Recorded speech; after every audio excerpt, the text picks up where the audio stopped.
You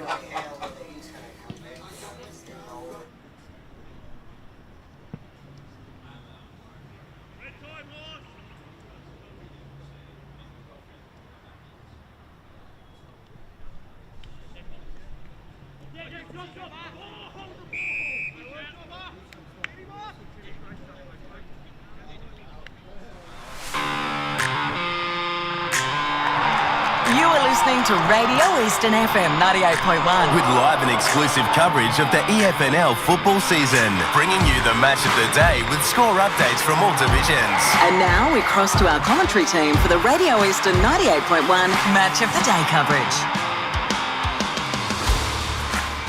Welcome aboard to Eastern Football Netball League game day. It's a huge Division 4 clash here. Sunny conditions in July, you definitely would not speak about it as well. And a huge clash between Whitehorse Pioneers and Kilsyth. It is an 8-point game, a lot of stakes involved for this massive clash. I'm Blake Tennant, hosting pre-game, and joining me is Chris Cortis. There you go, finally get to say it. I finally get back here, and it's good to see you, Chris. How are you going? Yeah, good, thank you. Happy to be here. It's a sunny day out here at Springfield Park, so eager to get into it. Especially in July, you don't really see that as well. Of course, the Euro summer is kicking around. And Jared Beeland as well. Good to see you again. I've missed seeing you, of course, as well. And going to hear your tones in the afternoon, which is even better. So how are you going? Oh, likewise, Blake. It's great to be back after a little bit of a dip in my health, but we can leave that behind. It's a lovely day. I'm very happy to be out here at Springfield Park. It's a Division 4 clash, so we know both of these teams are going to be playing better than Collingwood did for 2.5 quarters. Oh, how good was that? Can anyone tell, if there's any listeners on the road, you definitely wake up knowing that both Collingwood and Carlton have both lost. It's definitely a picture-perfect round as well. And I never saw it. Didn't happen. Joining us as well is the Whitehorse Pioneers senior playing coach in Andrew Haining. And Andrew, welcome back to another edition of EFNL Game Day. Welcome aboard, mate. Yeah, thanks, Blake. Appreciate it, mate. Thanks for, I think this is the first time for a couple of years you guys have come down to Springfield Park. So we're rapt to have you guys here, and hopefully we can put on a good show for you. Yeah, definitely as well. A couple of outs as well for the Pioneers, of course. Now I've been loving this forward as well. Seen young Evolved playing some really good footy for you guys, and missing out today, unfortunately. Do you want to just talk about that as well with that injury? Yeah, Tommy Young's out this week. He just hurt his shoulder last week late in the third. So it really gives a good opportunity to Lionel Hunt to come up. He's been kicking a lot of goals throughout the series. It's his second senior game. Really good opportunity for him and a couple others to come up as well. Yeah, so talk about the lineups as well, but I want to talk about how the season's unfolding, of course. Had I'll say disappointing sort of, you started off pretty well, of course, knocking off Churnside at Churnside. I don't think many sides will be playing, pretty good footy at Churnside, and, winning there, it's always hard. Had a bit of a form slump, you would say. Obviously, Churnside Park losing by, 95 points. I'm not trying to remind you of it, of course. Oh, thanks, mate. But how have you managed to push through? Because I think last time we spoke, you had 8 out or something like that. So, do you want to talk about how you judged going through that form slump? And you had a big win over Balleen last week. Yeah, I think it's a tough one. I think you can always sort of say you're never as good as what you think you are, and you're never as bad as what you think you are. I think that's what happened with us the last sort of month of football. Churnside Park was definitely a slip up. We started good in the first quarter, just couldn't kick a goal. And then the second, third quarter, they just put the foot down and we couldn't keep up. So credit to Churnside, they had a fantastic day. The other two games we sort of lost. We lost after the siren to Croydon, and we lost to Warrandyte, where we actually had more scoring shots than them and just couldn't get across the line. So I think that's put a payback for when we beat them in round two, when we kicked 15-2. So yeah, a couple of those games could have gone either way, and then you're probably not as concerned as what it is looking like at the moment. So I'm really happy with the way we bounced back last week, and hopefully for a really back up strong performance today. And in round 6, obviously the last time these two teams met, how much do you take out of that match? Obviously, you didn't get quite on top of them in that fixture, but how much does that impact your preparation for today? Oh, massive! I think if you want to be successful in this division, you want to at least beat every single team. So we've done that except for Kilsyth. So that's sort of our focus today, is to go out and target Kilsyth and go after them and try and get the win today. That's that one small tick that we've beaten every team in the comp, and then we can look towards next week.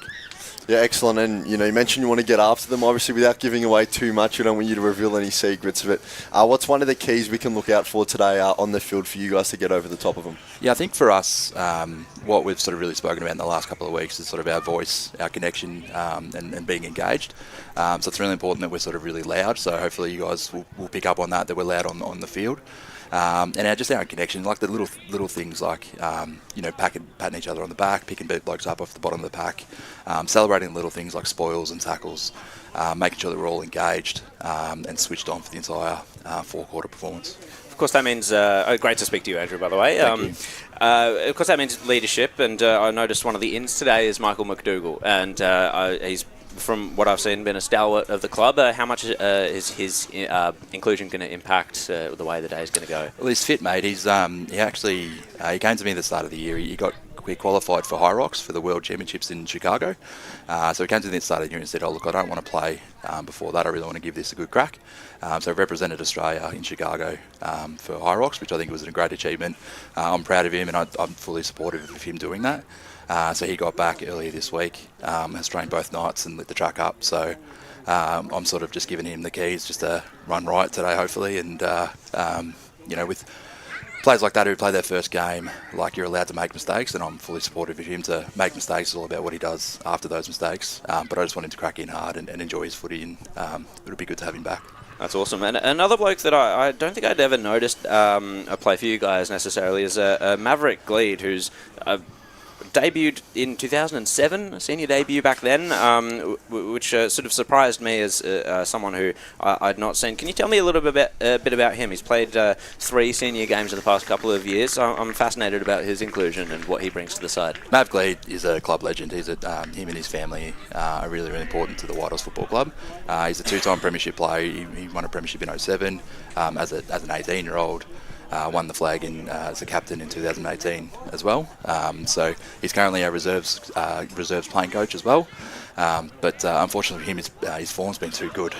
So he had to come up, and he supported us in the twos. He was meant to play finals last year for us. So I love to have him. He's just a nuggety midfielder and sort of very rarely makes mistakes. Oh, that's awesome. We're always learning about the different legends about all the teams around here.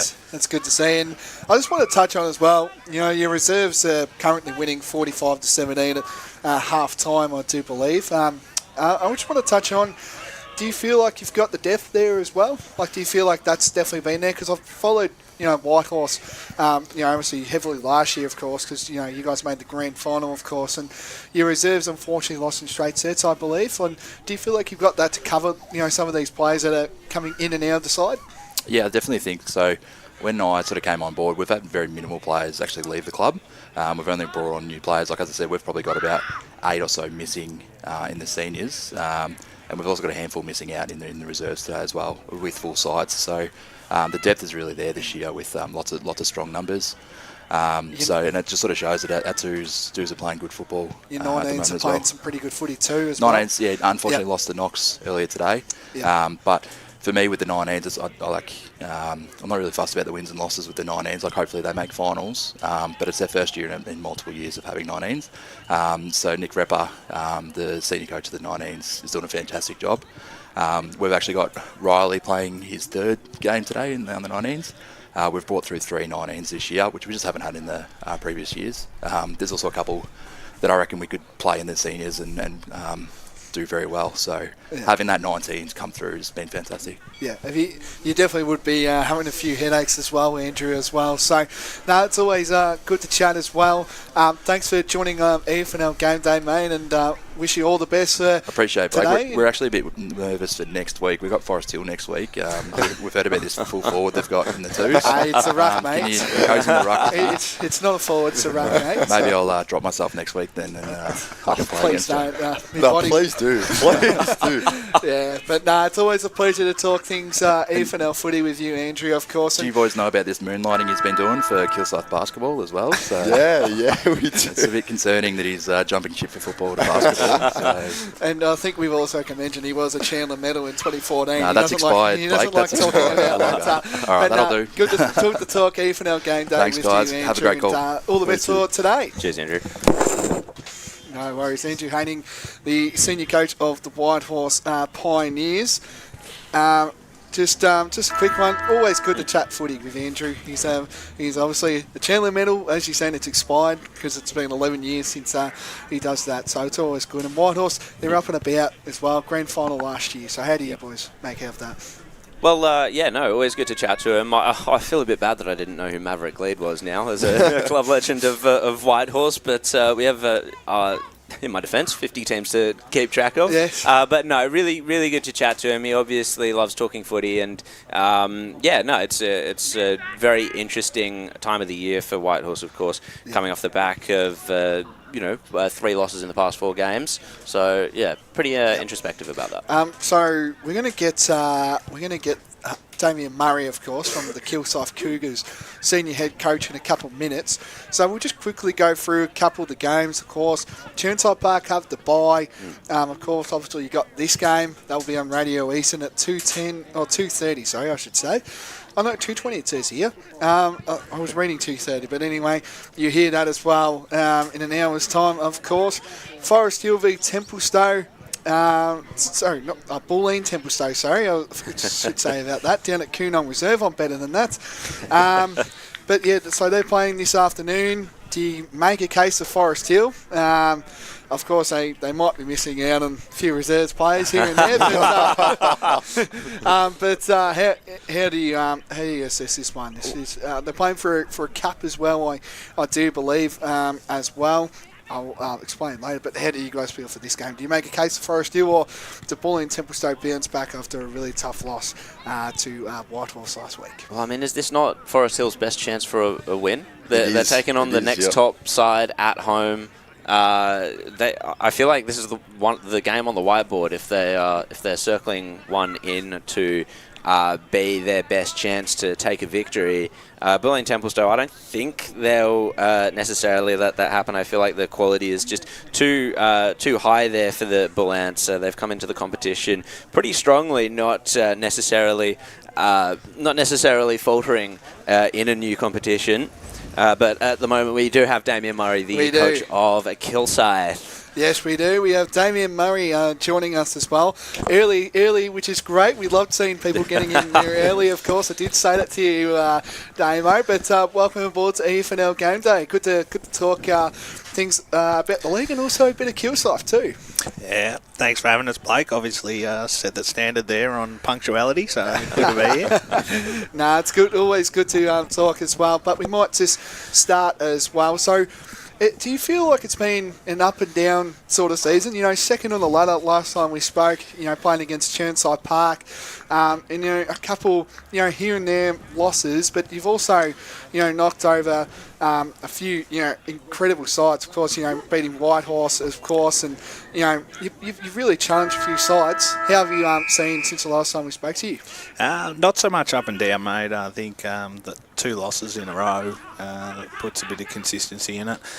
So, the boys have got plenty of work to do. That was one of the things we spoke about last time I was in the bus, Blakey. Consistency across a group, and when you're in Division 4 and you're trying to make a run for it, consistency is one of the key points. But also, I think consistency is probably one of the reasons why you're in Division 4. Concentrating for 120 minutes at any level of footy can be hard, but especially at this level, I think some of our boys find that very challenging. Now, I want to talk about, because last time we were talking things Kilsyth, what are the standards? Like, can we actually? I unfortunately didn't ask that because it was very one-sided. I just want to know what are the standards that you're trying to drive here? Because Kilsyth, they're a proud club. You got it on the jumper there. They're over 100 years old. So, what are the standards that you're going to bring to this great footy club? What are they? I think when you talk about standards, Blakey, you talk about culture, and under culture, there's about 20 words that you can kind of use, and I think the clubs have been in a really good spot where the winning percentage has been really strong. Yep. But to take that next step, you need a lot more than that. Yep. You got to have character, and you got to have a will and a drive to really, be at the level above. You've seen with Scoresby and with Surrey Park, when they go up, they're set up to go up. Yeah. Across all 3 teams, on field, off field, everything is ticked. Yep. And then they go up and they really have that success. If you're going to win a 4th Division flag, those boxes all need to be ticked, and you need to be prepared and set up to actually go. So, do you feel like you've got that at the moment? I feel it's like taking over a house, or even Sydney, similar to Sydney in the position they're in. You take over a house and it needs a bit of renos. Yeah. We don't need to do a full knockdown rebuild and fucking foundations ground up. Yeah. We've got a little bit of that, Yeah. but internally there's definitely some renos that need to take place. Furnishing. Absolutely. Some walls need to be ripped down. Throw it around the panel. Yeah, excellent. And look, obviously we talked to Andrew Haney before from his side of things, but obviously when these two sides faced off in round 6, you guys got on the top of them then. How much can you take from that game in your preparation for today? The boys can take some confidence off it. They know that they can match it around the stoppages. We did really well against the stoppages. Obviously, when you've got a dominant ruckman like Andrew, some set-up things are really good. Our containment on the outside of the stoppages that day was really good. They got their hands on it because we were set up with the containment. Their first usage had to be inside. They didn't get on the outside of us a lot. That's something, again, we'll try and work on today. But, again, it's completely different because we're on a ground that doesn't give you any width. So they'll play a lot more direct. When teams come to pinks, one of the joys is that they can tend to get a bit lost and go a bit wide, a bit deep.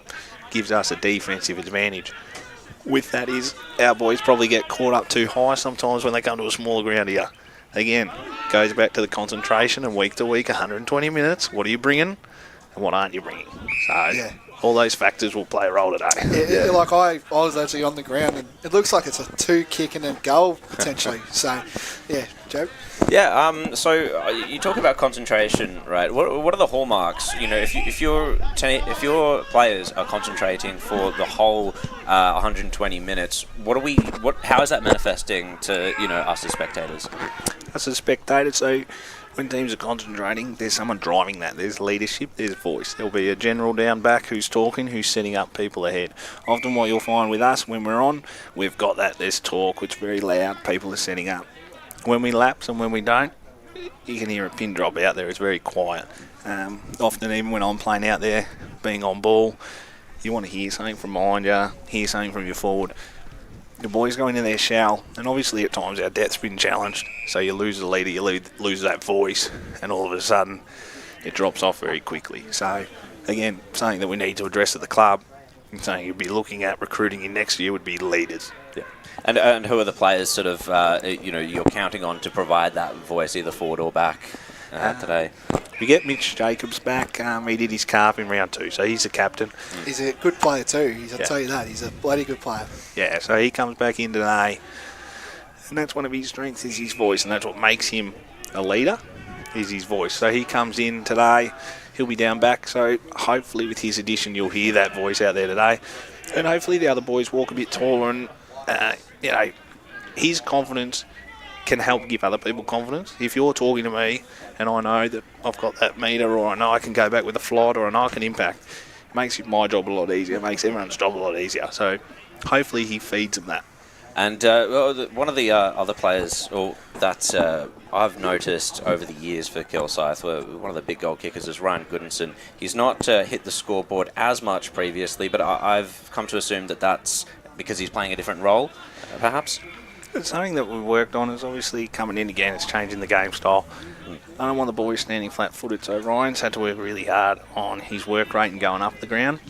And it's his 100th game today. Yeah, We just there you go. Just wanted to mention that one. Yes. 100 games. Did my research, Damien. So we wanted to get that one off the chest. I bet you I was too punctual on that one. I just got you there. Yeah, you got me before. But yeah, keep going. Sorry. Well, me and Ryan actually, it was funny. I was just having a laugh when we were talking about his 100th game.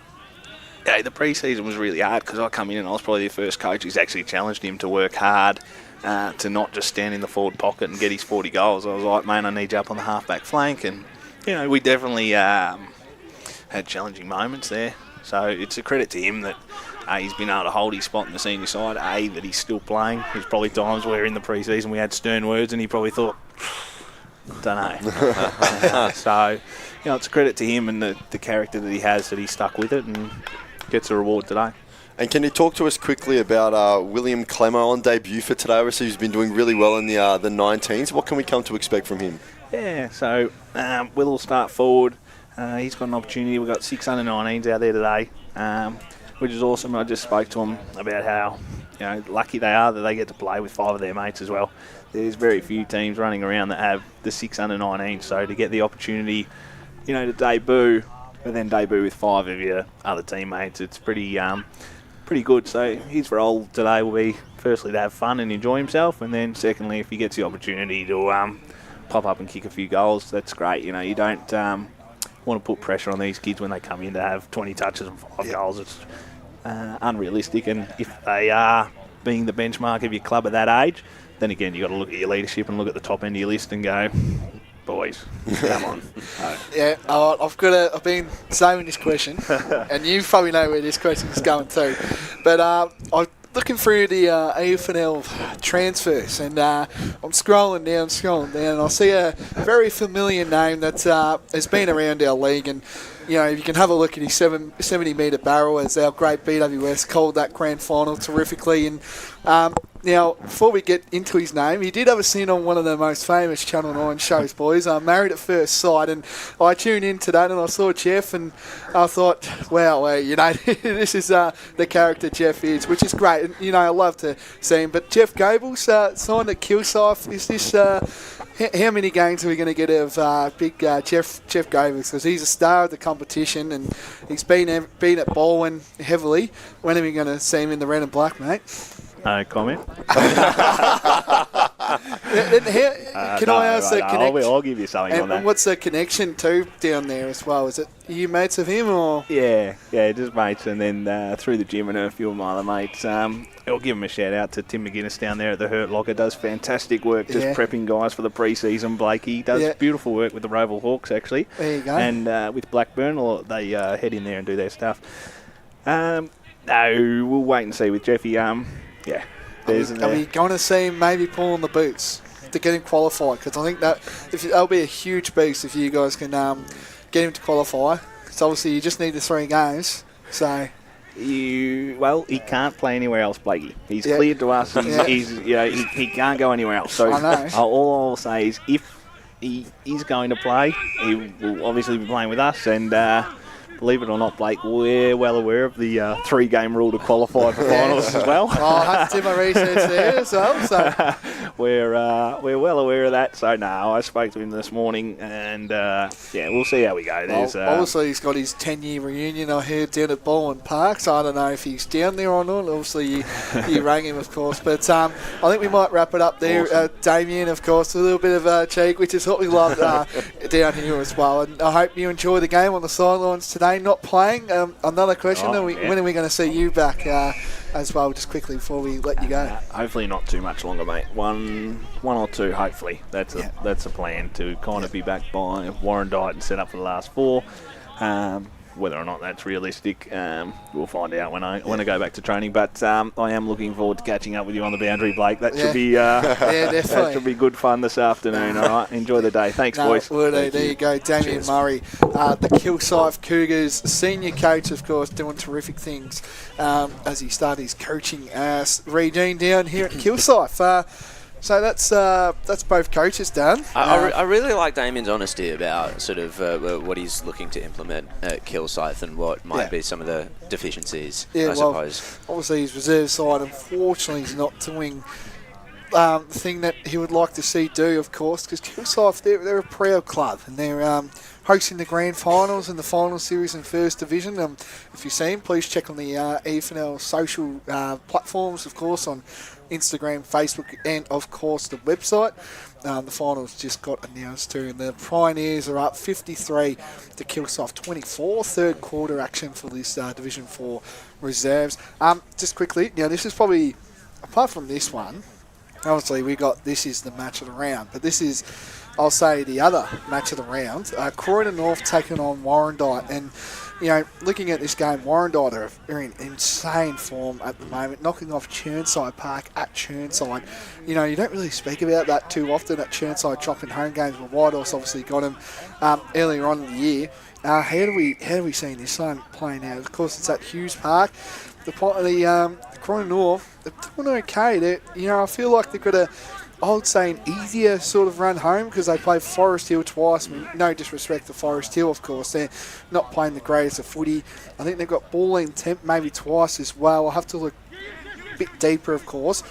But how are we seeing about Croydon North? I think this is an important game in the context of Kilsyth's season because I feel like it's their spot in the top 4 that's kind of on the line if Croydon North get up over Warrandyte and then keep capitalising on the fact that they do have a bit of an easier draw.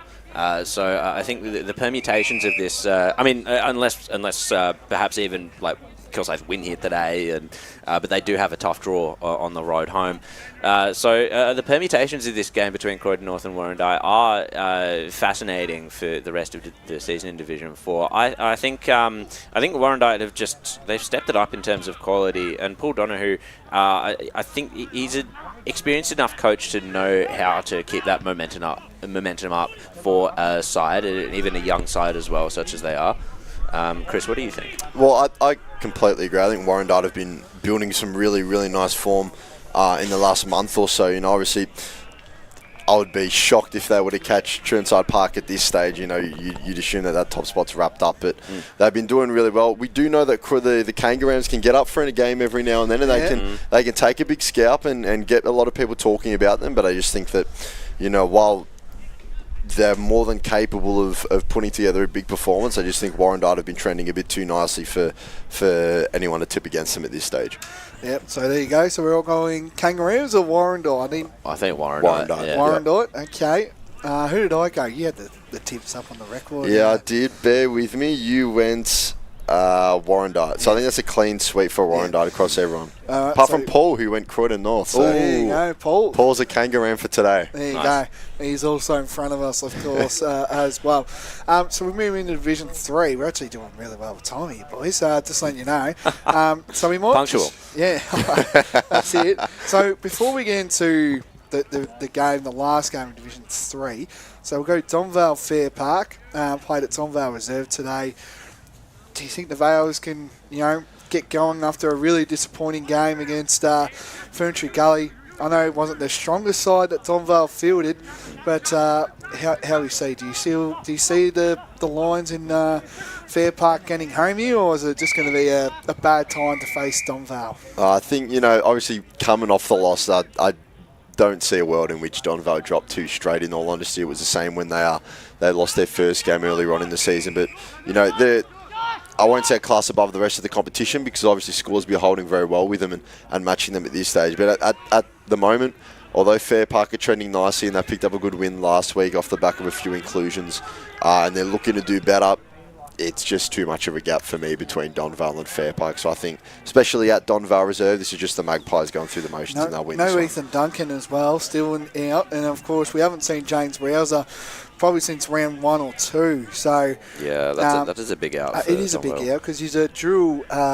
league best and fairest winner as well. So Jared, are you going to pick the Vales for this one? Or? I have to. I don't see Fair Park getting up in this one. Unfortunately, it would be one of the great upsets of their recent history, no doubt. But this just even with the outs. Donvale is such a strong side. Yeah. It's kind of wild, but Vales for me. I actually don't think we judge Fair Park much off this game here today. Obviously, we're expecting Donvale to win, but I'm looking at them and the names that they've got in, and I tipped them last week when they got the win. And if you put a gun to my head right now and told me I had to put forward a tip for who I think is getting relegated out of Division 3, I don't think it's Fair Park at this stage. I think they're going to do enough because although Coldstream, we know they've been, a shadow of their former selves, and I'm sure we'll get into that when we look at their game, but I think Fair Park are probably in the better spot at the moment to avoid relegation. Yeah, I think they have I think each of them have winnable games coming down the stretch. I think Fair Park's most winnable game is probably the Basin, and then they've got Ferntree Gully, and I think maybe Coldstream just has the one that I would say is winnable, which is Sylvan. Yeah. As well, so I think so. What we're backing is this. So we're backing. Who are we backing out of Coldstream and Ferntree Gully? Was that the game?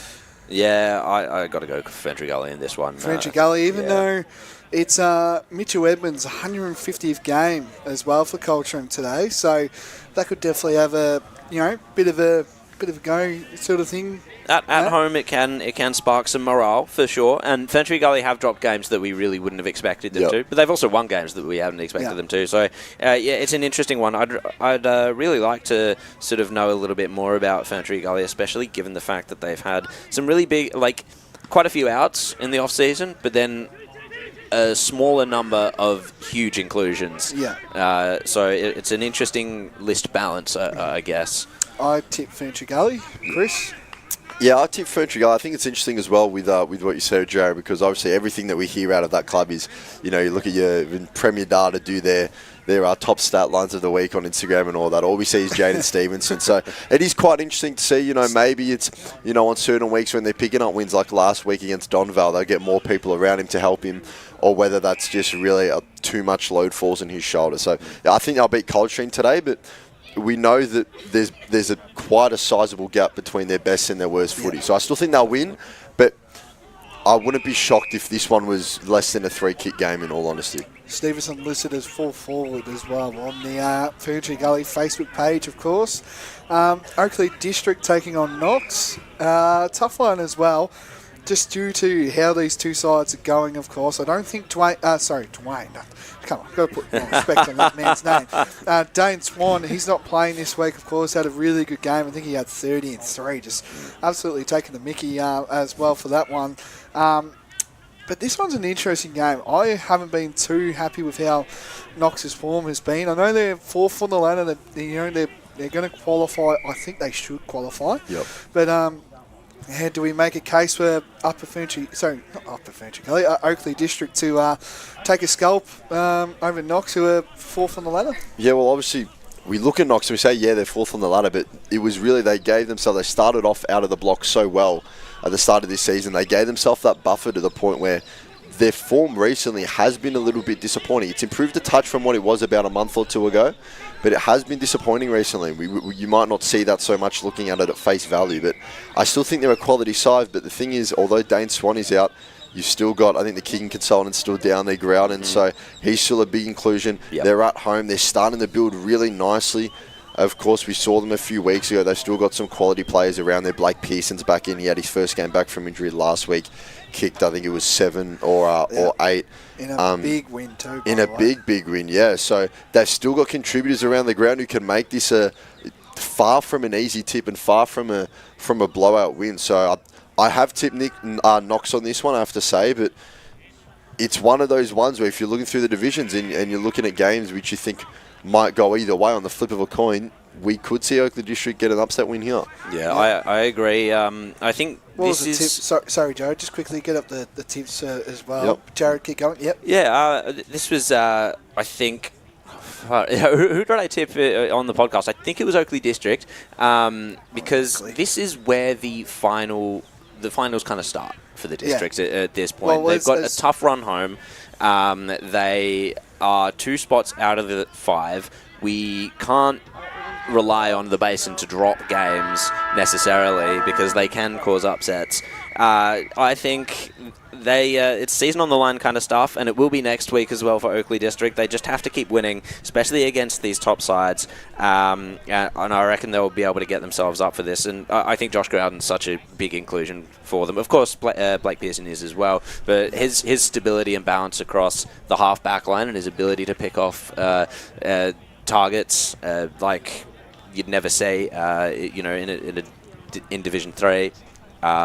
Just so important. I think it's worth mentioning as well, though. Looking at the team sheet, I don't see Luke Potts listed there, so that's true. Not sure if that's an injury or is just unavailable for this week, but that's a key user in their midfield and really working on both sides of the ball, whether he was picking it up at half-back when we saw them against Sylvan or working the ball inside forward 50. So although they get Groudon, Swan's out, Luke Potts is out. There are a couple of guys that, especially Luke Potts, a lot of the earlier part of this season before they got the couple of big inclusions was built off his back as well as Blake Pearson. So this is a really tough one to tip. I'm interested to hear who you went with, Blake. I think I went Oakley District for this one.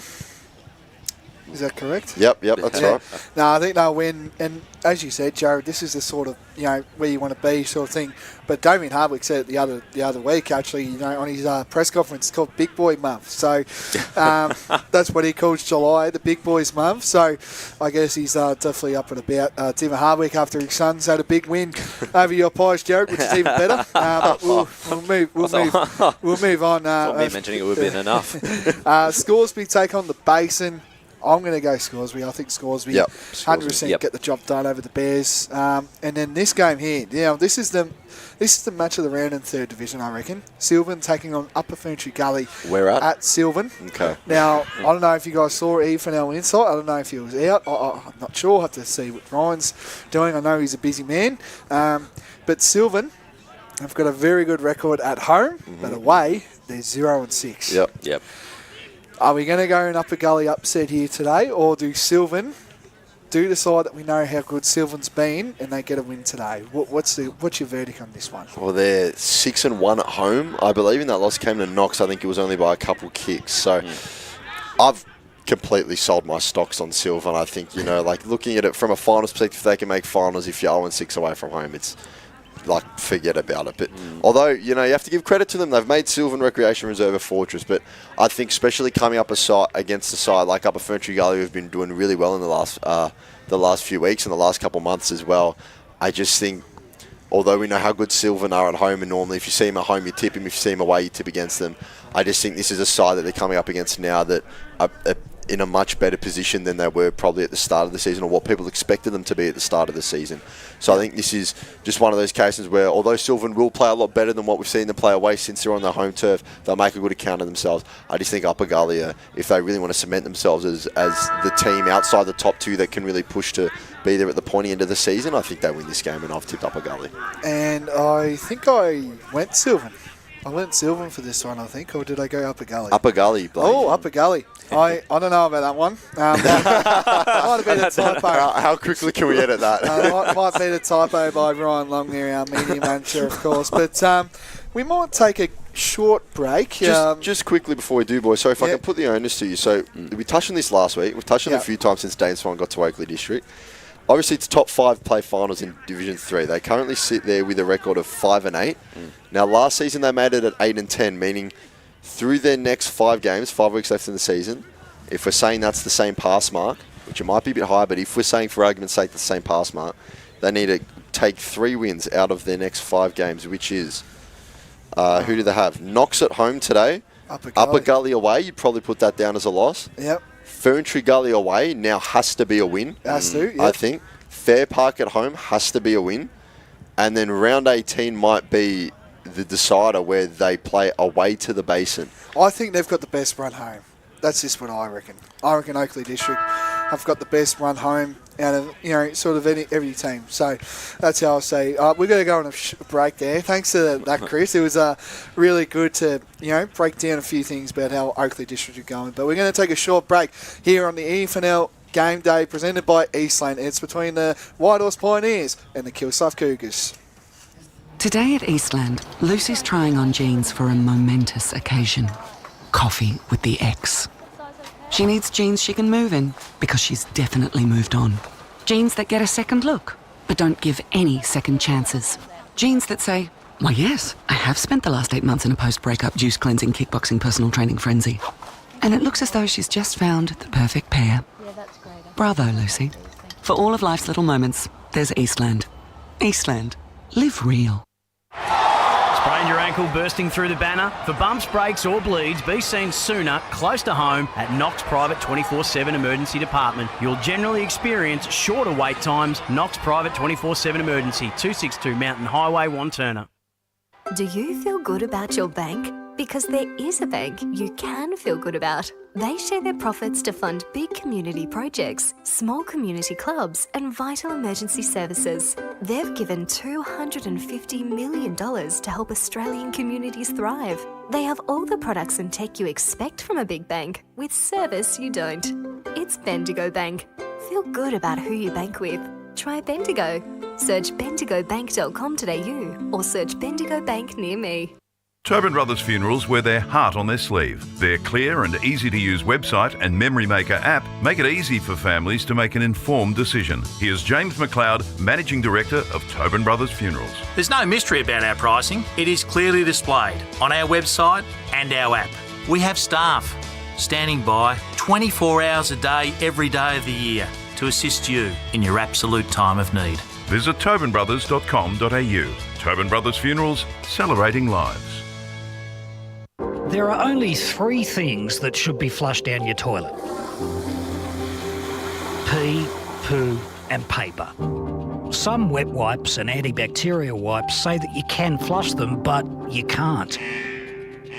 They clog up the toilet and pipes, causing expensive blockages. Save yourself a truckload of trouble. Put your wet wipes in the bin. To learn more, head to the Yarra Valley Water website, yvw.com.au/wet-wipes. Hi, Dylan Dow from the Baroni Football Netball Club here. When I need to grab a quick coffee or a bite to eat, I'm popping into Eastland. Eastland's more than a shopping centre. They support a range of community organisations and have been a major partner of the EFNL since 2018. Cheers, Eastland.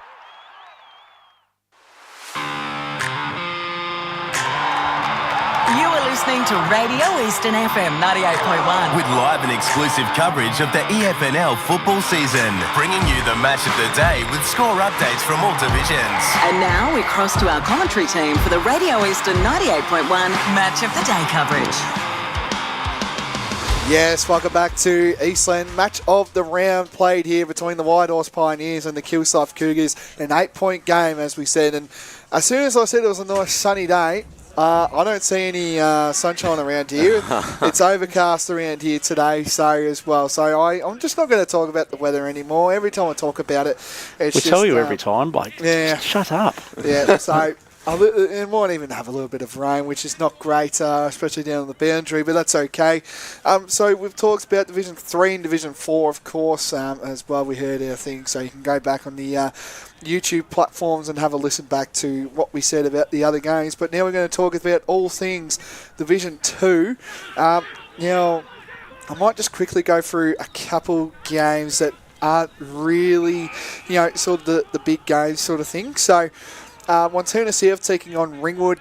I think Wanturna South just get the job done. A couple of injuries as well for Wanturna South as well. Taylor Leggett was one. That's a big one. Did we get word what was the go with Jesse Warner after last week? I think it was an ankle. I think it is. So it could be missing. But Liam Hewitt comes back into the team, which is a big in, and he's had a really big year as well for the Devils, of course, this year as well. I've got the mass in front of me. He's kicked 25 goals in 11 games, so that's a big one as well for the Devils. So I think we all went the Devils for this one. Is that correct? Yep. Thank you. And Lilydale v Templestowe at the LSO, Lilydale Sports Oval. We all know Lilydale like to play really well at their home ground, but ever since then, they've only won 2 home games, and I think they might be on an 8-game losing streak, I do believe. So they're not going to snap that against Templestowe. No, so we all go on the Dockers for this one? Yep, agreed. They're playing some really good football. Now, this is a hard one, boys. Now, judging on ladder performances and how things go, Eastbourne were taking on Heathmont.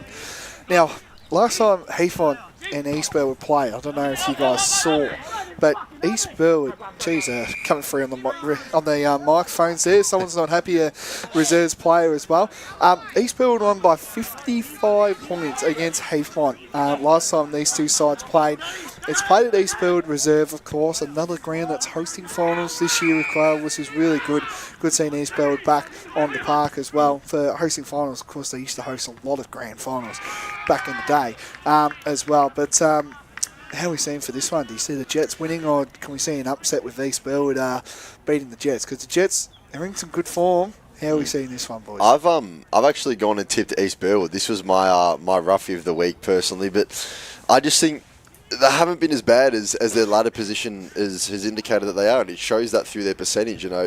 How many times are we going to see a team second off the bottom have a percentage of 90 plus? So I think they've been trending really well. I tipped them last week as well, but they couldn't quite get over the line. I think that was against Mulgrave. I just think that they're going to pop up with a couple wins here, and although their season is, although we get to say it, they're not going to make finals, their season's pretty much done. I still think that they're taking some really good steps in their form and the way that they're playing, and that they're trending really well. So I've tipped them. Then again, I don't know if we can read into the the reverse fixture from when they played Heathmont earlier on in the season. Obviously, we know they're two pretty much completely different teams now. Obviously, Heathmont with that really slow start. But yeah, this is my roughie of the week, so I've gone East Burwell, and I think I'm just about the only one on looking at the record. I've gone with Heathmont for this one as well. Yeah. So Nathan Mullinger-McHugh obviously not in, but James Appleby is back in. So which is another, not a like for like, but still pretty big names. I think we've seen East Burwood play well against Heathmont in the past, but we've also seen Heathmont make a run towards the finals in 2023 when we thought that maybe their season was done. 2024 also, they charged towards the finals, and there was a 2-point loss against Baronia there that might have been the nail in the coffin. I think, honestly, they'll have the confidence in themselves. They'll have the belief that they've gotten their mojo back, so to speak. And I've got to say, I'm pretty bullish on the Jets for this one. Yep, Jets for me as well. Surrey Park taking on Mulgrave. That's down at Surrey Park Reserve, of course. Our man will be definitely up and about for this one. I'm going to go Surrey Park here, just because of the home ground advantage.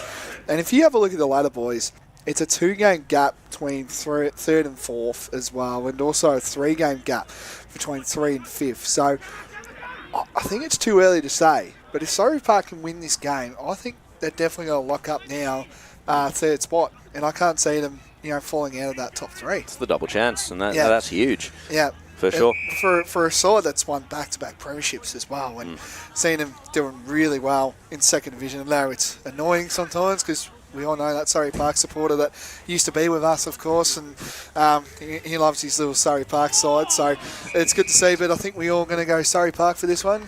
Yeah, Mulgrave haven't really stacked up against the teams above them very well so far this season. So yeah, this is Surrey Park for me. I've tipped them. Yeah. I can see Mulgrave trying to big themselves up for this one, but their defence just isn't there. I think they leak too many scores. They have won the past 3 games, but they were against lower scoring sides generally, and those were some of the largest scores that those teams have kicked. We expected them to win those games. Exactly. Yep, of course. So we're all going Surrey Park for that one. Crawdon taking on Waverley Blues. Now this one is a big one, I reckon. I think Waverley Blues, we haven't seen the real Waverley Blues, and, Chris, I think you even said that, are we going to get the real Waverley Blues, or are we just going to get that lame old, sort of Waverley Blues as well that we, so they've been playing finals footy, and they've just been really disappointing, this year, and are we going to get the real Waverley Blues? Yeah, well, look, hopefully for you not to put too many harsh words in my mouth. But no, look, I've always... You did say that. No, I have. Under the bus you go. In a more polite way. No, but yeah, I have said, look, I obviously really like the Waverley Blues as a club and everything they do for us, especially when we're there and in talking to them for interviews and articles or whatever. But in terms of their on-field progress, obviously they have the young squad, and we know that young squads at times can be inconsistent, but it just feels like every time so far this season, when they've looked to take that step forward and take that leap forward, they've just stumbled and they can't quite get that really break through and find their form and string some wins together, which is what I've said a few times in the past as well. So I think the gap between their best footy and their worst footy at this stage is probably a bit too big. But if they play their best footy, sure they can win. If they don't play their best footy, you don't really see them getting any chance against Crawdon, who are going to be playing at Crawdon Park over, so playing at home, and obviously a complete shutdown defensive team. So really, we don't know what Waverley Blues side we're going to get. We don't know what Waverley Blues performance we're going to get. But anything less than their best, I think, and it's a Blues win. It's a Crawdon Blues win, I should say. Yeah, it's a tough one, isn't it? Blues. I think Waverley Blues, they're going to have, if they win it, they're going to have to win it in bursts because, and they're going to have to make the most of those swings of momentum throughout the game, because Crawdon just have this ability to flick a switch and lock down a game sort of almost whenever they want. And I think it comes down to on-field leadership. Fraser Smith would be a huge part of that, no doubt. And I think it just comes to a good amount of just grit, I suppose, grit and concentration. So if that lapses for a bit, Waverley Blues are going to have to score quickly, and they're going to have to score heavily, and I'm not sure if they're going to be able to make the most of those chances. Fair enough. So there you have it, second division, of course. We're going to move our attention now to first division. I think we might talk a bit more about Premier. I think timing and all that. But there's a couple of big games as well. I just want to talk about Park Orchards, Murrelbach. I think we're going to go to the Sharks for this one. Yep. Murrelbach do bring in Caden Mackey as well, which is a big one for the Mustangs to bring back after a really tough year for the Mustangs. They've lost a lot of players as well. So I think we're all going to go to Sharkies for this one. Yep. Bayswater Norwood. Now, you would think a couple of weeks ago, Bayswater win this comfortably, but the way Bayswater's been playing, and they haven't. I know they challenged Park Orchards last week. They were winning, I think, by maybe 2 points. No, they were down by 2 points three-quarter time, and then Park Orchards won by 25 points. How do we adjust this one? Do we see Norwood getting their first win, or do we see Bayswater just doing enough to win this one? I think I've got to go with Bayswater on this one. At home, I know that it's Norwood's best chance for a win, so they're going to, mark this on the whiteboard, pick themselves up for it for sure. But I just don't think they will have the quality, unfortunately, to best Bayswater, who, they've challenged sides. They've beaten Beaconsfield. They've challenged sides in the past that we wouldn't have expected them to. I think they're coming into it with a bit of belief, I would imagine, and they play the home ground, at least historically, pretty well. And so I think it's just going to be too much for Norwood. Yeah.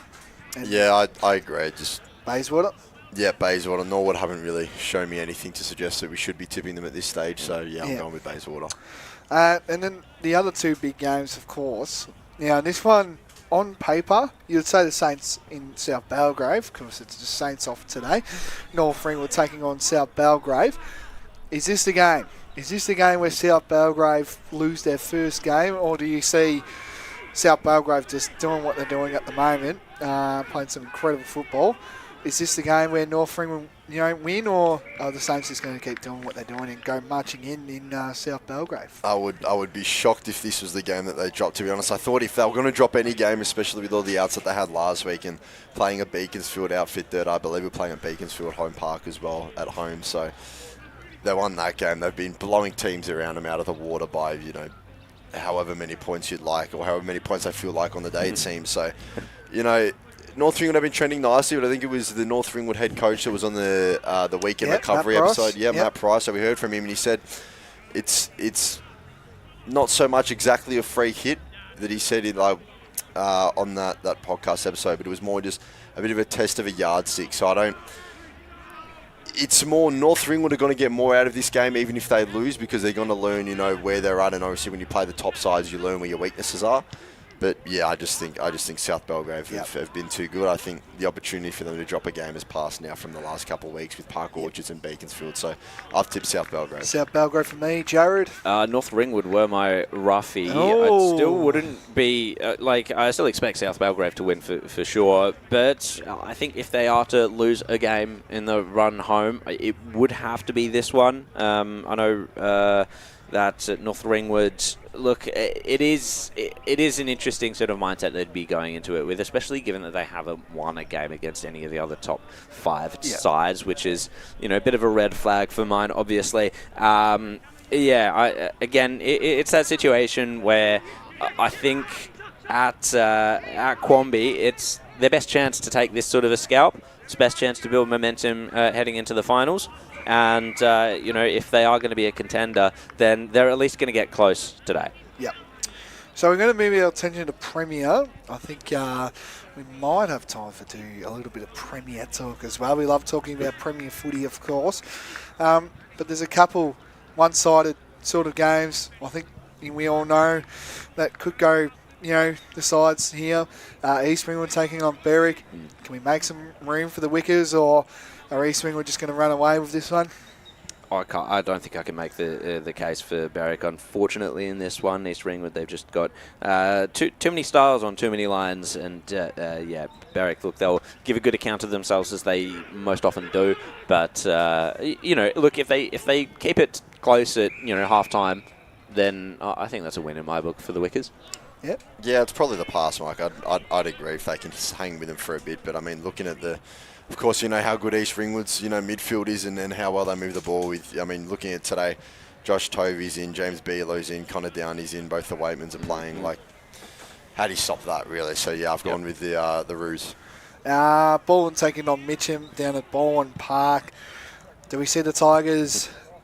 Mitcham. Sorry, not at Mitcham. Tigers and Baldwin. Of course, Mitcham playing in their NAIDOC jumpers as well. You can check that out on the Mitcham socials, of course. I think Charman Impey may have done something with the jumper as well, which is a great site. You can check that out on Mitcham Footy Club socials as well.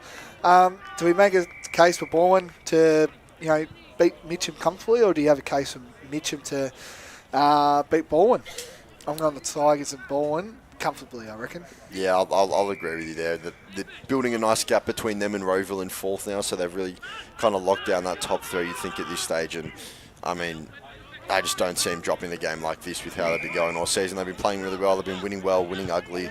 Whatever we've asked them to do, they've pretty much done, apart from, really taking it to those teams above us. But in saying that, they did beat Blackburn last week or a couple of weeks ago. So, yeah, I just think Baldwin are making that gap nicely, and they'll win this one and extend that. Yeah, they're too classy, too professional. They're not going to drop a game like this. Yeah. And I think we saved our best, of course, for the Sunday game, standalone game. We'll be there. I don't know if you guys I haven't checked the sheet on top of my head. Are we all going to be there Sunday? I'll be there, yep. I will not be, unfortunately. The Baird Brasher Cup, I love the Vermont Roeville game, but sadly not. So that's a Sunday game. That will be, you'll hear that game more tomorrow, of course, as it's a standalone game. So you'll talk more on that on Facebook and YouTube. Not on radio as well for that game as well. So just on Facebook and YouTube between Vermont and Roeville down at Vermont Recreation Reserve. So I think these are the two match of the rounds in Premier on the Saturday, of course. Obviously, we are here, of course, so it can't be the match of the round. But South Croydon played Doncaster East. Now, I haven't really been too happy with how Doncaster East has been going lately. And they obviously beat Vermont on the weekend last week, which is a massive win and all that. But they lost to Berwick and Noble Park, who at the start of the year, boys, let's face it, they weren't going to do that well. But we thought. We thought, but now Noble Park are in the 5 as we speak right now. So do we make a case for South Croydon, or is this like a real, come on boys, we've got to win today in Doncaster East against South Croydon? Past Players Day as well for South Croydon, so a few familiar faces, of course. Well, Dano King still plays some pretty good football, and he's 38, so he's playing some good footy. How do we see this one? Yeah, I just think it's two sides that we've been, a bit disappointed with. Obviously, I've found it really hard to get a read for Doncaster East over the course of the season, but there's a few clubs in the middle of, mid-table in Premier that are a bit like that. But I just think at this stage, although they've started slow, they've been, running out their games really well, and you've got to give them credit for that. They had a good second half last week that got them the win against Vermont. It was then, I think. So I just think they've been bringing games. They've been running them out. They've been bringing them home nicely. So I'll go Doncaster East for this one. I think I went Doncaster East as well. Jared, who have you gone and why? I've also gone Doncaster East. It's two sides that fade out of games a little too often for my liking. So it's about, again, who makes the most of those momentum swings, who's going to score quicker. And I think the Josh Shackey factor is just a little bit too much. I mean, we can't ignore Wilson and Sheridan down in the forward line for South Croydon, of course. But Josh Shackey's just been too consistent this year. I've been very impressed. And I just have a little bit of a hunch with South Croydon. Past Players Day today, that could definitely fill them up for this game, of course. South Croydon, they have an okay record against Doncaster East and playing in many finals, of course. And I think South Croydon got them last year as well. I've tipped Doncaster East, but I wouldn't be surprised if South Croydon win this game. That's just how I feel. And I wouldn't be shocked either way. Yeah. So we've all gone Doncaster East for that one as well. Pardon me. Noble Park taking on Blackburn at Pat Wright Senior Oval today. Sorry about that one. This is an interesting one. Noble Park have been playing some really good football, and we know how good Blackburn's been playing as well. So it's a hard one because obviously, we said about Noble Park, and I did not expect Noble Park to be in the 5 and, all that. And they're definitely not having any sleepovers. I did mention that one. But Blackburn have been the surprise team of the competition, only dropping the 2 games, of course. But how do we see for that one? Do we make a case for Naval Park to do another impossible win and all that? But how do we see? Just get your tip. Sorry, boys, we're running out of time, unfortunately. I'll go Blackburn. Yep. I'm going Blackburn as well. Blackburn as well in a close one down at Pat Wright Senior Oval. All right, well, that will be it for pre-game. Of course, in the reserves, it was the Pioneers in Whitehorse 15-11-101 defeating Kilsyth 5-9-39 in the reserves. Straight after this, the first bounce, you hear Ryan Long and Jared Beelan as they call the game as well. Should be an exciting game down here in an 8-point game for the Eastland match of the round. As Sarah opened her best friend Jackie's wedding invitation, she was overcome with a wave of emotion. While her two young boys wrestled on the floor, tears of happiness rolled down Sarah's cheeks as she saw the words she'd been longing to see. Please note, this wedding will be a child-free event. Well, Sarah, looks like we're off to Eastland for a new frock and some heels. Let's book in that babysitter. For all of life's little moments, there's Eastland. Eastland. Live real. At Yarra Valley Water, we know reducing your shower time, or show time, to 4 minutes can save you an average of $200 a year on water and energy bills. Shower shorter. Save water.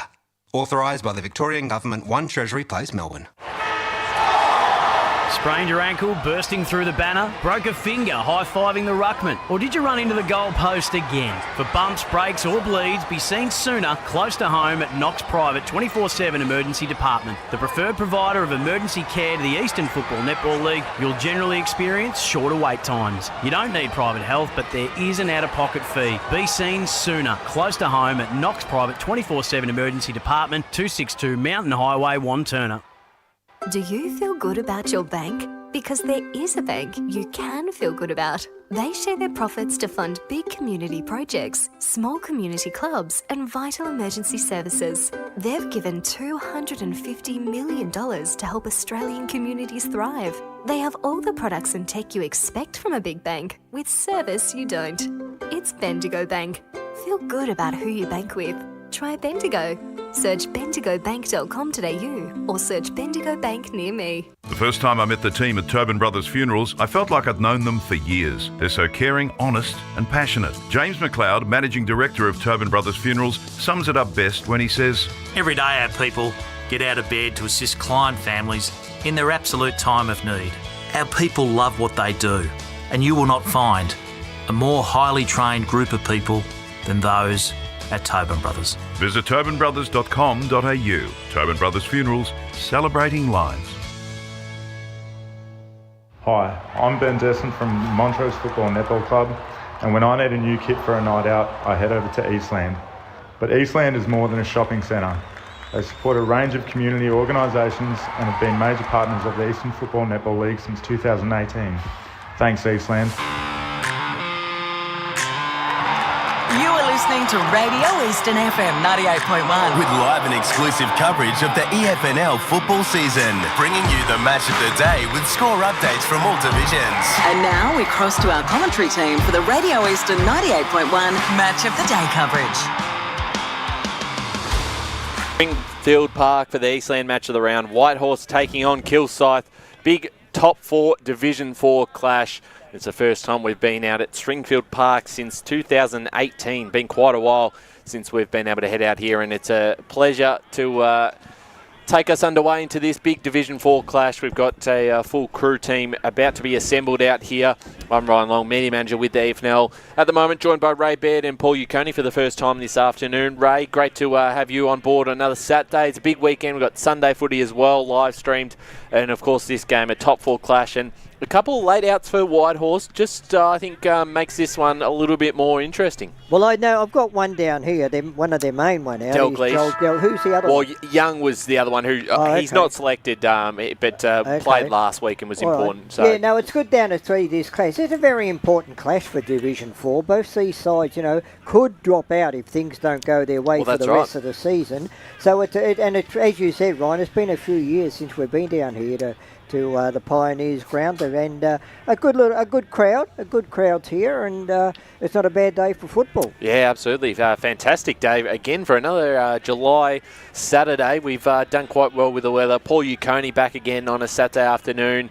We'll keep keeping track of all the scores around the ground. Some big games today. I'm sure you're looking forward to keeping an eye on everything. Yeah, certainly. Plenty of big games this afternoon, and also this one as well. 8-point game for these two sides. Yeah, 100%. Both sides have had stages of the season where they've been really on top of the division almost, and then other stages where they've struggled a little bit. And form line probably still sticks with the Pioneers. Some big outs on both sides, really, when you look at it. Yeah. But they've got Croydon North Hemlock Jared, who's knocking on the door for a final spot, and they're desperate to get in this year for the first ever time. So we'll go down boundary in just a moment. In fact, we will go down the boundary because Blake Tennant and Chris Cordes are in the middle of the ground. I think they just saw the coin toss. Yes, Blake. we did. Whitehorse will be kicking to the, of course, I'm just going to do my maths here. They'll be kicking to the right of your screen. Maths. Club room's in. The club room's in as well. So, in perfect conditions for footy. I'd love to be playing here, of course. So I'm going to go the Pioneers as well for a tip as well. I think the Pioneers get the job done as well. I think a bit of wind around here. It's kind of where we are standing here, where the wind is really heaving up. But which way is the wind going, mate? Probably the north, I would say. So where the club, where the benches are, that's where the wind's kind of going at the moment. And Chris Cordes also down on the boundary line with Blake, both on the pre-game this afternoon. Chris, your tip today and your thoughts on this one? Yeah, I've tipped Kilsyth. Obviously, it's two teams that have just had a bit of disappointing form as of late. But yeah, I've gone Kilsyth. I think they've just got a bit too much class along their lines today, and they'll get over the top of them as well.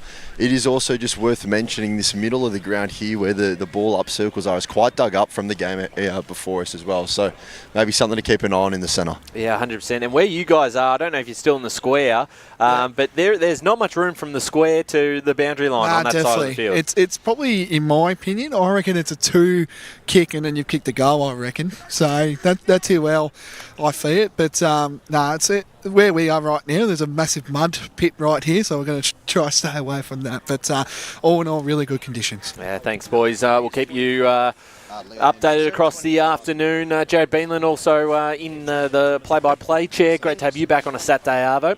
Good to be with you, Ryan, and all the guys, of course. And I'm very very stoked for this one. Blake, what have you got for us? So just a key number change as well. So Liam Henderson, wearing the number 3, is wearing the 25.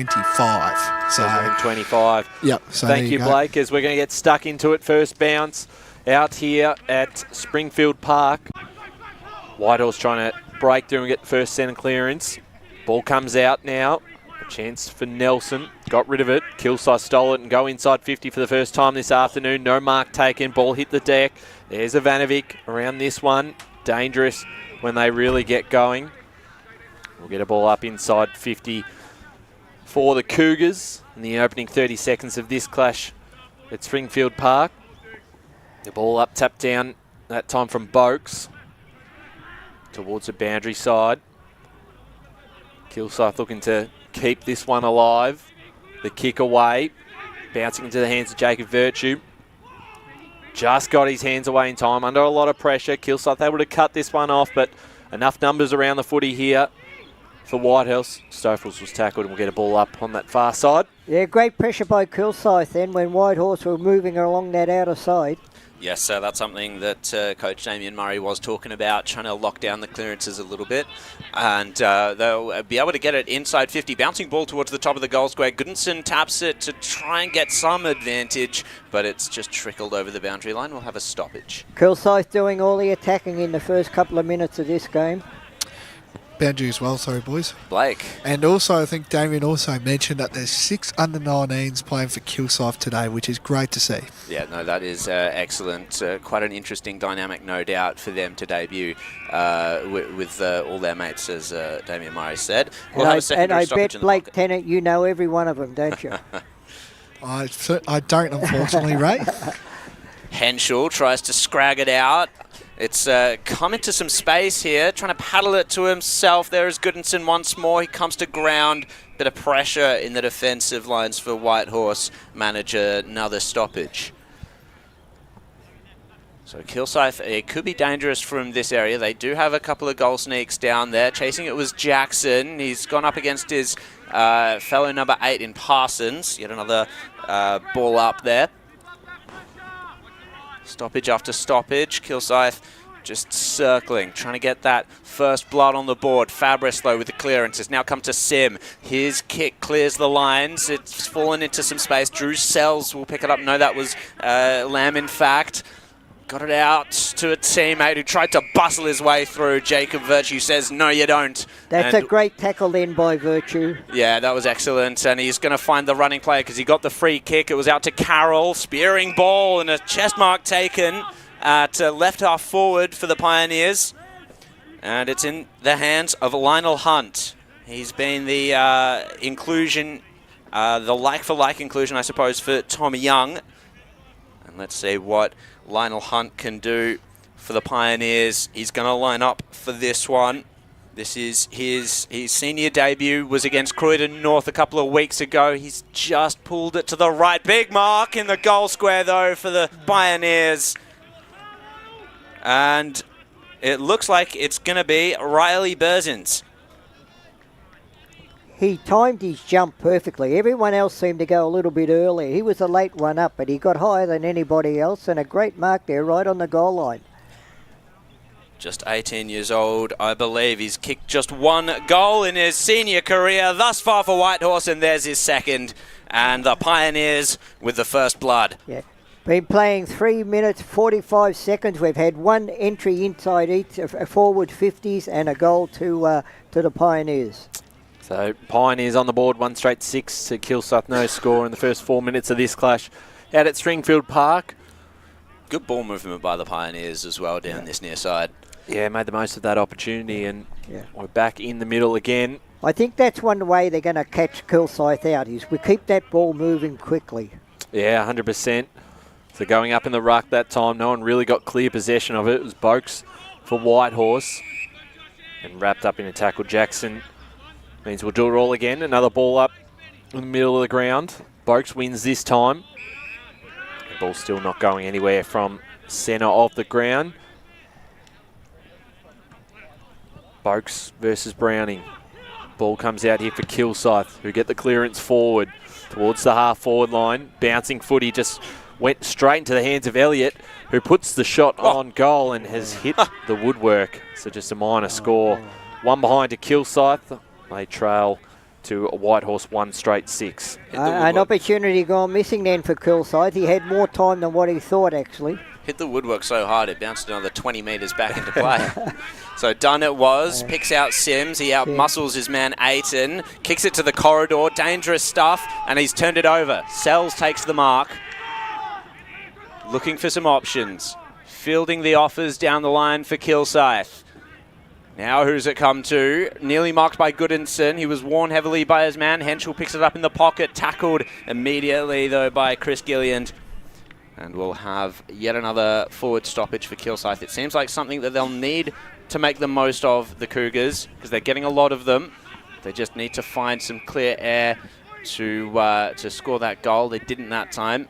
So the defensive pressure for Whitehorse still on point. Boakes tapped it right down to a Kilsyth player. We'll get who it was in a second. It looks like it was Daniel Ivanovic, and he snapped the goal. And it's been levelled now for 1 goal apiece. It's 1-1-7 Kilsyth to 1 straight 6 Whitehorse with 6 minutes gone on the Bendigo Bank scoreboard. An excellent little bit of goal sneak play there. We're just going to have to confirm who that it was indeed. Maybe we can get the boundary riders onto that one, because we were completely blindsided to the number. Yeah, I think I'm a bit blindsided too. I couldn't find who that was, but I can definitely find out because next to the boxes here. So, sorry, boys. Thanks, Blake. And that was just perfect roving to the Whitehorse ruckman in Boakes, as the Pioneers once again under a bit of pressure on the half-back line. They have won a free kick here. It is going the way of the Pioneers, and Nelson will take this kick. Has the short option just inside the boundary line there. Parsons was able to take the mark. Goes inbound, dangerous kick, using the corridor once again, but it's worked out okay. The mark is taken. And going forward now, Glede. Glede has another player opening Gillen to take the mark. Bit of slow movement at the moment, but they've worked this up the ground so far. Taking each mark, there's another one on the far side now, about 70 out from Pioneers goals in front of their interchange benches. Going forward now, Nelson will send them back inside 50 for the second time this afternoon. Slip through the hands of Daniel Horvat. And the Kilsyth defence look to go on the attack quickly, but the kick on the wing turned over and the mark is taken by Matt Peter Budge. Coming into the side is the late inclusion and has a short option in front of him. It's Maverick Glede again. Glede sticking across, tight on that boundary line. They take another mark still, a long way out from home. Now into attack, inside 50. Kilsyth look to have front position to take this mark, and they do in defence, holding up nicely. So you found the handball on the outer side. Mark taken down the line. This is Henschel. Goes to the corridor to Ray, and now they're chaining up with handballs. Ends up with Ray again. Smashes it down the line, but only into the defence of the Whitehorse Pioneers. And the mark was taken well by Savvy. He kicked it out, trying to switch the play up, and it's just spilled over the boundary line, didn't hit the target. Blake down on that boundary line. Yes, just a following up on that goal. It was number 7, Jake Henschel from Kilsyth. Excellent. Thank you very much, Blake. So it's going to be thrown in. Tap goes the way of Kilsyth. The man was tackled immediately, bustling through Van Vegten. And he's just sprayed it to the left, and the one behind moves the needle to 1-2-8 to the Pioneers. 1 straight 6. We're 9 minutes gone on the Bendigo Bank scoreboard. So the Pioneers looking to bring it back into play. Interesting game so far here at Springfield Park. Using the corridor again. Run down there with Sim. Yeah, great run down then by that player. Great run down. Absolutely, and now for McKinley Aiden to move this one forward for the Cougars. Dangerous kick, almost cut off, couldn't quite take the mark as it's still in possession of Cosham.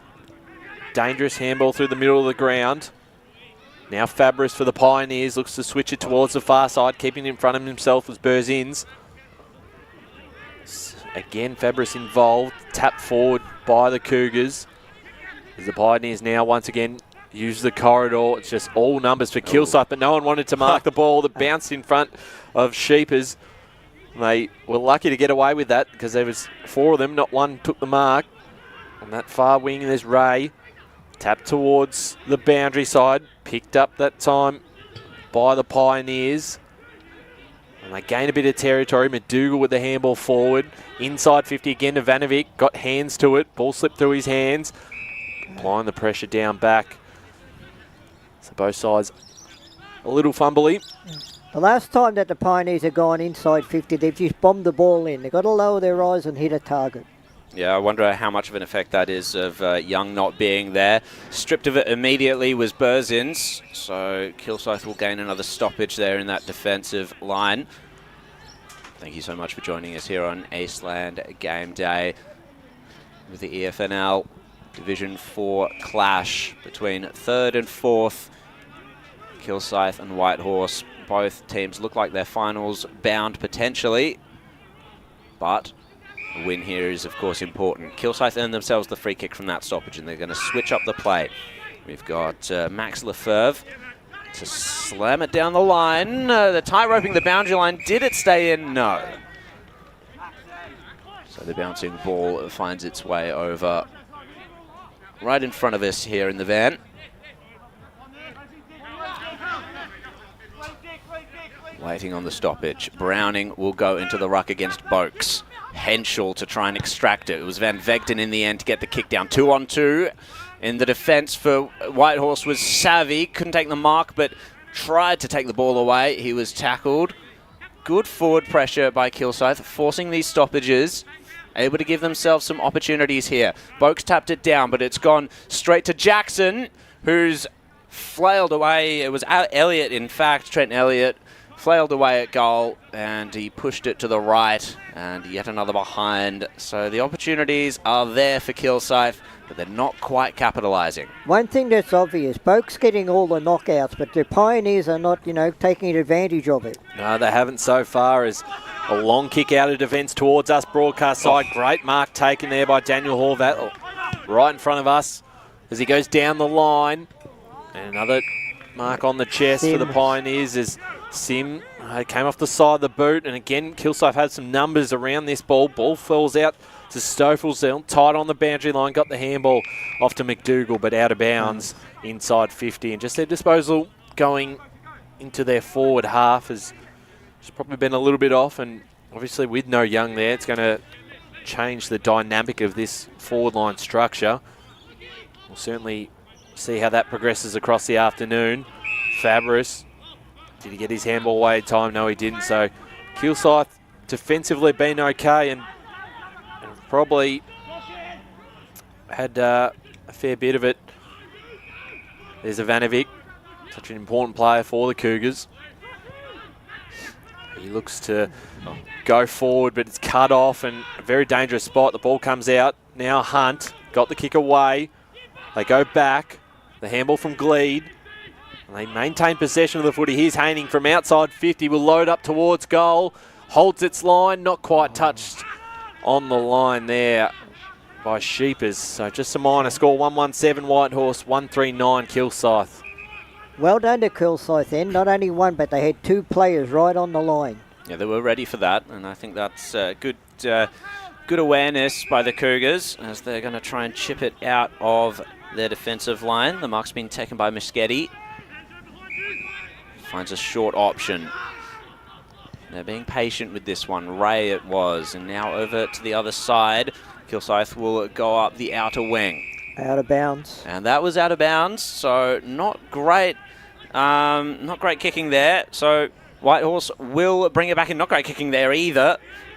They have to find the handball back, and the lead-up mark has been taken. I believe this is Lionel Hunt.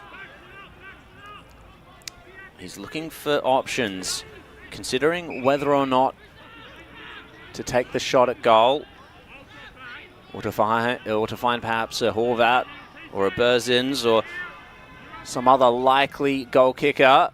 He's going to go himself.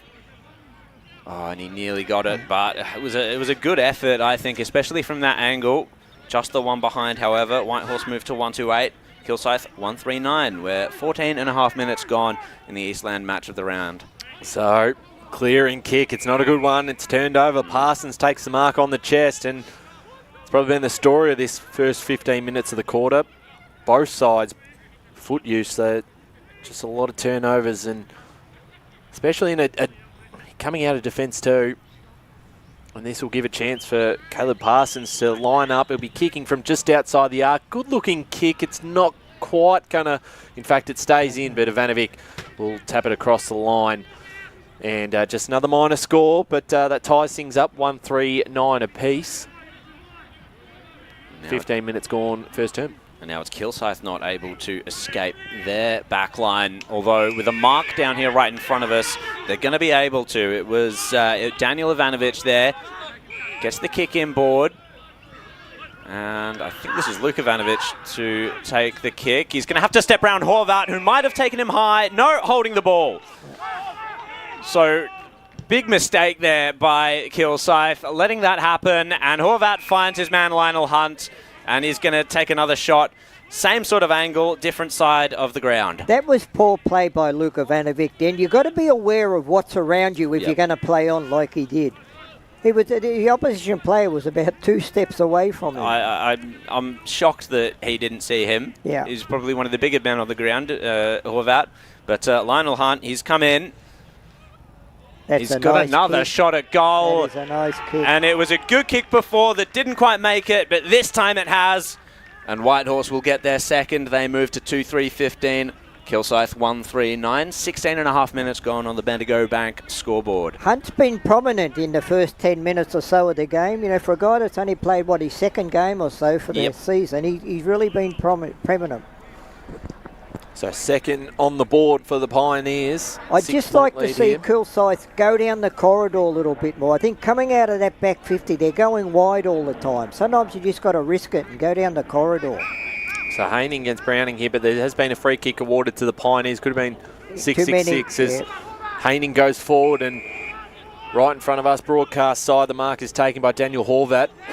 Too far out to score. We'll put it towards a hot spot. It's about 1 on 4.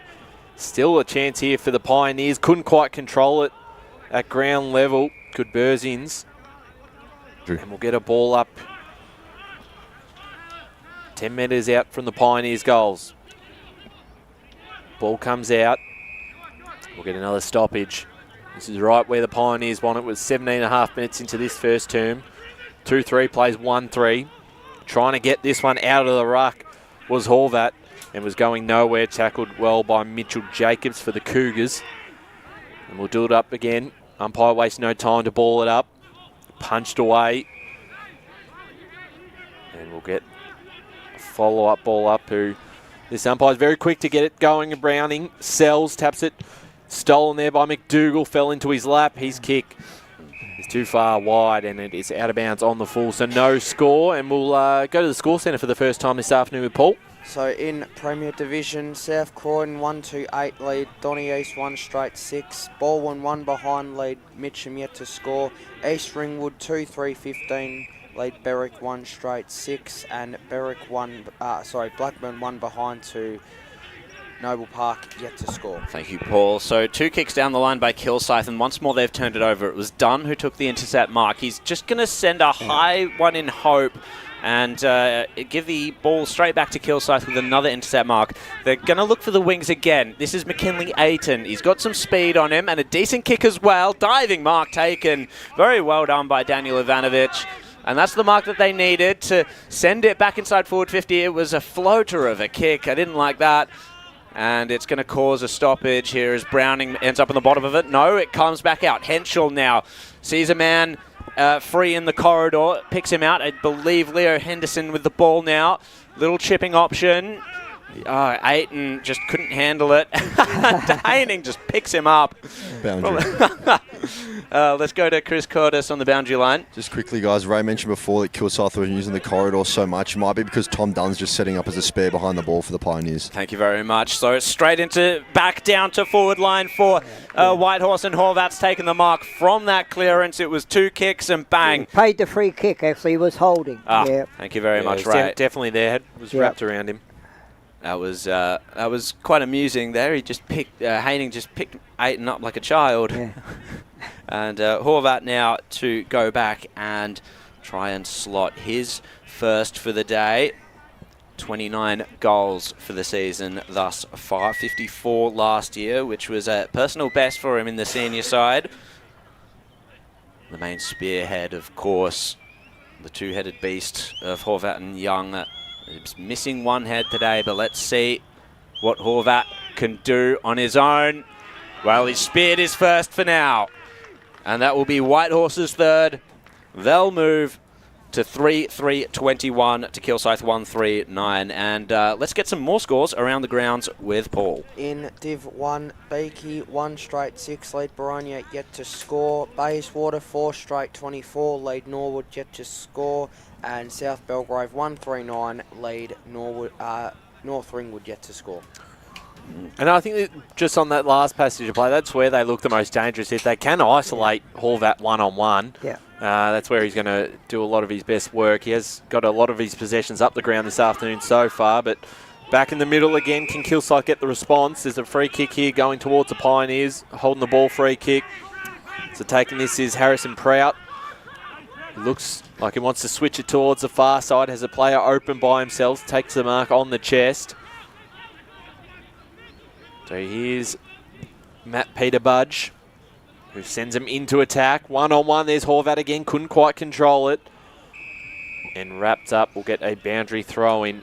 3-3-21 plays 1-3-9. 12-point lead to the Pioneers. Paul Uconi around the grounds. In Div 2, East Burwood lead 3-1-19 to Heathmont 1-2-8. Mulgrave 1 behind to Surrey Park get to score. Wanney South 1-2-8 to Ringwood 1-1-7 and Waverley Blues 2-2-14 to Croydon 1-3-9.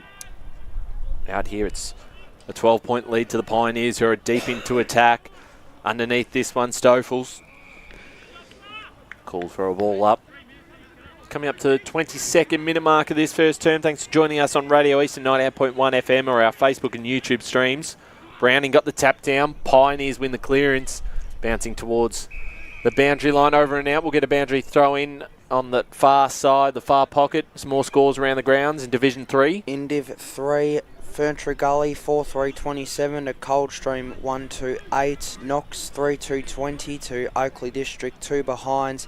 The Basin 3-1-19 to Scoresby 1-6 and Upper Gully 3-1-19 to Sylvan 2-4-16. Kilsyth out of defence. It's going to be a free kick. Sells has got this and it will be advantage, but it's on just the moment in behind the scenes. The Sells goes down the line and out of bounds on the full. And we'll have to see the Pioneers take possession of it. Drew Sells is a better kick than that. But they did get the advantage as well with the late contact. It was an awkward tackle there by Sim. You know, he went overboard a little bit with it. That's right, it's done. Short kick is right in front of us and out of bounds on the full, so Drew Sells will take possession. Great to be out here at Springfield Park for the first time in quite a while for a senior men's match of the round, that is, as Sells towards centre half forward. Going up for the fly there, couldn't quite bring it down Machete. Pioneers work this through McDougall. Keeping the handball alive, there's Sells off the right boot. Works out okay, falls into the hands of Ivanovic. And just doesn't have to be pretty. Certainly wasn't a drop punt, as Ivanovic will be in range to have a set shot from here. If he's a right footer, he's on the wrong side, really. It would be a good goal if he's a right footer and he puts this through. Could be a Tobin Brothers goal a day contender if he puts this through. He'll be kicking from a tough angle. Zero win, though. He only needs to do it straight, no matter what side he's on. So Daniel Ivanovic for Kilsyth's second of the afternoon. He hits the post. And for the second time, Kilsyth have hit the woodwork. And they move to 1-4-10. Trailing the Pioneers 3-3-21. 24 minutes gone first term on the Bendigo Bank scoreboard. I definitely feel like Kilsyth really needed to take more of those opportunities early when they had plenty of stoppages in their forward line. Huge kick down the line by the Whitehorse Pioneers, marked, however, by Declan Lamb, so not particularly well directed. Now that's a directed kick, and it challenged Daniel Ivanovic to stand under it, but he was worked under the ball by his defender, and Whitehorse will take it out from here. Sim kicks to a 3-on-1. That was never going to work out unless Connell was perfect and took the mark. He has to turn tackler now. Does so. And it was Ivanovic who ends up at the bottom of that. Ball up. So back we go. Crashing in was Browning. Couldn't get near it though. Dunn's going to get shoved over the line. We'll have another ball in. 11-point lead to the Pioneers as we are heading towards a quarter time fairly soon. We're 25 minutes into this stanza.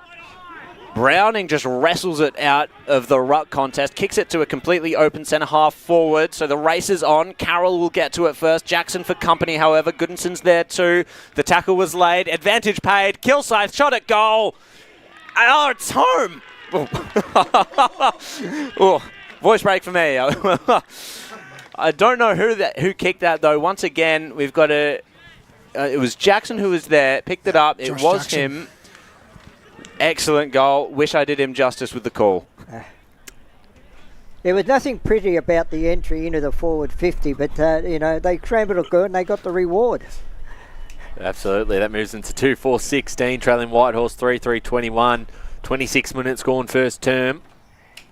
So back to 5 points here. Both sides have had their chances this quarter. I'll say the scoreboard probably reflects the game as it is at the moment, as the Pioneers look to get the clearance forward. Doing there nicely was Fabris. His handball was smothered. Follows it up again. Got the handball away this time to Parsons. Parsons towards the half-forward flank. Cut off here by the Cougars right on the quarter-time siren. Just on that last play then, from the bounce until the ball was cleared, Fabris had 4 possessions. Yeah, he was around it, wasn't he? He had 4 possessions in a matter of 5 metres. Yeah, absolutely. We'll go to our first break here at the Eastland match of the round. The goal kickers for Whitehorse, Horvat, Berzins and Hunt, all with 1 goal each. And for Kilsyth, Henschel and Jackson, 1 goal apiece. We'll be back shortly. It's Whitehorse leading 3-3-21 to Kilsyth 2-4-16. As Sarah opened her best friend Jackie's wedding invitation.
For you to see and make very informed decisions when planning a loved one's funeral. Visit tobinbrothers.com.au. Tobin Brothers Funerals, celebrating lives. At Yarra Valley Water, we know reducing your shower time, or show time, to 4 minutes can save you an average of $200 a year on water and energy bills. Shower shorter. Save water. Authorised by the Victorian Government, 1 Treasury Place, Melbourne. Sprained your ankle bursting through the banner? For bumps, breaks or bleeds, be seen sooner, close to home, at Knox Private 24/7 Emergency Department. You'll generally experience shorter wait times. Knox Private 24/7 Emergency, 262 Mountain Highway, Wanturna. You are listening to Radio Eastern FM 98.1. With live and exclusive coverage of the EFNL football season. Bringing you the match of the day with score updates from all divisions. And now we cross to our commentary team for the Radio Eastern 98.1 Match of the Day coverage. Welcome back to Springfield Park for the Eastland match of the round between Whitehorse and Kilsyth. Quarter time here, 3-3-21. The Pioneers leading the Cougars 2-4-16. Entertaining first term out at Springfield, and we've got a full team to break that down, as well as get one of the coach interviews, of course, at quarter time by our boundary riders, both Blake Tennant and Chris Cordes. But Ray, I'll start with you. Your thoughts on that first term. Both sides at stages had the momentum, but I think probably ball use and a few inside 50s have been a little bit poor from both sides, so that neither side really capitalising on when they've got the momentum. Yeah, you're dead right, Ryan. Both sides had a lot of the footy at certain stages, but it was just, I thought that we're coming out of the back six. Kilsyth went wide all the time. Sometimes you just got to bite the bullet and go down the corridor. And then on the other hand, when Whitehorse were going in, say they got a mark outside of 50, there's too many of their forwards going into that forward 50 area and congesting it. Some of them have got to stay out, and I think that's the difference between the two sides at the moment. Personally, I thought Whitehorse should have been probably another 2 goals in front, but they haven't capitalised. The Pioneers, yeah, you're right. They look like the side more likely to take the game on through the corridor or work it through switches. So we'll see how that all plays out in the second term. Before we hear from one of the coaches. Yeah, just quickly, but also when they do kick it in the air, well, the taller players of Whitehorse are marking everything. Yeah, that's right. Paul Uconi, who's in the score centre this afternoon. Just quickly, some scores around the grounds before we hear from our boundary riders. In Premier Division, South Croydon 3-3-21 to Donny East 3-2-20. Bowen 2-3-15 to Mitcham 1-3-9. East Ringwood 3-6-24 to Berwick 2-2-14. And Blackburn 4-3-27 to Noble Park 1-6 in Div 1. Beaky 4-24 to Baronia yet to score. Park Orchards 4-1-25 to Murrelbark 2-2-14. Bayswater 5-1-31 to Norwood 4 behinds. And South Belgrave 3-5-23 to North Ringwood 2-12 in Division 2. East Burwood 5-1-31 to Heathmont 4-2-26. Surrey Park 2-2-14 to Mulgrave 1-3-9. Wanney South 4-2-26 to Ringwood 2-1-13. Tempe 2-12 to Lilydale 5 behinds. And Waverley Blues 3-2-20 to Croydon 1-3-9 in Division 3. Ferntree Gully 5-3-33 to Coldstream 1-3-9. Knox 3-5-23 to Oakley District 3 behinds. The Basin 4-1-25 to Scoresby 3 straight 18. And Upper Gully 5-1-31 to Sylvan 3-4-22. Let's go down the boundary. Chris Cordes. Yes, guys, just before Blake grabs the Kilsyth head coach for a quick, Jack, just a few things from the quarter time huddle from the Pioneers there. They were happy with how they were setting up behind the ball. Just wanted to make sure they didn't drop too many spare back, but obviously still wanted that one spare, which a lot of the time has been Tom Dunn so far. Now they are sending a tag to Ivanovic. I believe that's Daniel Ivanovic, number 2, and that's going to be the job of Jacob Virtue so far, I believe. Boundary. Let's go down boundary. Blake Tennant. Yeah, it's just down Damien Murray. Damien, how do you sum up? You talked about holding the width because obviously small ground. Is that something you want to try implement in this second quarter? Yeah, it's not a bad start by us. Yeah, obviously what you want to do on a smaller ground is you don't want to make it extra small by all having 18 blokes running to the one spot. So the boys know their spacings and they need to hold their width a bit better and make a smaller ground slightly larger and use the whole ground whilst also playing direct. So. Another thing also you talked about, the corridor, obviously small ground. Is that another thing you also spoke about? Because kept kicking in there and maybe a few turnovers. Is that something you want to try and move for the second quarter as well? I think we've just got to defend the corridor a lot better, Blakey. I think on a small deck you've got to use the centre square and the team that owns the centre square both defensively and offensively and uses it to their advantage and takes it away from the other team, makes it a disadvantage for the other team, will generally be the team who kind of controls possession. You control possession, Blake, you go a long way to winning a game of footy. No worries. Thank you, Damien. Thanks to Damien Murray and Blake Tennant down on the boundary line. Kick forward here from the Pioneers. Gilliland inside 50. Socket off the ground there, trying to keep it in front of him there. Machete for the Cougars. Deeper and deeper into their defensive 50. They might see it out. The ball's picked off. Benzi's got it away. His Hunt. Handballed into the pocket. Horvat. Impossible angle. And couldn't certainly get past the defender at full back in Lefebvre, who goes to the pocket to find Sells for the Cougars. Looking to get this one out of defence. Mark taken by Cody George. Their back half at the moment building this up on the far side. The mark is taken there by Daniel Vanovic, who was spoken about at the Whitehorse huddle. Vanovic down the line in front of the Pioneers bench, should I say. The mark is taken. The Cougars once again go inside 50. Good transition. Daniel Vanovic's around this one as well. 5-17 Kilsyth. 3-3-21 Whitehorse. So Whitehorse to bring the ball back in. It was interesting. I noticed Kilsyth actually started with 2 wingers on the near side, and I don't often see that. So Whitehorse to bring it back in, and it was straight out on the full, unfortunately. So here is Leo Henderson. who was one of those extra wingers, in fact. He's kicked it straight into the forward line. Tom Dunn was there, however, and he's going to slam it back out for Whitehorse at ground level.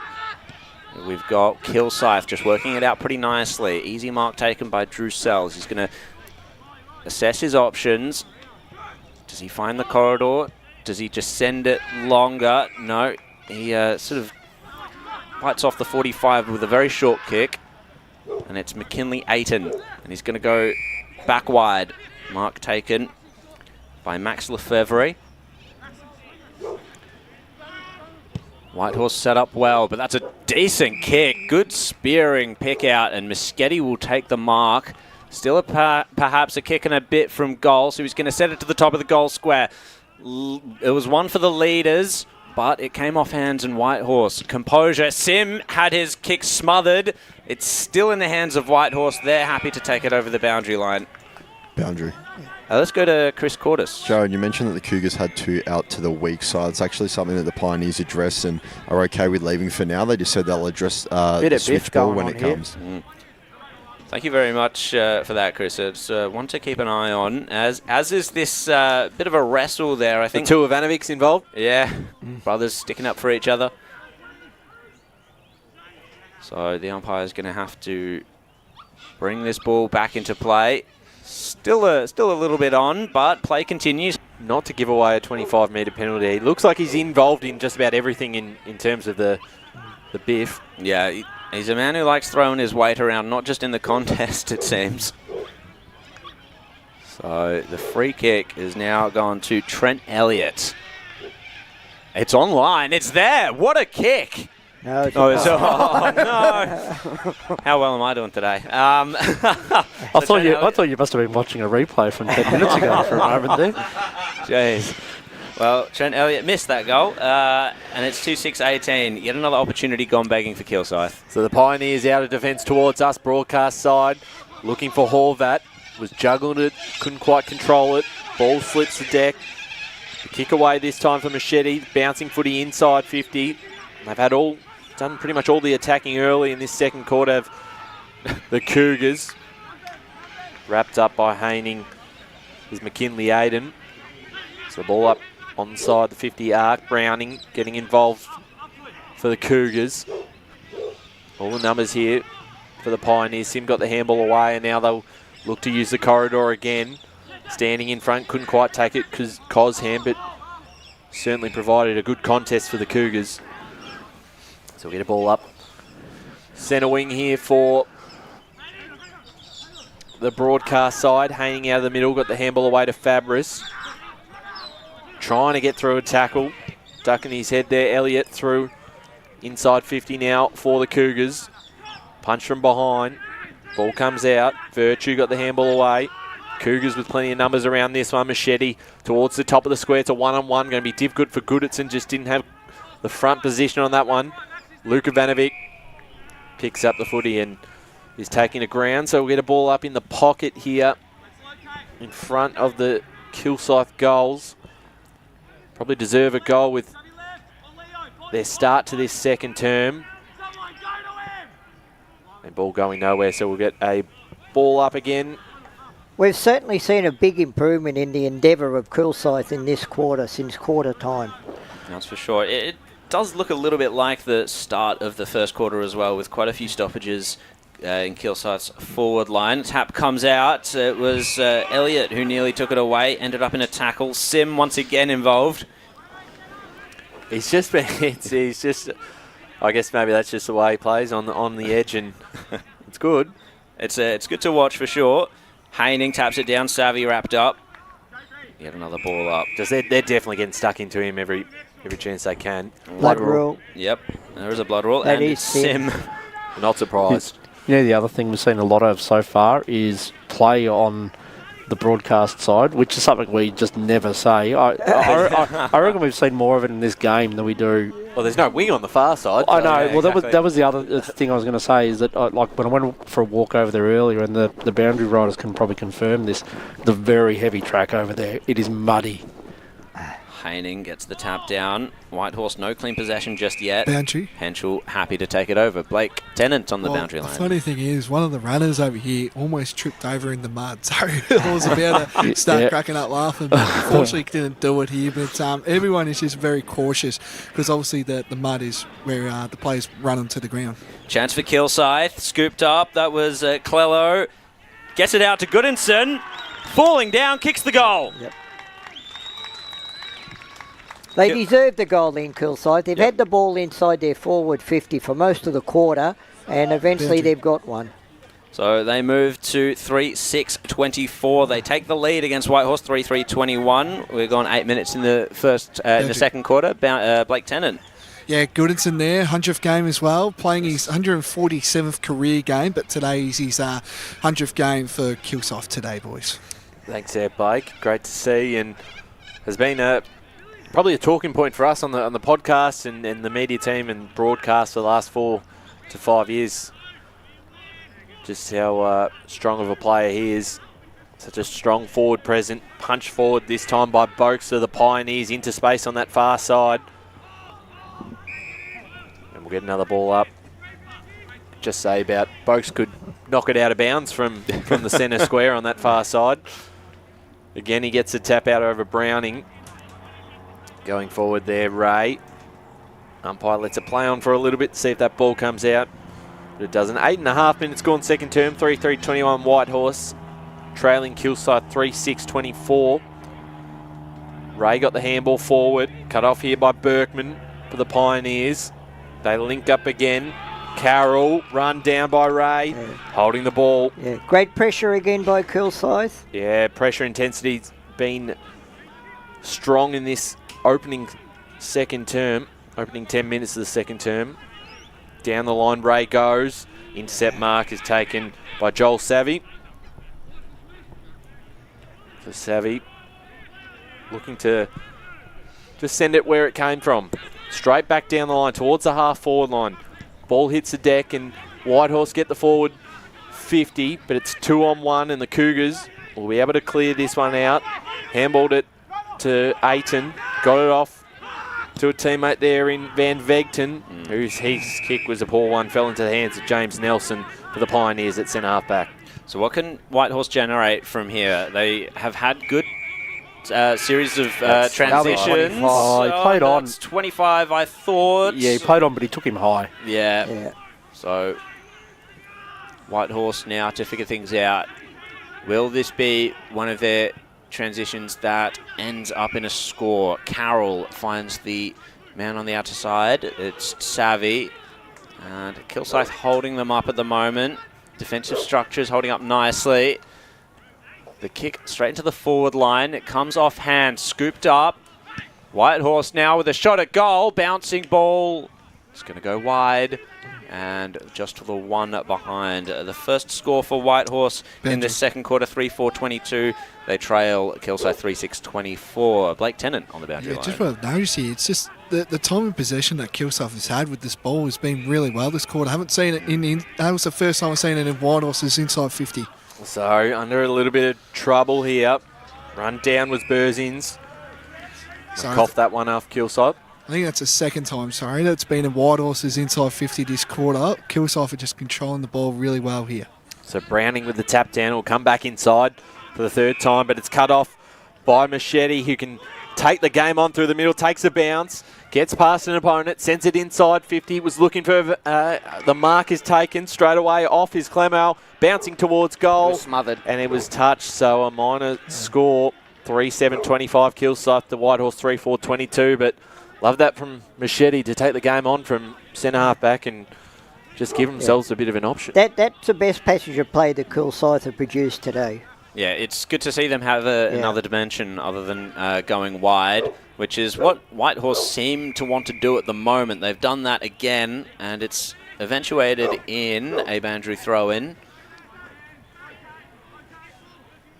If Kilsyth's accuracy was just a little bit better, they might be a little further in front, and we were saying that Whitehorse perhaps deserved maybe a 2-goal lead or so at quarter time. Now Berkman, he was physical in that contest, was able to get it out to Dunn. who's being challenged but manages to get the kick away. Cosham couldn't take the mark. Comes to ground level. Cosham, cumbersome, fell over. Bouncing ball. Kick smothered. Kilsyth not able to escape until McKinley Ayton scoops it up. Oh, the mark was dropped by Henderson. Really spent that before he had it in his hands. Sorry, that was Brendan Camden. The pressure got to him. Yeah, that was. I think he might have been thinking about the kick forward before he actually took the mark, unfortunately. So we'll have a boundary throw in Whitehorse's forward line. About a kick from goal at the moment. The tap is going to come the way of Sims, but it just eluded him. Ray gets the handball away. Van Vegten, his kick was under pressure, so it's going to come right back through Nelson. Kicks it to centre half forward. One for the High Flyers. No mark taken by Hunt. He's going to search for it at ground level. Manages to get it. Kilsyth, however, creating the contest. Hunt there again. Just couldn't quite pick it up this time. Challenged by Cosham. This will probably end up in a ball up. No, Cosham actually managed to scrub a kick away, and it's Kilsyth now on the attack. Moschetti again. He was the dasher from before. Goodinson on the outer side. Working up the ground. Was able to create some space for himself. Manages a kick to Drew Sells. He couldn't quite take the mark. Looking for it at ground level. Bumped off it. Moschetti's there again. Kilsyth looking for the corridor through Goodinson. Handball over the top. Good punch away there by McDougall. Couldn't quite find a man with it though. And it's spilt over the line through Stoffels. Boundary throw in. We'll go for some scores now. In Premier Division, South Croydon 4-5-29 to Donny East 3-2-20, Bolwyn 4-3-27 to Mitcham 2-4-16, East Ringwood and Berwick are tied, East Ringwood 3-8-26 to Berwick 4-2-26, and Blackburn 5-4-34 to Noble Park 2 straight 12. Thanks there, Paul, for those scores around the grounds this afternoon, keeping you updated. Another big weekend of the Eastern Football Netball League. No juniors tomorrow, but we do have the Vermont Roval Senior Men's match at a Vermont Recreation Reserve, also live streamed. Out here, it's a 3-point lead to the Cougars in a massive top 4 clash. Ball comes out. Kilsyth now through the middle of the ground. Aiden got the handball away. They go forward, out the back. Couldn't quite take the mark. But that Whitehorse defender in front of this one. They are able to have plenty of numbers around this footy to clear it out, bouncing towards the boundary line in front of the Whitehorse bench. Some scores again, Paul. In Div 1, Beaconsfield 5-1-31 to Baronia 1-4-10, Park Orchards 5-1-31 to Moorbark 3-3-21, Bayswater 6-2-38 to Norwood 5 behinds, and South Belgrave 4-7-31 to North Ringwood 5 straight 30. So we get a ball up on that far side. Haney got the tap down, breaking away there, just getting the handball in time. As they go towards the half-forward line to the Pioneers, picked up by Sells. Got Fabris to compete with now. He does well. Ends up with the footy, puts it on the right boot towards goal. Bouncing ball, and it's a goal for the Pioneers. Fabris, I think it was. It was Fabris. 4-4-28. The Pioneers now back in front of a Kilsyth 3-7-25. 15.5 minutes gone, second term. Very lucky to score that goal, the Pioneers, because before the ball went down there, Kilsyth had 2 extra defenders inside their defensive back 50 there. So what hope have Pioneers got? Okay, they got a goal that time, but what hope have they got if they just bombing it in there and they're 2 men down anyway? And I thought that other times when Kilsyth have got it out of the defensive 50, too many Pioneer players are in their forward 50. Some have got to stay out. Yeah, I completely agree with you, Ray. We'll have some scores in a moment, but we'll see what happens with this bounce, because Haining just took it out of the ruck, straight to centre half forward. Trundling after it was Kilsyth's defence. It's come to George now. Trying to take the mark with the flight of the ball was Moschetti. Couldn't quite manage that. He's going to be hunting for it at ground level. Laid the tackle. Let's go for some scores now around the grounds. In Div 2, Heathmont 6-4-40 to East Burwood 5-1-31. Surrey Park 3-3-21 to Mulgrave 2-3-15. Wannie South 6-3-39 to Ringwood 3-1-19. Templestowe 3 straight 18 to Lilydale 7 behinds. And Waverley Blues 5-2-32 to Croydon 2-4-16. You gave me heart failure then. I thought you were going to say Lilydale 7 goals straight there, Paul, for a minute. 7 behinds. That is unfortunate for the Falcons. A couple of Kilsyth players crash into each other as we'll get, Boundary. I think, a third stoppage in a row as Chris Cordis is right there. I haven't heard the name Daniel Ivanovic calling the Wild Boys. Looks like that Whitehorse tag is working out well for them. Yeah, I have to agree. That was Jacob Virtue, of course, as we heard earlier, as the tackle was laid. Dunn ended up on the bottom of it. Yet another stoppage and more scores around the grounds. Paul. In Div 3, Fair Park 4-2-26 to Donvale 2-4-16. Ferntree Gully 7-5-47 to Coldstream 4-4-28. Knox 4-5-29 to Oakley District 1-6-12. The Basin 5-1-31 to Scoresby 4-4-28 and Upper Gully 7-3-45 to Sylvan 4-6-30. How's the Basin going? Up against Scoresby at the moment. That's making a good fist of it there, the Bears. As we've And got Fair Park in front of Donvale at the moment as well. That is wild. So Division 3 looking very interesting at the moment. Back here in Division 4 as Kilsyth finally escaped this that outer side of the ground. It's a one-on-one duel at the moment. Now the cavalry arrive. It's Ivanovic. He's been tackled by two. That was excellent work by Dunn and Parsons teaming up. And we'll have a stoppage right in front of us here. So pretty even contest coming up to the 20th minute mark of this second term. 3-point lead to the Pioneers. Trying to break through there was Crosby, and he's run down the pressure from the Pioneers. It was both Prout That was a and very, Parsons. very strong tackle then by Prout. So Prout, short kick forward. Mark is taken, long way out from goal. Going forward here will be Gleed towards the hot spot. There's been a whistle. We'll just see which way it's going. It is going the Pioneers' way. It's Daniel Horvat's free kick. I'm assuming it'll be a holding free kick, as we'll have a look at the replay in just a moment. But a chance now for Daniel Horvat to go back and put his second on the board. And he is the most dangerous player in this forward line for the Pioneers. No Tom Young this afternoon. So Daniel Horvat, we're right behind him here. Be kicking from a slight angle from 35 out. Kick on its way. It holds its line. It's very good. Yeah. Horvat gets his second on the board, and the Pioneers move to 5-4-34 to Kilsyth 3-7-25. Sometimes there's no justice in football because let's face it, the bottom line is Kilsyth have controlled this quarter, but they've only kicked 2 goals, only 1 goal 3, where the opposition have only had it in there a few times and they've kicked 2 goals 1. I have to agree with you. Capitalising in football is so important. Yeah. Whitehorse feel like they have lost their way a little bit with I think in just the around last the ground 5 play. minutes, Andrew Haining's come into the ruck. I think he's fed up with his players and he's getting all the Well, there you go. There you go. On cue, Haining just belts it to centre half forward. Searching for it, there was Berzins, but Kilsyth with composure to get it down the line. Goodenson's worked up the ground, takes the mark, looking for the corridor. Punched away, however, by Whitehorse. Scooped up immediately by Van Vecten. Could he make them hurt on the rebound? But no. Good mark taken by Savvy. And he's going to just send it straight back out. Sim was the target on this near side. Tight ropes the boundary line. Gets it to a 2-on-2 contest. Searching for it at ground level is Horvat. He's wrapped up immediately. Can he get the ball free? No. And we've got another ball up here on the near side. So Whitehorse taking what I think, looking at the state of play, is an unlikely 9-point lead into time on, into the second quarter. Trying to escape the contest was Josh Jackson. For mine, still too many Pioneer players at the contest. Some couple have got to come back here for the kick out. Yeah, well, and Kilsyth has managed to take advantage of over that. the top and their open spaces. And it was Aiton who found the forward line there. Trying to fight for it was with Ivanovic. They just got to work this out. He dropped the knees into the tackle there, and the umpire says holding the ball. You're not going to...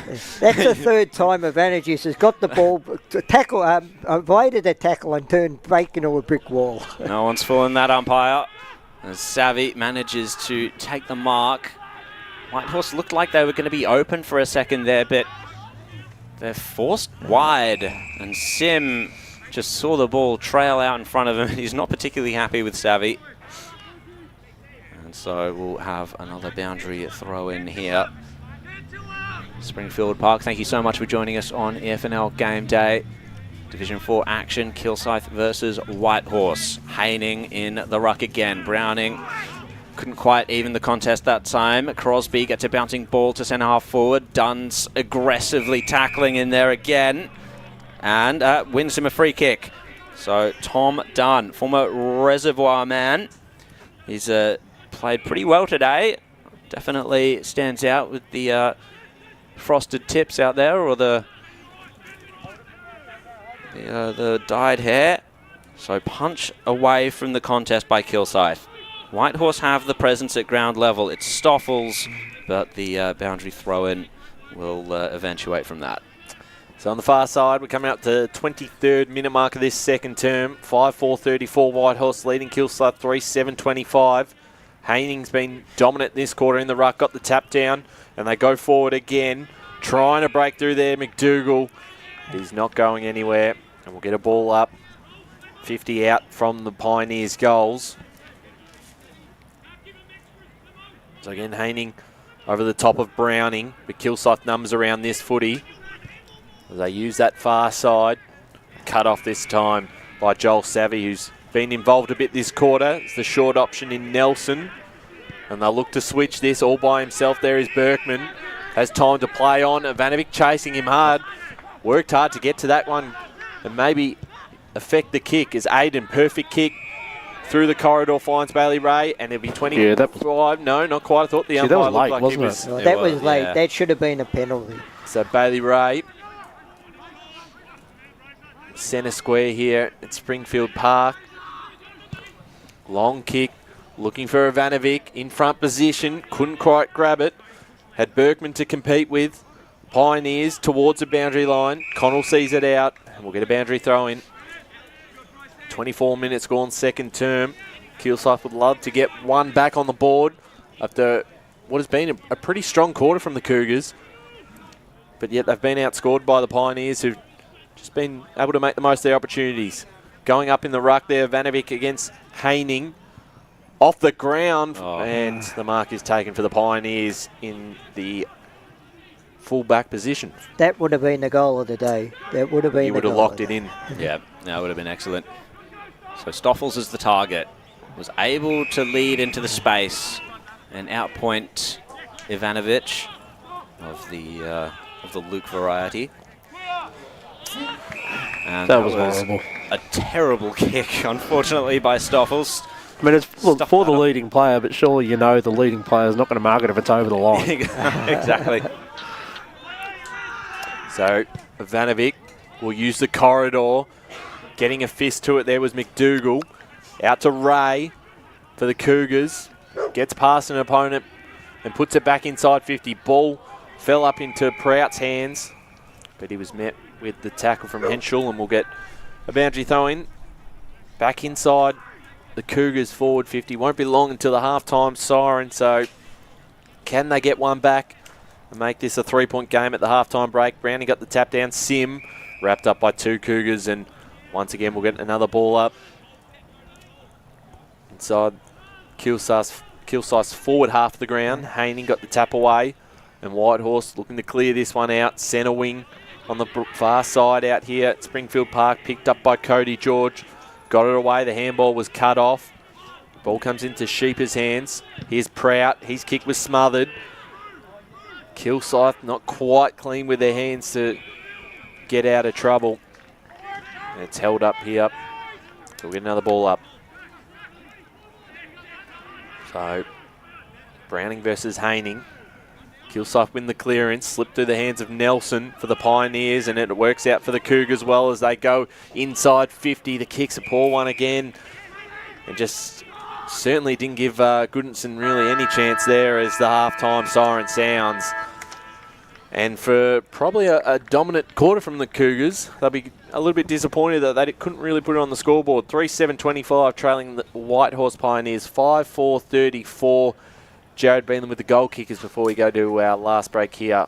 So from that quarter, Ryan Goodinson for Kilsyth, he kicked one. In the first quarter, it was Jake Henschel and Josh Jackson. Over to the Pioneers, it was Jason Fabris and Daniel Horvath to kick their 2 goals for the quarter, with the 3 in the first, or another one to Horvath, so he's got 2. Riley Berzins and Lionel Hunt both with 1. Thanks there, Jared. And we'll go to our halftime break here. It's the Pioneers 5-4-34 leading Kilsyth 3-7. As Sarah opened her best friend Jackie's wedding invitation, she was overcome with a wave of emotion. While her 2 young boys wrestled on the floor, tears of happiness rolled down Sarah's cheeks as she saw the words she'd been longing to see. Please note, this wedding will be a child-free event. Well, Sarah, looks like we're off to Eastland for a new frock and some heels. And let's book in that babysitter. For all of life's little moments, there's Eastland. Eastland. Live real. Sprained your ankle, bursting through the banner? Broke a finger, high-fiving the ruckman? Or did you run into the goal post again? For bumps, breaks or bleeds, be seen sooner, close to home at Knox Private 24/7 Emergency Department. The preferred provider of emergency care to the Eastern Football Netball League, you'll generally experience shorter wait times. You don't need private health, but there is an out-of-pocket fee. Be seen sooner, close to home at Knox Private 24/7 Emergency Department, 262 Mountain Highway, Wanturna. Do you feel good about your bank? Because there is a bank you can feel good about. They share their profits to fund big community projects, small community clubs, and vital emergency services. They've given $250 million to help Australian communities thrive. They have all the products and tech you expect from a big bank, with service you don't. It's Bendigo Bank. Feel good about who you bank with. Try Bendigo. Search bendigobank.com.au or search Bendigo Bank near me. Tobin Brothers Funerals wear their heart on their sleeve. Their clear and easy-to-use website and Memory Maker app make it easy for families to make an informed decision. Here's James McLeod, Managing Director of Tobin Brothers Funerals. We pride ourselves on being the most transparent funeral company. All pricing on goods and services are available on our website. It's all there for you to see and make very informed decisions when planning a loved one's funeral. Visit tobinbrothers.com.au. Tobin Brothers Funerals, celebrating lives. Do you want to study at the #1 sports science school worldwide? Study sport at Deakin and benefit from the most advanced sports facilities available, from running tracks to biomechanics labs, and decked out gyms to a climate chamber. Deakin have what you need to graduate ahead of the pack. Discover endless opportunities in sports science by visiting deakin.edu.au/sport. Deakin, proud sponsors of the EFNL.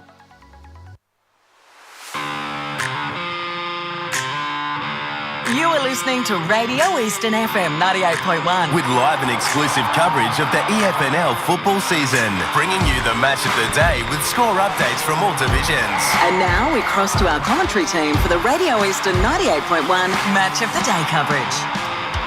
Welcome back to Springfield Park, Eastland match around half-time here, and it's the Pioneers 5-4-34 leading the Cougars 3-7-25. And I'm joined by Blake Tin and Chris Cordes, who have been on the boundary. Blake, I'll start with you and your thoughts on this game so far. Been an interesting encounter. Both sides at different stages of the game have looked like they've been in control. I'd say Pioneers probably owned more of the first term, but the second quarter you felt like Kilsyth were on top, but couldn't really convert in front of goal with those inside 50s, and then the Pioneers, didn't go inside 50 very often, but they end up with 2 goals to the quarter. I personally think Kilsyth should be winning. That's just how I've seen it. They've had the ball a lot in that second quarter, and I think they should be winning. 3-7. Bad kicking is bad football, but it seems that way. I feel like Whitehorse are just, getting their turnover game when Kilsyth are just banging in a little bit more inside their forward 50, and I think Whitehorse are just taking the game on and really showing their strides as well, and that's why they're winning for this game. But I personally think Kilsyth should be in front, but I think it's just the turnovers that are killing them at the moment, putting them away from this game. So having a look at Chris, in that second quarter, when they did go forward, Horvath seems like probably the most dangerous forward when they do get the ball forward, and they've given away a couple of free kicks, which has led to a couple of his goals. Who else probably sort of stands out that you think can probably take this game open? Well, it's interesting to see because obviously we said Jacob Virtue was started off that quarter tagging Daniel Ivanovic. I think they've gone away from that now. They've just gone for a more generic setup around their stoppages and just playing man on man. So he's one that could get forward. He's got 8 goals in the season. But it is quite interesting because you almost feel like if the Pioneers do want to get more shots on goal and have more set shots, they kind of need to somewhat build up the play slowly because they do have that spare back that, like I've said a few times, is often Tom Dunn. It feels like when they are going forward, we saw late there down on the wing just in front of Blake and I, it was Horvat against I think 4 or 5 Cougars defenders. So it is interesting that it's not so much the players that they're sending it inside forward 52. I think it's more they need to agree on and figure out in the ground the way in which they're entering forward 50, whether that's the pace or the type of deliveries or whether they want to go deep entries or keep it shallow or whatever it might be. I think that's where they need to focus their attention. Blake, you spoke to Damien Murray at quarter time and talked a bit about the conversation about the ground size, and it's a unique shape. It is a smaller ground. And bit different to what Kilsyth usually play on. Yeah, very different to their home deck. And what did you think of that second quarter? Do you think he goes in half time a little bit happier with the way they use the ground? Oh, definitely. They've been using the ball really well. You know, they had a link out, just on the half back line, as we're looking at the ground now, and they linked up, and unfortunately they just put a dumb kick there that should have been maybe lowering their eyes a little bit more. I think they need to start doing that as well. They definitely had the ball. I reckon I only counted maybe 6 inside 50s to Whitehorse that quarter, and Kilsyth had a lot more inside 50s in the game. So I definitely think Kilsyth are on top at the moment, even though the scoreboard says Whitehorse is leading.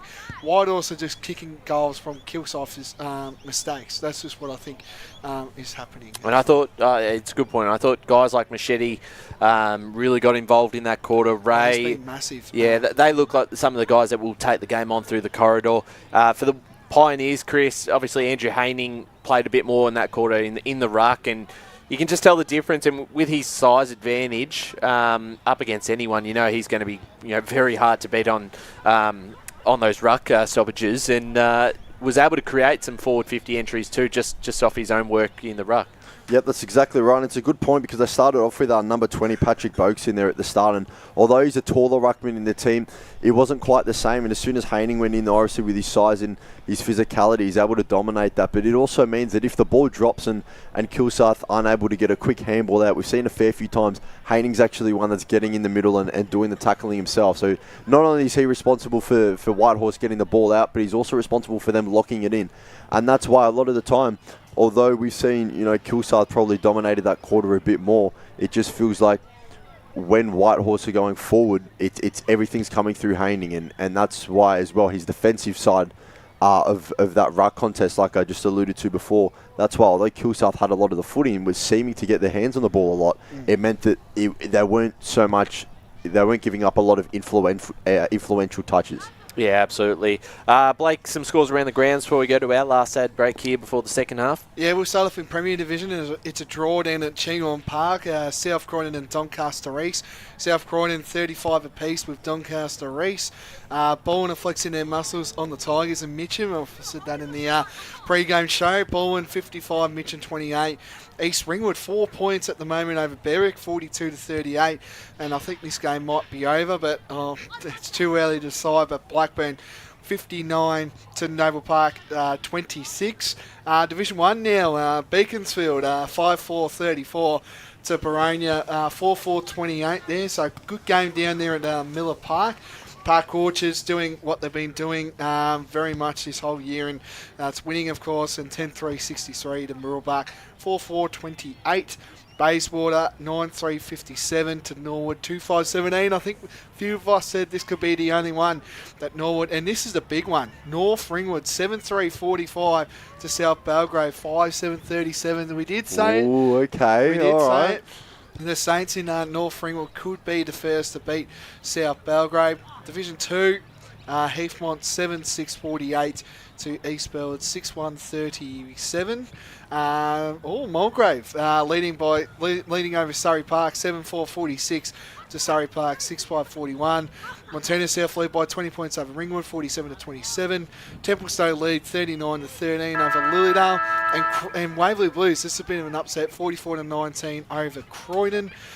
Quickly with the Div 3 ones, and then we'll go to a round break. Donvale 33 to Fair Park 26. Ferntree Gully 47 to Colsham 42.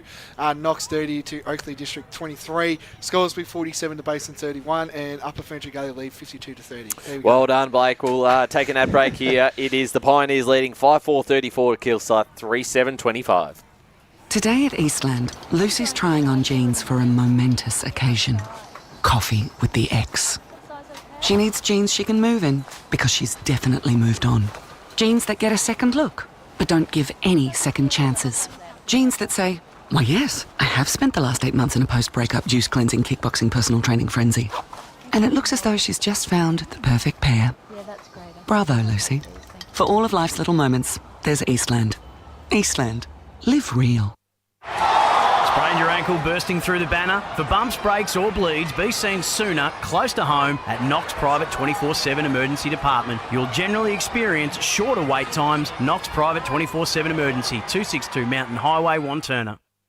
Do you feel good about your bank? Because there is a bank you can feel good about. They share their profits to fund big community projects, small community clubs, and vital emergency services. They've given $250 million to help Australian communities thrive. They have all the products and tech you expect from a big bank, with service you don't. It's Bendigo Bank. Feel good about who you bank with. Try Bendigo. Search bendigobank.com.au or search Bendigo Bank near me. Tobin Brothers Funerals wear their heart on their sleeve. Their clear and easy-to-use website and Memory Maker app make it easy for families to make an informed decision. Here's James McLeod, Managing Director of Tobin Brothers Funerals. There's no mystery about our pricing. It is clearly displayed on our website and our app. We have staff standing by 24 hours a day, every day of the year to assist you in your absolute time of need. Visit tobinbrothers.com.au. Tobin Brothers Funerals, celebrating lives. There are only 3 things that should be flushed down your toilet. Pee, poo and paper. Some wet wipes and antibacterial wipes say that you can flush them, but you can't. They clog up the toilet and pipes, causing expensive blockages. Save yourself a truckload of trouble. Put your wet wipes in the bin. To learn more, head to the Yarra Valley Water website, yvw.com.au/wet-wipes. Hi, Dylan Dow from the Baroni Football Netball Club here. When I need to grab a quick coffee or a bite to eat, I'm popping into Eastland. Eastland's more than a shopping centre. They support a range of community organisations and have been a major partner of the EFNL since 2018. Cheers, Eastland.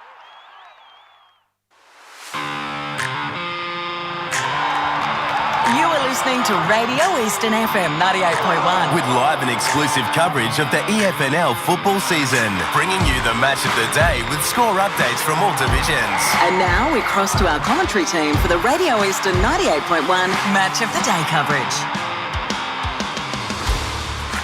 Whitehorse versus Kilsyth, and half-time here. The Pioneers lead 5-4-34 to 3-7-25 Kilsyth. Pioneers out in the field at the moment. Kilsyth just making their way out to their positions. So we're set to go for a big second half here. Still anyone's game. I'm Ryan Long, joined by Jared Beal and Paul Uconi and Ray Baird in the box, and on the boundary line, Blake Tennant and Chris Cordes. Ray, thoughts on that second term, and a much better quarter from Kilsyth, except the fact that they only kicked the one goal for the quarter. Yeah, you're dead right. Look, they owned that quarter without a doubt, and they lifted in the intensity to the football and they put themselves right into this game now. I feel if they can just keep that up, I think that they're a big chance. Look, I'm going 50-50 at the moment. I wouldn't say which side's got the advantage, but what's interesting to see, Andrew Haining now, he did start the game on the bench, but in the last 10 minutes of that quarter, he come on, and as we saw, he controlled the stoppages. He's back in the middle there. I think that whoever gets the first couple of goals in this quarter, I think that they can win the game. Yeah, absolutely, and be fascinating to see how it all plays out. It is a 9-point lead for the Pioneers at home. Certainly a big game in terms of the context of their season. Stay alive in the top 4 and certainly go a long way to their chances of playing finals this year. Browning's kick was cut off. at centre half back here by Nelson for the Pioneers. Got it off to Fabris. The half back line. He'll be kicking towards us, broadcast side, standing in front. Couldn't quite take the mark, could Camden. And we'll get a ball up right in front of us. We'll have a great position to see this one. Umpire throws it up and Haining comes in, gets the tap down. No real clear possession there until Browning picked it up and went forward for the Cougars. Flying there was Ivanovic to get there. Sells got the handball away. Van Vegten caught with it, and that's holding the ball. Wrapped up there by James Nelson. So Pioneers to try and work this one out from defence. Once again, the transition has been on and off here for the Pioneers. This one's a little bit off as it's come off hands and over the line right in front of us here in the commentary box. Thanks so much for joining us on Eastern 98.1, the Facebook and the YouTube streams for this Division 4 clash. Haining taps it down, scooped away by Fabris. He gets the kick down the line. The target was Horvat, couldn't take the mark, however. Paddled in front of Virtue. No clear winner at the moment until Prout scooped it up. Got it to McDougall, back to Virtue. Kilsyth have the goalkeeper back there, though. And they'll be able to escape from defensive 50. And the contest was won out by McDougall there, able to punch it over the line. Both sides are giving it all in the first couple of minutes of this quarter. It's definitely a willing contest. Very happy to see both sides have shown up to play today. Kilsyth with the clearance, at least briefly. Camden hands it out to Moschetti. He's got some speed on him, wasn't able to escape the pressure, had to handball it. And now Whitehorse nearly to win the ball back. We'll see who works this one out. It's Prout in the end, still no, tackled. Gets it out now to Parsons, able to hand it to a man in space. Sim couldn't handle it, however, it was McDougall actually. And he's just been bumped over the line along with the ball. Still the 9-point lead in favour of Whitehorse. Game definitely not over though. Sim gets it to centre half forward. Good tackle laid by Hunt in the forward line, and Whitehorse earn themselves a stoppage. I don't like what I'm seeing. Herds of Pioneers are going into that forward 50 again. Well, we'll see if they can score out of it. Perfect tap down, snap on goal, and a perfect finish there from Jacob Virtue. And that is probably one of their best Gotta be a pieces goal of a play. day contender. Yeah, I'd I say reckon. that would be the Tobin Brothers goal of the day contender. That moves them 6-4-40 to 3-7-25, straight down from the ruck contest, and was able to perfectly finish that one off. That's the sort of stuff you do practice at training, isn't it? That straight from the ruckman down and when running into an open goal. Well, that will bug Damien Murray. That it just was quite easy in there in a stoppage in their defensive half. Yeah. So the former Nunawading man gets his first goal for the day. Sim was able to get the clearance, and now Whitehorse look like they're threatening to blow the lead out a little bit early in the third, as Berzins has taken the mark. You're right, Jared. Danger signs there for Kilsyth, the way they cleared that out of the centre. We'll see what Riley at Berzins can do. The young man trying to make his mark in this Whitehorse Pioneers team. If he's got a long kick on him, he might actually be able to work this one home. Just falls short on the line. And Kilsyth hit the post, actually. Breathe a sigh of relief. Hit the post. Thank you, Ray. I think that's Dobbo, the goal umpire. Saw him come in today. If no offers this week, as Kilsyth clear this one out. No mark taken. Towards the boundary line, there's Sim. And it is paid against him, holding the ball, free kick. So there is, they're looking to take the advantage. Does look like Ivanovic's a bit slow to get up behind play, but Van Vegten here for the Cougars. Van Vegten looking to use the corridor. That's a good kick. Finds Browning. And they've got options on the far side. The kick wasn't perfect. Bounces in front of Cosham. A lot of work for him. He's able to do quite well. Juggles it to himself. Takes the game on. Inside 50 here for the Cougars. Out the back. Couldn't quite take the mark. Ball hits the deck. Still alive here for the Cougars. Going forward there, Vanovic. Wrapped up in the tackle by Parsons. It'll be a Someone stoppage down inside for 50, Kilsyth, and it does just look on like top that's a of the goal Vanovic square. again. Luka Vanovic. Haining just pushed aside Sells, and has, in fact, the Pioneers have won a free kick here, so they clear it out of defence to Horvat. With the half-back line here for the Pioneers. Uses the corridor, finds Fabris, and they want to switch it towards the far side because they've got numbers out there. Now on the wing is Berkman. Down the line, no mark taken. Lefebvre's there for the Cougars. It's one out by the Pioneers. Inside 50. Spalling from behind there. Aiton did well towards the boundary line. Hunt. We'll get a boundary throw in. Inside 50 here for the Pioneers. 6 minutes gone third term. Boundary side, Blake Tennant. Yeah, Luka Vanovic is coming off at the moment. He's gone for a little short. He's on the road at the moment as we're speaking. I don't know what to say, but he's definitely on the road as we speak right now. What do you mean he's on the road? Well, he's in the middle of the road right now. What? Yeah, he's on the road right now, and he's just at someone's front yard at the moment. So, What? Yes. He's gone home. So he's just taking his time. Well, speaking of the road, Kilsyth's on the warpath at the moment. Spearing ball towards the forward line. Putting himself in the way well was Nelson, however. And they'll earn themselves a stoppage, Whitehorse, as it looked really dangerous there as Trent Elliott was powering through the corridor. But Whitehorse able to even things up. He's back on the bench now, boys. Oh, Van Vechten skimming the ball towards the goal line. Confused. What do you mean? He went in the actual road? Yes. One behind. Why? He literally just went on the road and he was on someone's front letterbox just getting some air. So he's back on the bench now, boys. So. Yeah. Interesting. As ball comes out of play, there's been a whistle blown. Is going in the direction of the Pioneers. Ed Sim will look to use the corridor. It's turned over. So both sides getting a bit more risky with their kicks, but happy to take the game on. Don't mind it. Crosby's kick was smothered towards the half-forward flank. Socket off the ground. Still alive here for Ivanovic. Daniel Variety tapped it towards Henschel. Snaps it towards goal. Sells held. I think he was. And he will get a free kick. It will be a bit of an angle, but from 15 metres out. And Drew Sells, much needed kick here for Kilsyth, with just the game not necessarily slipping away, but it's just at that dangerous point where they've got to get the next one. 3-8-26, trailing Whitehorse 6-5-41.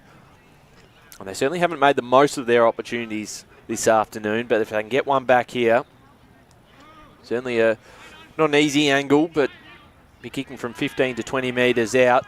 Sells comes in and has missed to the left, so that moves them to 3-9-27 to Whitehorse 6-5-41. 8.5 minutes gone third term on the Bendigo Bank scoreboard. Ryan, you mentioned that both sides are taking chances. I think that's the way one side is going to win the game. Because the way it's going, it's just sort of by the playing out. So take your chances and you get away with it, you'll win the game. Good punch from the contest by Horvat just to try and gain some extra territory, but it was all Kilsyth behind him, so Muschetti scoops it up. And the ball from Jackson trying to find the corridor. Oh, Harrison Prout, he just kicked it to himself essentially and throws onto the boot. What a bomb from Harry Prout. Whitehorse, that was punishing.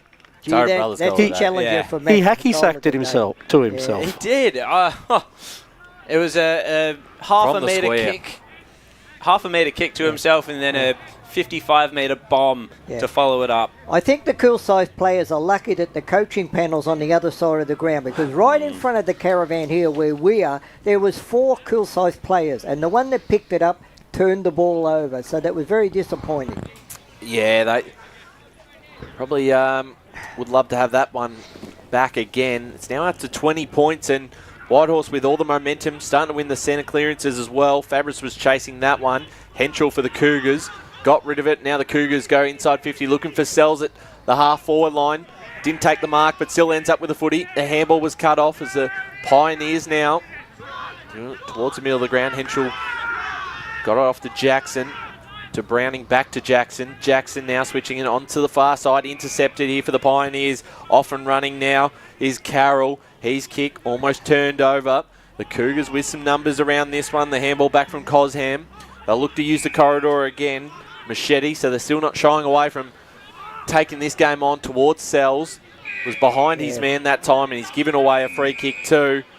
And the ball is going to come back here, and it will be in the hands of Tom Dunn. Been a fascinating contest down back as Dunn looks for Sim, uses his body, couldn't take the mark. Cougars with some numbers at ground level. Machete there again, gets past one, gets a handball away. Henschel with the handball. Now off to Lamb. Lamb inside, 50 for the Cougars. Can they get a mark inside? Not quite. Ivanovic almost juggling that one and seeing it across the line. We'll get a boundary throw in. 10 coming up to 11 minutes gone, third term. Bendigo scoreboard. It's the Pioneers, 7-5-47, leading Kilsyth 3-9-27. To me, the obvious message went out to Kilsyth, play on at all costs, because that's what they've been doing this quarter. And it's good to see they're not dropping their heads. No, they haven't. As chasing this one along the boundary line is Fabris, and the Kilsyth player just, I think it was Van Vechten who went over the top of him and took his leg. It's that free is kick. that is a very good for a free kick by the umpire. He took his legs out. He took the player's legs out. Now that's a free kick. So Van Vechten, this will be real tucked in on the boundary line. This will be a tough kick from here. Probably a 15-degree worse angle than the last kick from Sells, and a little bit further out too. So he'll take his best. Van Vechten snaps around from the pocket and has put it through. A much needed one for the Cougars. Great finish from Van Vechten, and that moves them to 4-9-33 to 7-5-47. Coming up to the 12th minute mark of the third quarter. Great finish. Just quickly, guys, on Drew Sells, he's not a noted goal kicker. He plays most of his footy off half back, and I think what's happened is that he's been sent to Tom Dunn, the player who was the loose man throughout the first half for Whitehorse, and Sells is now starting to look like a little bit of a likely target instead of just a shot-down roll on the loose man. We'll just go quickly down to the boundary line. Luke Ivanovic back on the ground, boys, after being on someone's front yard, so good news there. I'm still unsure about this. But he's going to have to Is it his place? Yeah. No, it's definitely not his place, mate. Probably just checking his mailbox. Yeah, so he's back on the ground, so that's the main thing, I guess. So, from the clearance, Aiton manages to get it to Sells, punch by Dunn, and that was good defensive work by what was the loose man. Skirmish out there on the left half forward line for Kilsyth. No clear possession until Fabris gets his hands on the ball, and it's a high up and under contest there. Cosham couldn't take the mark. It was Berzins in front of him. So Berzins is going to get it to centre half forward. The target was Hunt. He couldn't get himself free. It was a good contest by Kilsyth, and the tackle was laid by Declan Lamb. And it could have been a goal saver.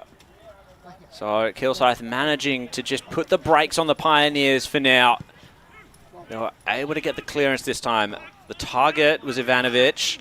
Couldn't take the mark. Connell wraps him up. Oh, stoppage. Reckon that would have come to the effect. Yeah, unfortunately, sorry. Apologies for that. Anyone with kids listening along at home. Parsons gets the handball away out in front of Fabris. Just trying to get a clear possession here at Whitehorse. Connell was nearly run down. His kick was under pressure, so Kilsyth win it back. It was not a well-directed kick. Pretty thoughtless in the end, and Savvy was able to take the intercept mark, and Whitehorse will switch it from here. So now Prout, and they go in the direction of Hunt. Just overdid the kick a little bit, so now the Cougars through Browning. Send it long down the line, out the back, or in front there. Van Vechten kept it in front of himself, picked it up nicely, put it towards goal, and Ivanovic takes the mark. He's off the road and he's in the forward 50 and can go back and put through their fifth if he kicks truly. Still not sure what he was doing on the road or if that is correct, but very important for Kilsyth to have him up forward. I'm not joking. He legit was on the road, waited for a car, and then stopped on someone's front yard. So, no, boys, I'll vouch for this. He was straight off. Didn't even sit on the bench just across the road. Unless he's a real estate agent too, just taking every opportunity to put some junk in a mailbox. Busy Saturdays. Luke Ivanovic comes in, lines up, kick on the way. He's put it through. Kilsyth get two back-to-back goals, and they move to 5-9. 39, Whitehorse 75-47, 15 minutes gone third term. Great response to the Cougars because at one stage it was 20 points, but it felt like Whitehorse were just on a momentum run that the could have. Cougars, they've been able to stem the flow that Whitehorse had on a little bit of a run on then, but they're hanging on in there. This game's going to go right down to the wire, I feel. Damien Murray would be very happy with this last 5 or so minutes by Kilsyth. So Van Vegten too has been massive. He has been. Third term. Yeah. So back into the centre, it was Boakes to get the tap down for Whitehorse. Escaping the stoppage was McDougall, high up and under. Heinings put himself forward, couldn't take the mark. Kilsyth at ground level, trying to work this one out. Not going to be able to is Jacobs. And ball up in the right forward pocket for Whitehorse. May be able to get one back, but Kilsyth have had the run of the play thus far in the past few minutes. Bouncing ball. They're just going to try and work this one out, but no space. It's all shut down. Paul in the score centre.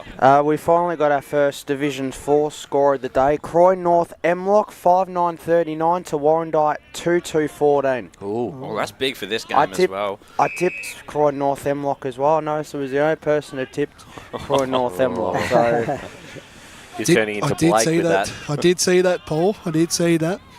Haining tapped it behind himself as Henschel wrapped up. Whistle gone. Secondary whistle gone, that is. Not sure what the umpires talk. Yep, just waiting for everything to clear. Not sure what was going on there. So 8-point lead to Whitehorse. Can they extend it from this stoppage? Scooped up by Kilsyth. Muschetti is able to get the kick away. Good mark by Camden. Challenged by his opposite number in Virtue. The 224s going at it. So what can Camden do? The run has been stemmed a little bit from Kilsyth. Play on at all costs has gone away a little bit, but Van Vegten on this outer side was able to snaffle the ball. Bouncing ball into the forward line. Sells was the first to it, threw his boot at it. Wasn't that effective. Has to go again. Whitehorse, the challengers arrive, and that one was Rochard. And ball up here. We'll get some scores in a second, but this opportunity for Kilsyth could be free kick coming to fruition. And we'll see who the free kicks is going to go to. This would bring it back to a 2-point game, and it will be the boot of Kyle Crosby. You know why that free kick was paid? I'll tell you why. Because the throw-up went to a non-officiating ruckman. It landed in his hands. But he stood there and he's gone, I don't want it. What do I do with it? And then he was caught. And then he was just caught. You're right. He just stood there, Lee. But that's where the throw-up ended in his hands. Not his fault, really. And he was not one of the... I know. 7th goal for the year on offer for Kyle Crosby. It looked a little in doubt, but he didn't think so. And it's gone through the middle, and it's a 2-point game. 18 and a half minutes gone on the Bendigo Bank scoreboard. And Kilsyth, they've found a way back into contention. I'm just having a giggle to myself. Andrew Haining standing in the middle of the centre circle with the other umpire just nodding his head. No, that could not have been a free kick. Paul in the score centre. In Premier, South Croydon's 8-7-55 to Donny East 5-6-36. Baldwin 9-10-64 to Mitcham 4-5-29. Berwick 7-3-45 to East Ringwood 5-13-43. Out of the middle there, that was as easy as you like. It was Haining down to Prout, and now inside 50. The mark is taken by Burzins, who have the set shot. Just quickly, Paul. And just quickly, Blackburn 11-5-71 to Noble Park 4-2-26. So Burzims will line up to get the quick response for the Pioneers. That was just the perfect centre clearance. Now Burzins will be kicking from about 35 out. Not a long run up, but doesn't need it because he's put it through, and that's an important one for the Pioneers to get one back. They go to 8-5-53 Whitehorse, 6-9-45 Kilsyth. We've played almost 20 minutes into the third quarter on the Bendigo Bank scoreboard. Yeah, and Riley Burzins, he's done a good job down there. That's his second goal for the game. So, that, if all your forwards can kick 2 goals, you usually win the game.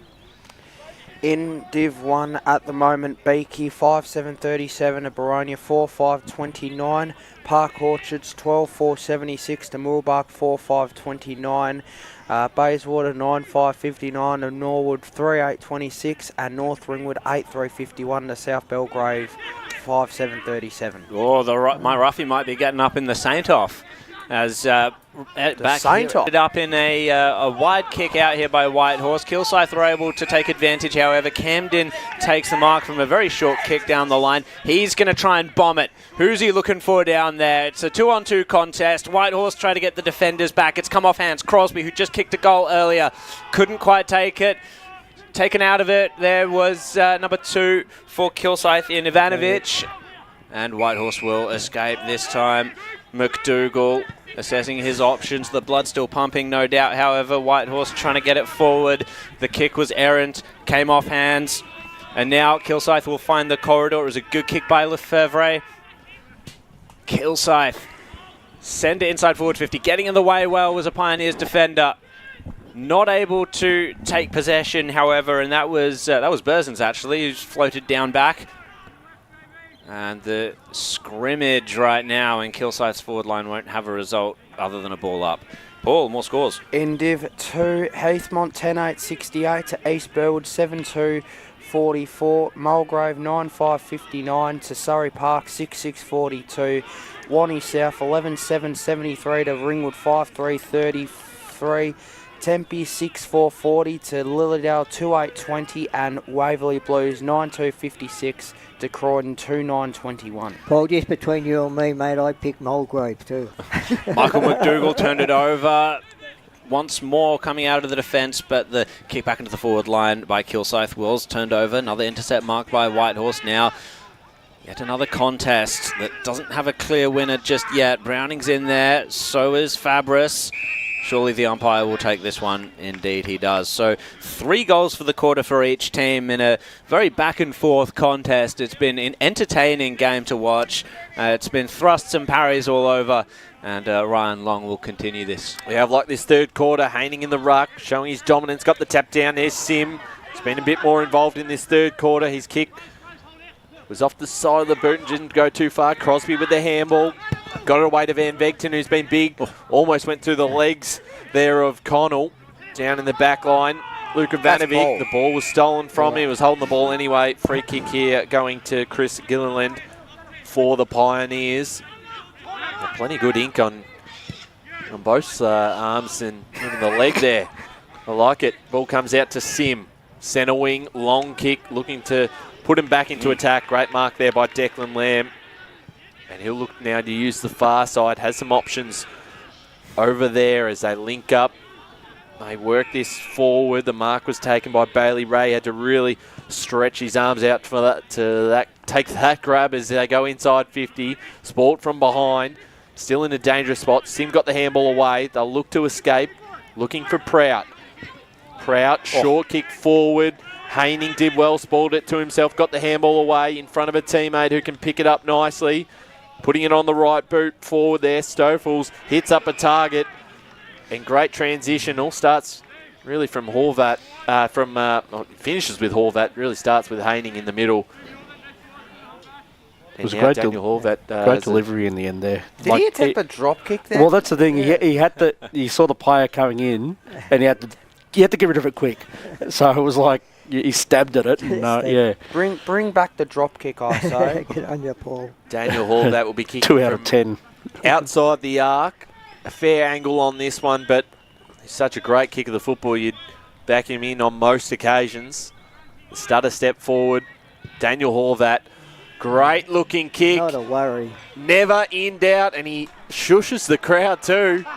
Has a bit to say, and he gets his third, and that moves Whitehorse to 9-5-59 to 6-9-45 Kilsyth. They've had their response after the Cougars had a really good 10-minute patch. We'll go to some scores in just a moment, but goal number 3, Ray, and he has been the one, I guess, one focal point up forward who's been present all afternoon. You're dead right. What he's done, he's given them a target up there, and he topped it off with a goal in each quarter. Absolutely. Paul, with some scores around the grounds. In Div 3, Fair Park 5-4-34 to Donvale 4-9-33. Coldstream 9-8-62 to Ferntree Gully 7-7. Going to have to stop you there, Paul. Sorry. Fabris has just taken it out of the clearance, and the Cougars could be under siege at the moment. Glede just had his kick smothered. Virtue's going to be the one to chase it. He's got Moschetti for company. Good tackle, Jacob I'll just quickly Moschetti. finish those scores. Go for it, Paul. Sorry, Jared. Knox 7-8-50 to Oakley District 4-13-37. Scoresby 10-8-68 to the Basin 5-3-33. Oh, he missed Sim with the clearance, but it was just wide. Yeah. And Kilsyth, they're feeling it at the moment. They probably want this quarter to end pretty soon, but it's 26 minutes gone at the moment. Whitehorse with a 15-point lead. Paul, more scores. And Upper Ferntree Gully 10-5-65 to Sylvan 5-6-36. Out here at Springfield Park, it's, as Jared said, a 15-point lead now to the Pioneers. 26 minutes gone before the three-quarter time siren, as Kilsyth would hate to concede one more after doing so much work to get the margin back to a single figures just a few minutes prior. As I go out of defence, Sims underneath this one, takes the grab. Might have to move this quickly depending on when that siren's going to go. It won't be too much longer. Sim towards the pocket. Horvat's there again. And on the siren, on cue, Daniel Horvat, who shushed the crowd not long ago after his last set shot goal. He's standing in front of the Whitehorse faithful now, so won't be that sort of reaction if he puts this through. This is a tougher angle, but again, as we said last time, you just back him in to kick it from anywhere inside that forward 50 arc. Gets a bit of advice from, I don't know if he's giving some advice or has the beer in front of him. Trying to get him to do the fev. Yeah, to have a sip before he takes the set shot, but Horvat, Don't tell me he's kicked it. Fantastic finish. He can't miss.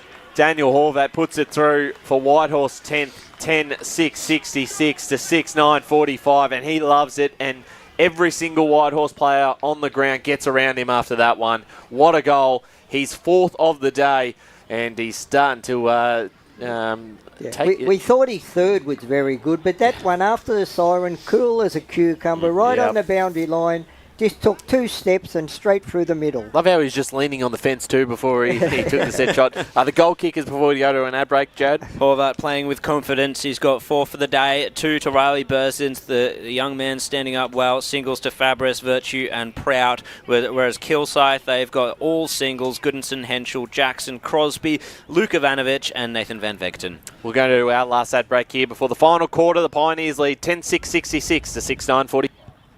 As Sarah opened her best friend Jackie's wedding invitation, she was overcome with a wave of emotion. While her 2 young boys wrestled on the floor, tears of happiness rolled down Sarah's cheeks as she saw the words she'd been longing to see.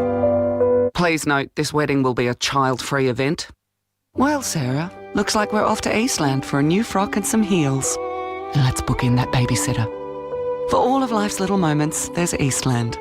Eastland. Live real. At Yarra Valley Water, we know reducing your shower time, or show time, to 4 minutes can save you an average of $200 a year on water and energy bills. Shower shorter. Save water. Authorised by the Victorian Government, 1 Treasury Place, Melbourne. Sprained your ankle, bursting through the banner, broke a finger, high-fiving the ruckman, or did you run into the goal post again? For bumps, breaks or bleeds, be seen sooner, close to home at Knox Private 24/7 Emergency Department. The preferred provider of emergency care to the Eastern Football Netball League, you'll generally experience shorter wait times. You don't need private health, but there is an out-of-pocket fee. Be seen sooner, close to home at Knox Private 24/7 Emergency Department, 262 Mountain Highway, Wantirna. Do you feel good about your bank? Because there is a bank you can feel good about. They share their profits to fund big community projects, small community clubs, and vital emergency services. They've given $250 million to help Australian communities thrive. They have all the products and tech you expect from a big bank, with service you don't. It's Bendigo Bank. Feel good about who you bank with. Try Bendigo. Search bendigobank.com.au or search Bendigo Bank near me. The first time I met the team at Tobin Brothers Funerals, I felt like I'd known them for years. They're so caring, honest and passionate. James McLeod, Managing Director of Tobin Brothers Funerals, sums it up best when he says, Every day our people get out of bed to assist client families in their absolute time of need. Our people love what they do, and you will not find a more highly trained group of people than those at .com.au. Tobin Brothers Funerals, celebrating lives. Hi, I'm Ben Desson from Montrose Football Netball Club, and when I need a new kit for a night out, I head over to Eastland. But Eastland is more than a shopping centre. They support a range of community organisations and have been major partners of the Eastern Football Netball League since 2018. Thanks, Eastland. You are listening to Radio Eastern FM 98.1. With live and exclusive coverage of the EFNL football season, bringing you the match of the day with score updates from all divisions. And now we cross to our commentary team for the Radio Eastern 98.1 Match of the Day coverage.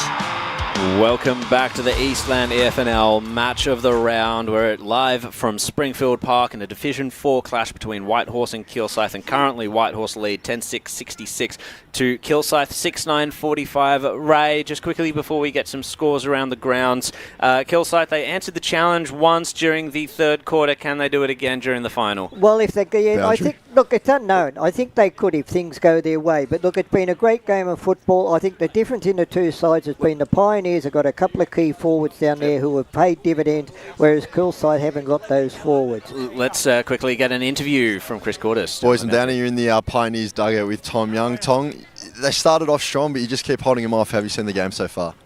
Yeah, they did. They came out strong, which we knew they would. Last time we played them, they really got the jump on us on their bigger ground. I think our tackling pressure's been impressive this quarter. We just sort of need to get that first touch around our clearances and try and stay on top for this last quarter. Excellent. And a lot of this game, Tom Dunn's been the spare man out the back. He's been excellent so far. How good has he been? Yeah, Danny's an absolute weapon. He's got a booming left foot, so we try and release him whenever we can, try and get him high up the field and get it deep and long into our tall forwards and give him the best opportunity. Excellent. Best of luck. Thank you very much, Chris. As players make their way into position, we've got a small moment for some scores around the grounds. Paul Uconi. In Premier Division, South Croydon 10-7-67 to Donny East 7-8-50. Baldwin 10-12-72 to Mitcham 5-6-36. Berwick 8-5-53 to East Ringwood 5-15-45. Blackburn 14-8-92 to Noble Park 4-4-28 in Division 1. In Division 1, Baronia 6-6-42 to Beakies 5-8-38. Park Orchards 15-4-94 to Moorabah 5-5-35. Bayswater 9-5-59 to Norwood 5-9-39. And North Ringwood 8-5-53 to South Belgrave 7-8-50. Awesome, thank you very much, Paul. As we're underway for the final quarter, smacking it forward with a secondary tap, that was Boakes. Whitehorse on the attack already. A flying shot at goal from Stoffels was way wide. Pushed it to the right for the one behind. Blake Tennant was at the Kilsyth huddle. Let's hear what they have to say. Yeah, I couldn't actually hear much because he's a very quiet speaker, but just do better. That's just what they're after. The game's on the line here, so this is... Well, not doing better at all. Sorry about that. I couldn't actually hear a word because he's a very soft speaker. Did you ask about this thing with Ivanovic on the road? No, he didn't, no. All right, inside 50 here for the Pioneers. Did he have it? Not quite, as Jacobs clears this one out towards the boundary line. Love to find out why. We might have to find that out after the game, Paul, with some scores in Division 2. Yes. Heathmont 12-9-81 to East Burwood 7-3-45. Mulgrave 10-5-65 to Surrey Park 6-9-45. Very happy there, Ray. Wanturna South 11-7-73 to Ringwood 8-4-52. Tempe 8-4-52 to Lilydale 2-8-20. And Waverley Blues 9-3-57 to Croydon 4-9-33. So out here it's a 22-point lead to the Pioneers. Fabris moves the ball forward. McDougall takes the mark. Long way out from goal, too far out to score. So let's see what he can do with this ball. He'll put it towards the top of the square. If there can be mark taken, Sim got a hand to it. Declan Lamb finished with the footy. He was run down and dispossessed, and Whitehorse will be almost a certain goal from here. Oh. And great run-down tackle, and that really gives the Pioneers an opportunity to bury this game. Jacob Virtue already has one. He's lining up for goal number 2. And extend this margin out to a game-high 28 points. You'd expect him to kick it from here. It's 15 metres out, slight angle, and Virtue makes no mistake. The Pioneers move to 11-7-73 to 6-9-45 Kilsyth. 2.5 minutes gone, fourth quarter. And they are probably just about one goal away from officially breaking the backs of Kilsyth in this one. A game-high 28-point lead. Paul in the score centre. In Div 3, Fair Park 5-4-34 to Donvale 4-9-33. Coldstream 9-9-63 to Ferntree Gully 8-7-55. Knox 8-8-56 to Oakley District 4-15-39. Scoresby 10-8-68 to the Basin 6-3-39, and Upper Gully 10-6-66 to Selwyn 5-6-36. Sim with yet another clearance was able to hit up a man. He couldn't quite take the mark, however. Kilsyth desperate at the moment. George couldn't find a clear handball away. Prout is in there, wrapped up immediately. Another stoppage in the Whitehorse forward line. And at the moment, you just got to say that Whitehorse are probably winning this at the moment. Berzins couldn't quite handle it. Was under a lot of pressure by Aiton. And kicking it away was Cosham, but it's just gone out on the full. Whitehorse will load up once more, give themselves another chance at extending the lead even more. The lead was strong, but he had a man in the way, did Horvat. Couldn't quite take the mark, and it's going to end up in another ball up. 4 minutes gone in the final quarter. Whitehorse with their eyes on the prize, shoring up third spot in the division. Cosham once again with the rebound, and coming out and marking it well was Camden. Camden to look around. What's he going to do with this one? Spears it onto the wing. Push in the back has gone the way of Kilsyth. So this is Daniel Ivanovic trying to find the corridor. Aiton, good target. That was a good kick by Ivanovic in the end. And Aiton's going to push it wider still into the pocket. So where are they going to go with this one? Going back to try and go forward. Mark taken, Trent Elliott with this one. Just assessing his options. And the lack of a marking forward for Kilsyth, it could start to tell in these slower plays where they've not been able to penetrate the 50. Oh, he's stepped his man. He's going to go himself with a wobbly ball into the pocket. And it trickles away harmlessly. Whitehorse able to try and take it away from this stoppage. We'll see. 28-point lead at the moment in favour of Whitehorse, of course. Kilsyth, they need a goal, I think, from this play. There's another ball up, though. Who's going to be the likely one to come through the clearance? Well, it was a snap, but one under a lot of pressure, and we'll get another ball in. So 5.5 minutes gone, final term. Pioneers with a pretty steady 28-point lead. But Kilsyth have got in their forward half, and they have had a few responses this afternoon. Clearing kick away from Boakes on that far side again. Prout's there for the Pioneers. The kick forward cut off and right there into the hands of Lefebvre for the Kilsyth Cougars, who take the game on through the middle of the ground. Big contest here to be won, and it is won by the Pioneers. Handball over the top from Horvat. Falls in the hands of Fabris, who trips over at the wrong time. And wrapped up by Elliott. We'll get a ball up. 60 out from the Pioneers goals. Browning comes in to get the hit down. Hit away there from Jackson. We'll get another ball up. Still hovering outside the forward 50 here for the Pioneers. They've kicked the last 4 goals of the game. After Kilsyth got the margin back to a pretty steady 3 points, but Van Vegten just ran into trouble. Went head first into that tackle and wrapped up as the Pioneers now will enter their forward 50. Long kick inside. And there be a mark. A lot of Kilsyth players around this footy looking to kill it. Sim off the ground was looking for something miraculous from there. And it's out of bounds on the full. I could see what he was thinking. If that had, if he had connected with it. No, definitely. Well, I mean, it would have been a miracle. Maybe for the highlight goal of the day. Yeah, one for the highlight reel, of course. So Kilsyth just need to win this contest. All these contests are starting to look like they're going Whitehorse's way at the moment.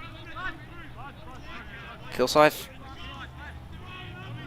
have hit a bit of a wall, unfortunately. 7.5 minutes gone in this final quarter. Sim trying to get the clearance, not able to at the moment. Figuring it out was Browning, nearly in the clinches, was able to find a man in space, but that space was shut down very quickly. Whitehorse happy to lock it up at the moment, knowing that they've got the best chance of winning and time on their side. Yeah. More people around these sausages than seagulls around a packet of potato chips, isn't there, eh? Well, I came into this game thinking that that's what Kilsyth would have wanted, but at this stage of the game, no, definitely not. No.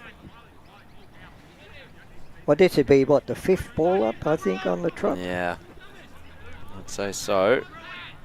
So we've gone to 8.5 minutes now in the final quarter. Sim, well, it went through his hands, trying to get it away. There was Jackson, not able to do it. Pushing the back, called, and it's going to be going the way of Whitehorse again.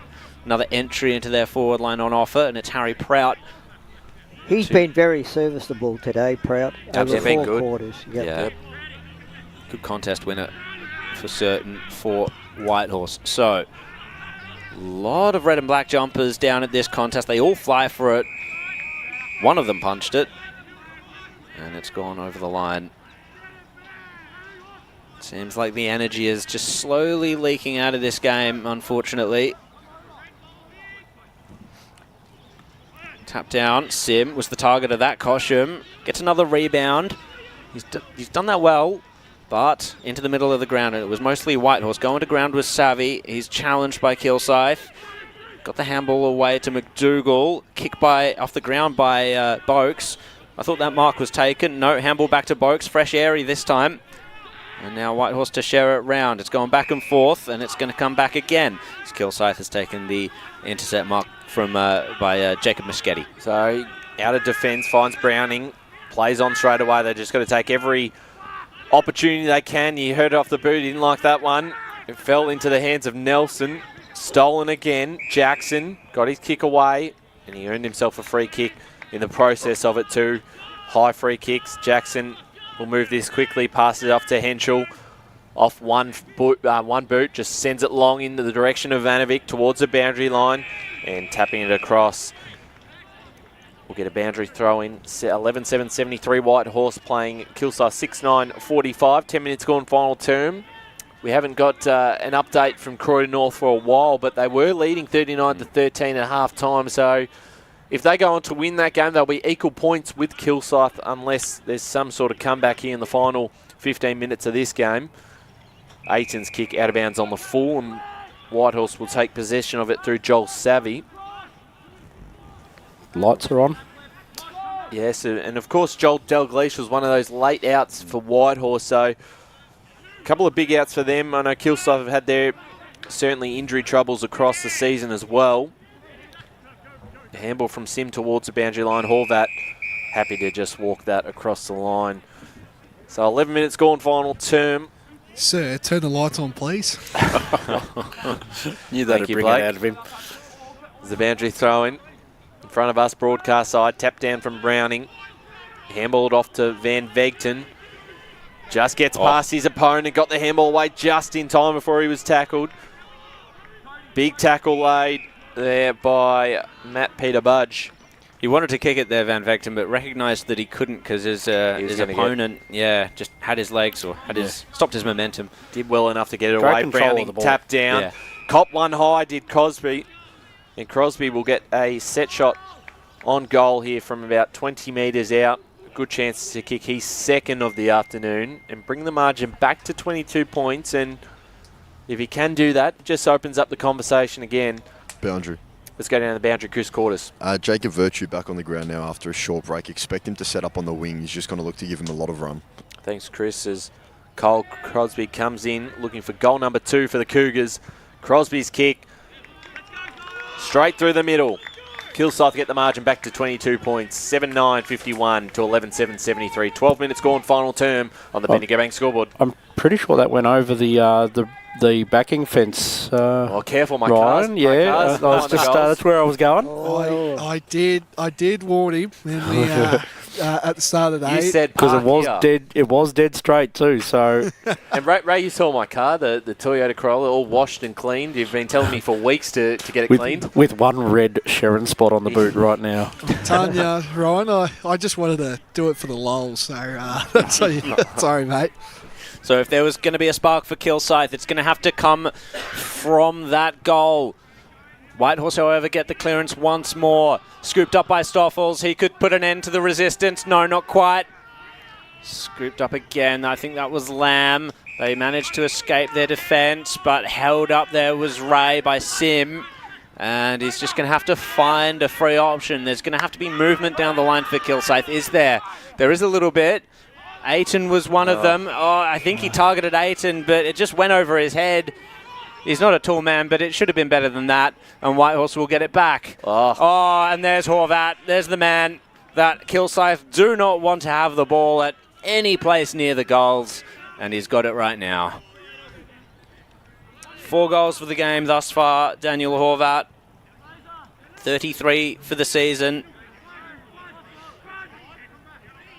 Missing Tom Young today, of course, his partner in crime. And has been able to do well enough to cover his absence. And it'll put an exclamation point on his game if he's able to slot this one. The Pioneers will ride this home. And he sprayed it right. Missed. Okay. So let off for Kilsyth. Yeah, get him off. Get him off. No, he's been a great pivot point for the Pioneers up forward today. Yeah, absolutely.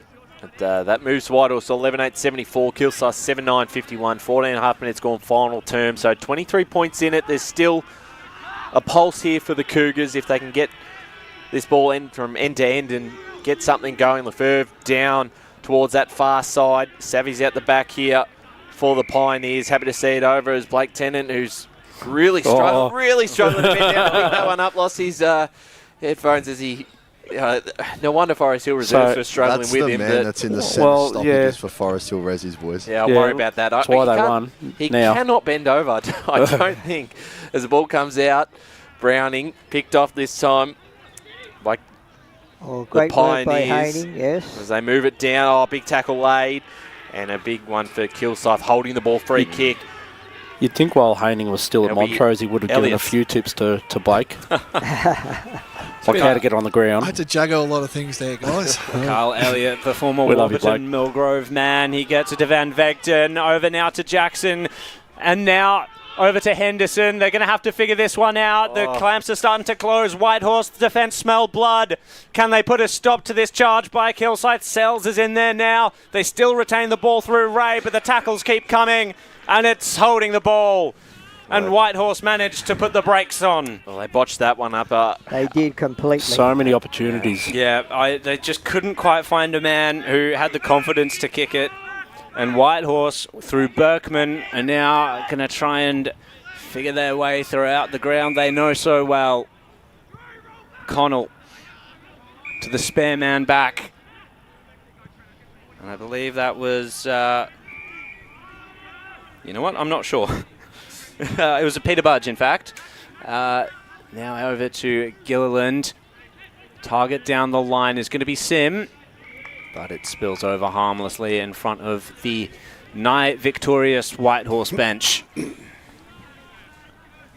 16.5 minutes gone and some scores around the grounds. Yeah, we'll go some big scores in In Premier, Berwick still lead. They lead by 8 points. Berwick 9-5. Gonna have to cut you off. Sorry, Paul. That was an excellent clearance by Fabris. He found a man down the line in Hunt, and he was able to pick off Burzins, and he can go back and potentially slot his third. We'll quickly get some more scores. In fact, no, it was Carroll, not Burzins.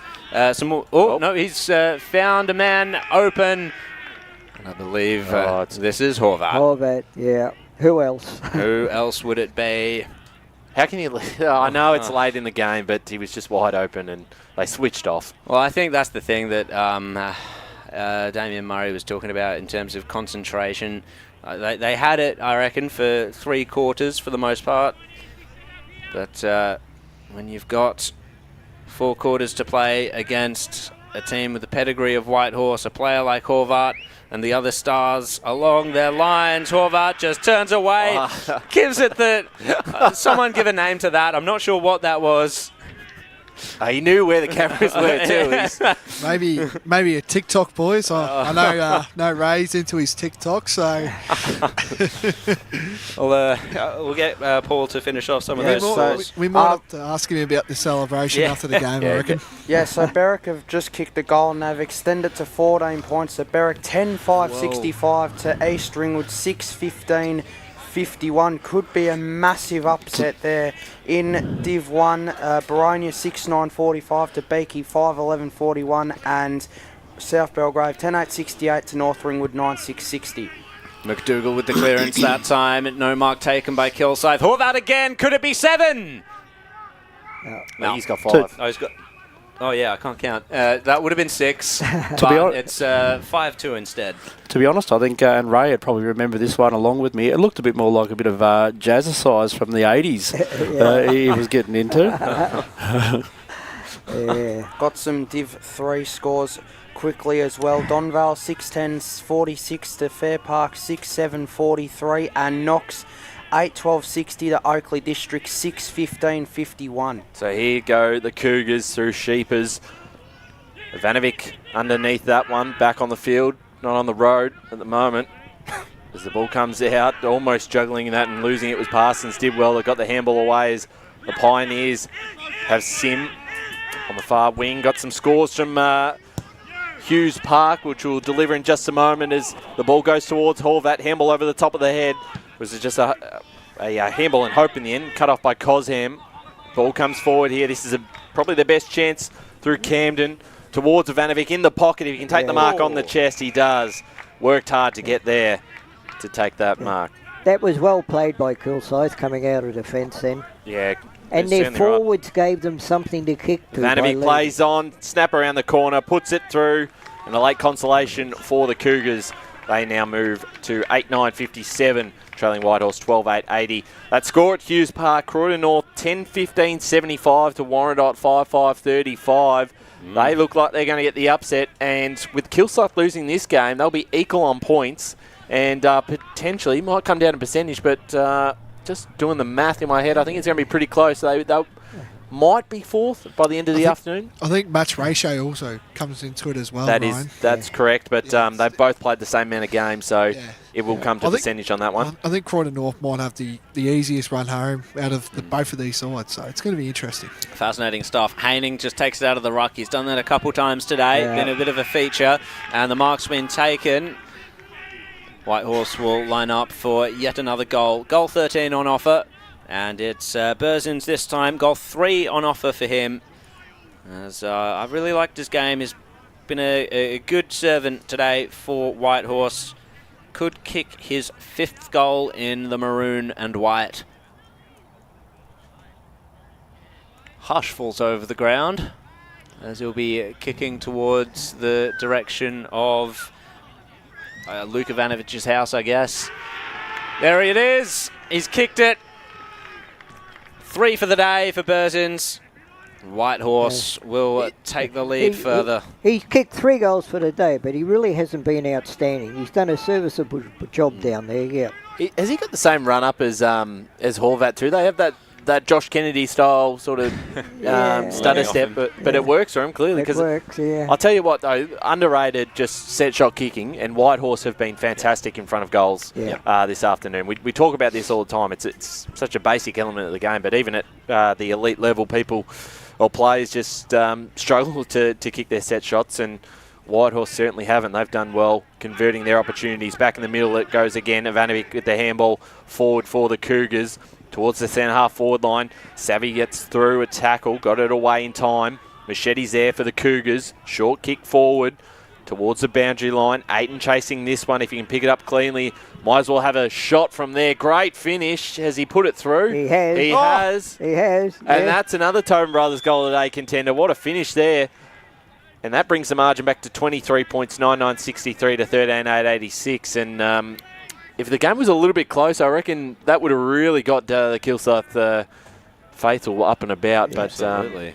it is just a bit of a consolation one. But fantastic finish in the running again for the Tobin Brothers goal of the day. Well, there's at least 4 minutes left in the game. They need 4 goals. They don't have the key forwards, I don't think, to manage that reliably. But I'll tell you what, though, they haven't thrown in the towel exactly. today. They've kept at it. And I think that's what the main thing that Damien Murray will be taking from this game in terms of positives. Whitehorse once again to get the clearance as they have done so for most of this quarter. However, turning it over, it was a bit of an even contest for the mark. So having to lay the tackle there was Horvat, and we'll get a ball up. Whitehorse's forward line. Berzins went up for the ruck that time and was happy to direct it to the boundary line. So Whitehorse, after 3 losses in a row, they got a win back against Bulleen Templestowe and make it 2 in a row here today, putting their season back into a bit of a nicer light for them, I think. McDougall's kick was smothered. Once more, the boundary line wins out. Great to have Nick Rewalt in the comment section on YouTube. Not the real Nick Rewalt. I wouldn't imagine so.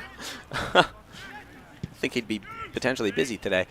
Anyway, Sells will take the mark out of defence for Kilsyth. Running along with it, that was Van Vegten.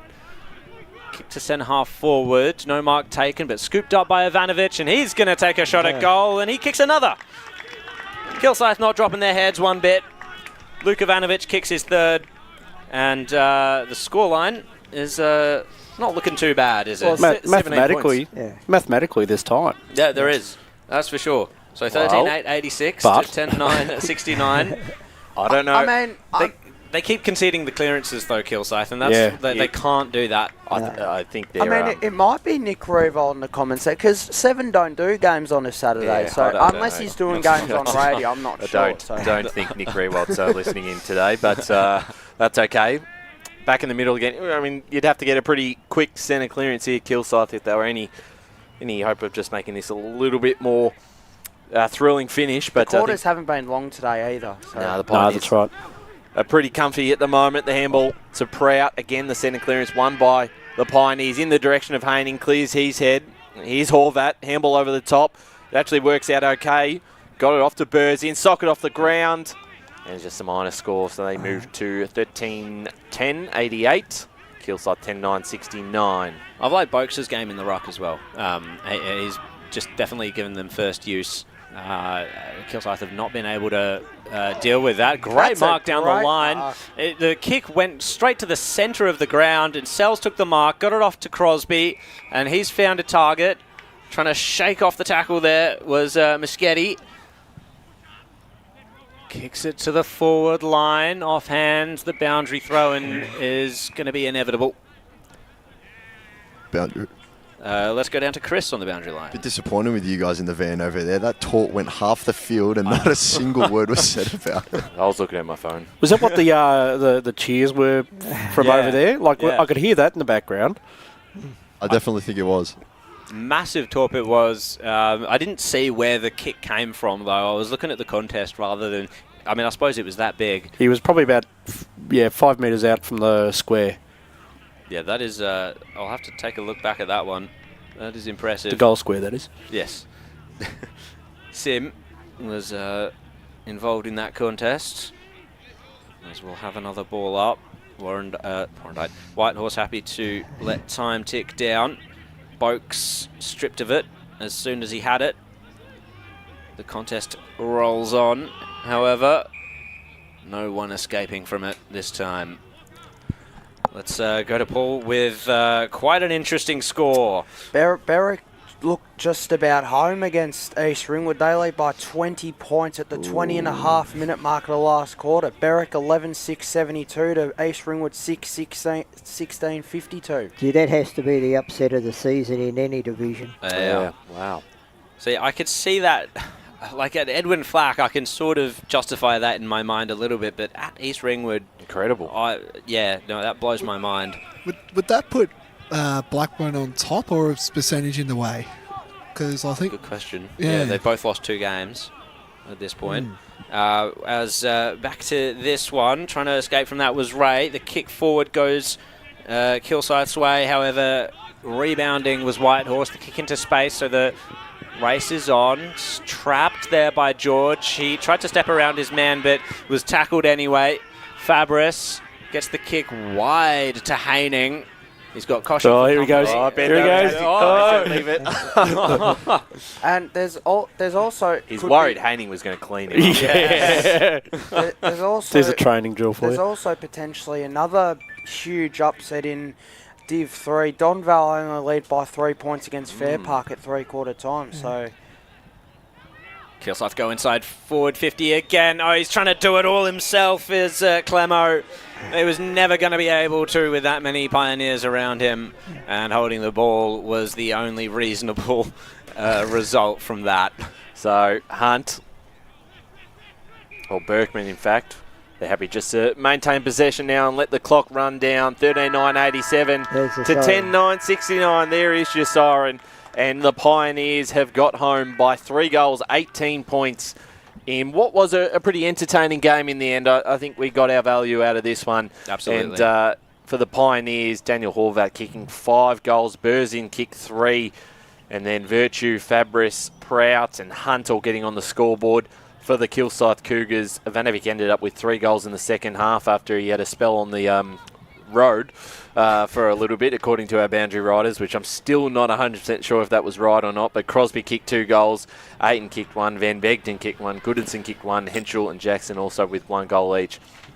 And a big win for the Pioneers, and it is official. The Kangaroos have won, and they won by quite a comfortable margin in the end, which puts a bit of pressure on Kilsyth now. They won 76-49 at home at Hughes Park. So celebrating the victory in the tipping there. And getting that in from Six Stevens, who's actually out in Brisbane, but he's getting those score updates come through. So entertaining game here, and it does have ripple effects for the season and where these sides might potentially finish at the end of the year. But definitely, we'll hear from one of the players after the game, or potentially a couple, depending on how our boundary riders go down there, Ray. But the Pioneers, they were the better side in the end and played better for longer. Yeah, when you analyse it, look, they were the better side. They won in the ruck all day. They had key forwards down there, and poor old Kilsyth. Look, you can't take anything away from their endeavour, but they were just outplayed by bigger opponents today.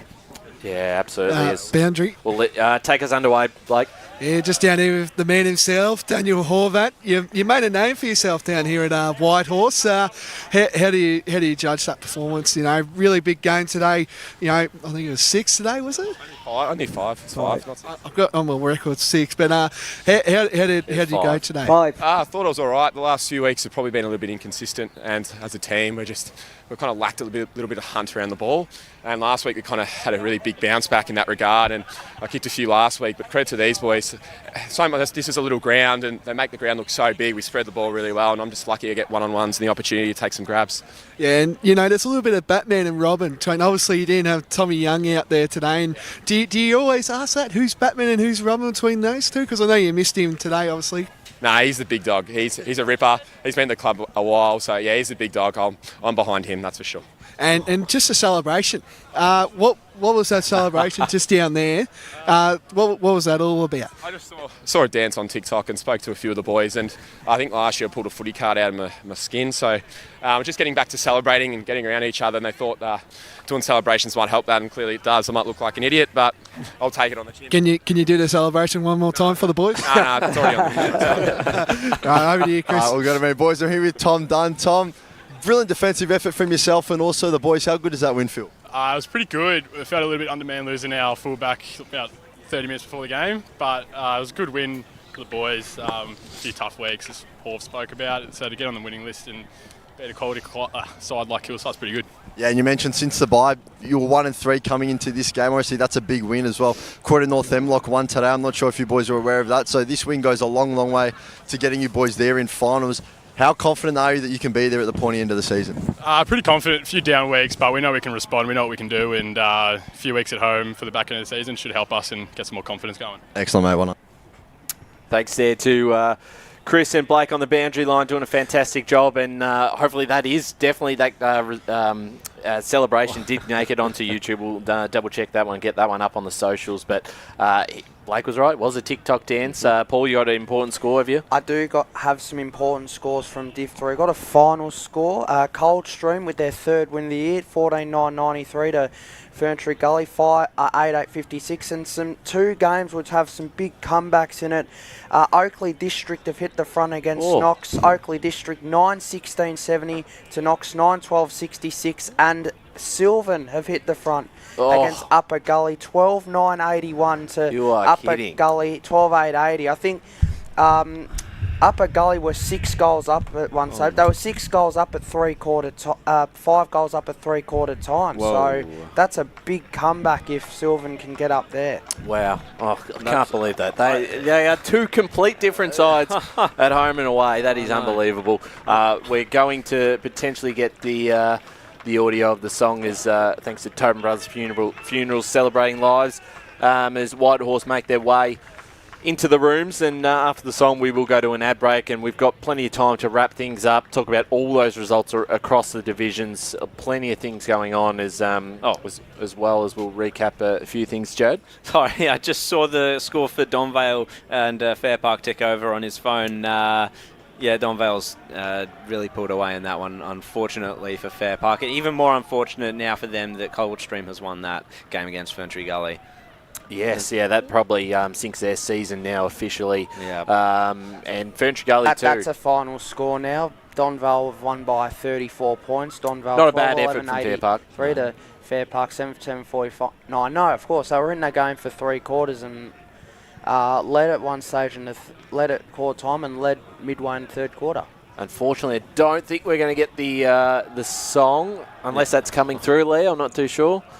No, the lads have just come straight back to the van. They're okay. No, that'll be why. I think they took their headsets off earlier. They didn't know we were waiting for the song. No, I did tell them, see how you go, but it doesn't matter. No, that's all right. We're going to take a break here, and then we're going to jump into all things around the league, recap all the scores, recap this finish out here with the Pioneers winning by 18 points. As Sarah opened her best friend Jackie's wedding invitation, she was overcome with a wave of emotion. While her two young boys wrestled on the floor, tears of happiness rolled down Sarah's cheeks as she saw the words she'd been longing to see. Please note, this wedding will be a child-free event. Well, Sarah, looks like we're off to Eastland for a new frock and some heels. And let's book in that babysitter. For all of life's little moments, there's Eastland. Eastland. Live real. Sprained your ankle, bursting through the banner? Broke a finger, high-fiving the ruckman? Or did you run into the goal post again? For bumps, breaks or bleeds, be seen sooner, close to home at Knox Private 24/7 Emergency Department. The preferred provider of emergency care to the Eastern Football Netball League, you'll generally experience shorter wait times. You don't need private health, but there is an out-of-pocket fee. Be seen sooner, close to home at Knox Private 24/7 Emergency Department, 262 Mountain Highway, Wanturna. Do you feel good about your bank? because there is a bank you can feel good about. They share their profits to fund big community projects, small community clubs, and vital emergency services. They've given $250 million to help Australian communities thrive. They have all the products and tech you expect from a big bank, with service you don't. It's Bendigo Bank. Feel good about who you bank with. Try Bendigo. Search bendigobank.com.au or search Bendigo Bank near me. Tobin Brothers Funerals wear their heart on their sleeve. Their clear and easy to use website and Memory Maker app make it easy for families to make an informed decision. Here's James McLeod, Managing Director of Tobin Brothers Funerals. We pride ourselves on being the most transparent funeral company. All pricing on goods and services are available on our website. It's all there for you to see and make very informed decisions when planning a loved one's funeral. Visit tobinbrothers.com.au. Tobin Brothers Funerals, celebrating lives. At Yarra Valley Water, we know reducing your shower time, or show time, to 4 minutes can save you an average of $200 a year on water and energy bills. Shower shorter. Save water. Authorised by the Victorian Government, 1 Treasury Place, Melbourne.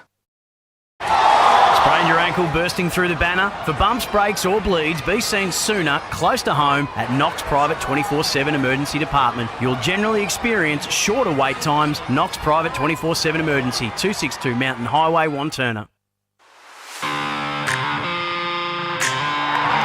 You are listening to Radio Eastern FM 98.1. With live and exclusive NRL football season, bringing you the match of the day with score updates from all divisions. And now we cross to our commentary team for the Radio Eastern 98.1 Match of the Day coverage. Welcome back to Springfield Park. Wrapping things up here, the Pioneers 13-9-87, winners over Kilsyth 10-9-69.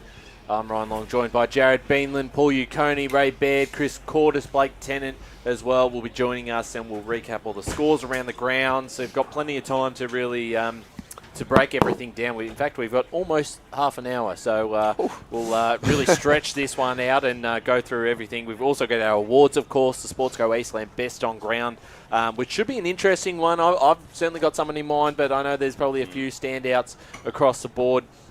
We've also got the Tobin Brothers Goal of the Day, which is also going to be difficult because there was quite a few. Yep. And we will start with that one.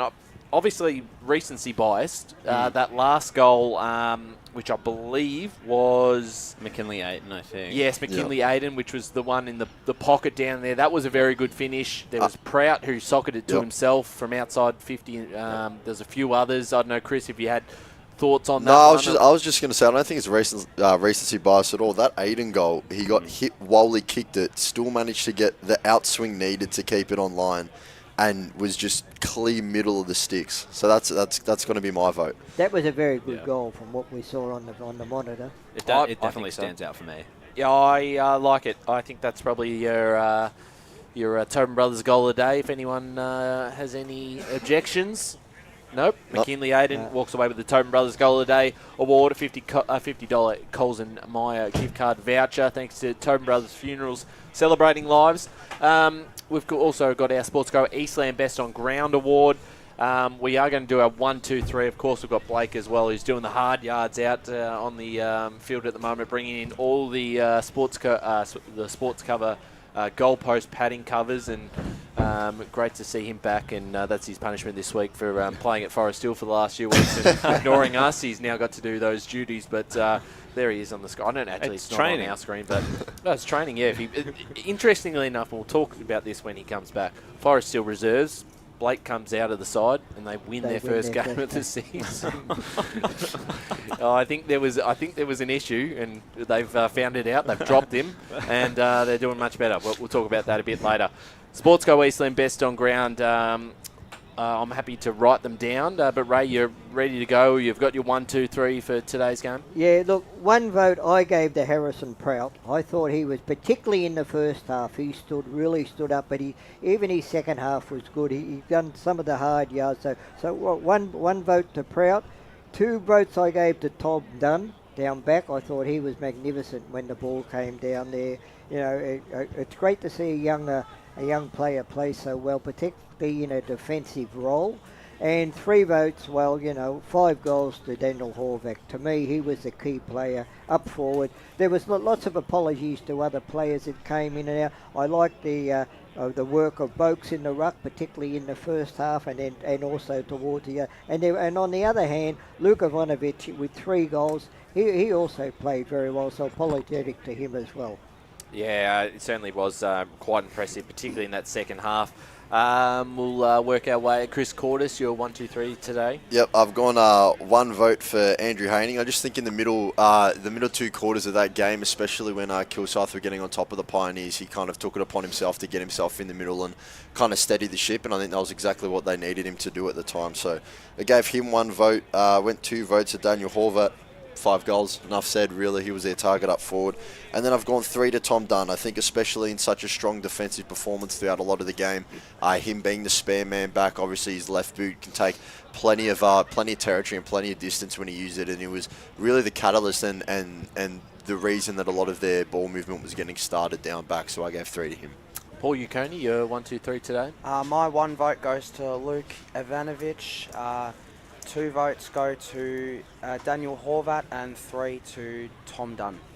Jared Beanland? Yeah, I was tossing up whether to give it to a midfielder or one of the rucks. I think my number 1 vote will go to Patrick Boakes. I think he was excellent throughout, as Ray said, the first half, and especially in halting Kilsyth's ability to get anything going out of the centre. It really was him in the ruck in the final quarter, and any comeback that Kilsyth was going to produce, it would have had to come from there, so he stopped that, so well done to him.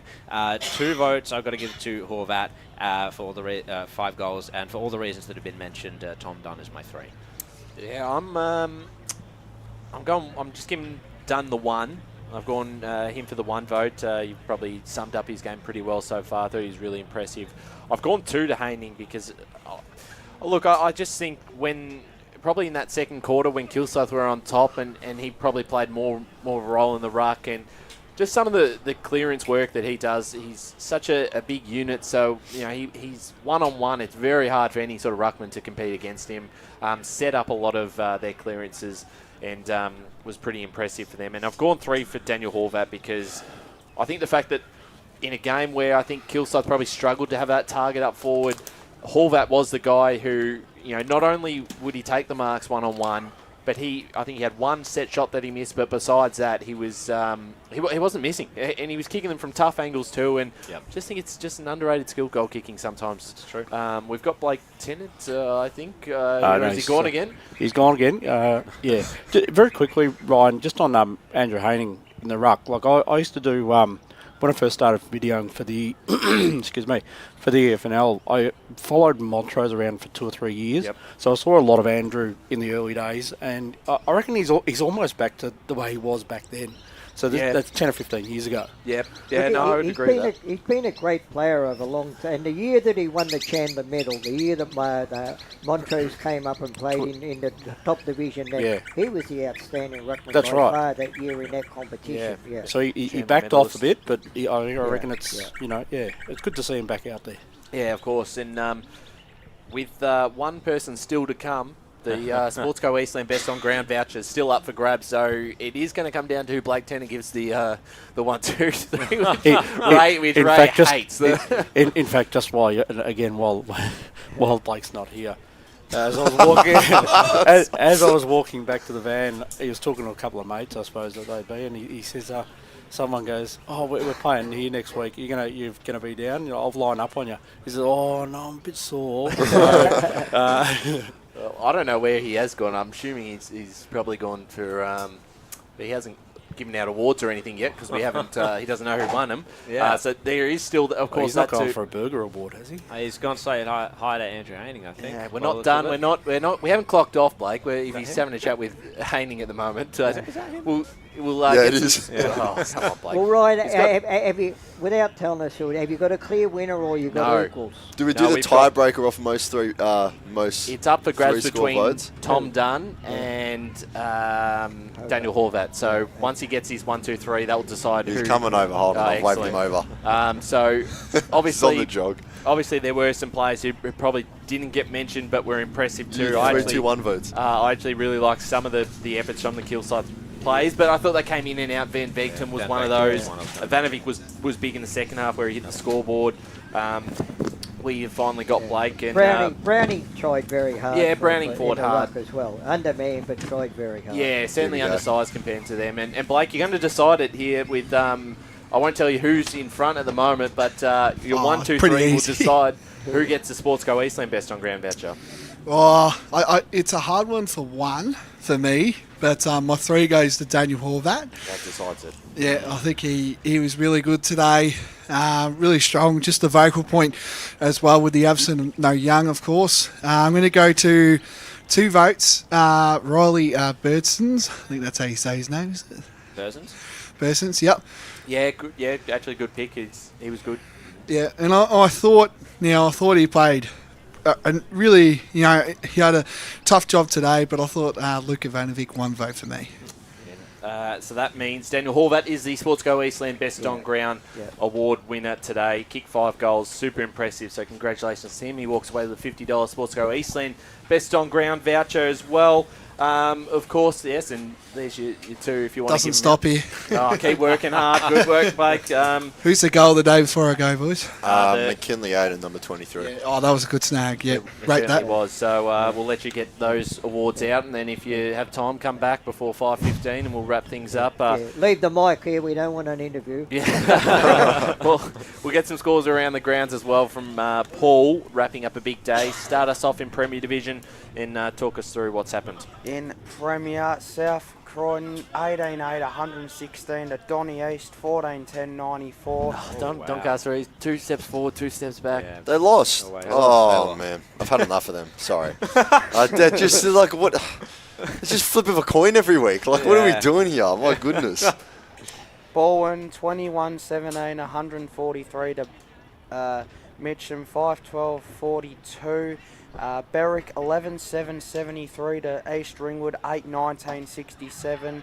And Blackburn 21-12, 138 to Noble Park 6-9, 45. Ooh. Okay, that's rough for the Bulls. That really does hold some momentum that they were building.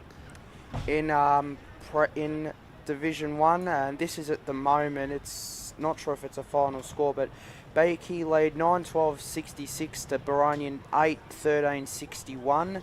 Park Orchards 19-7, 121 to Murrelbach 6-10, 46. Bayswater 14-11, 95 to Norwood 6-10, 46. And North Ringwood have got up over South Belgrave.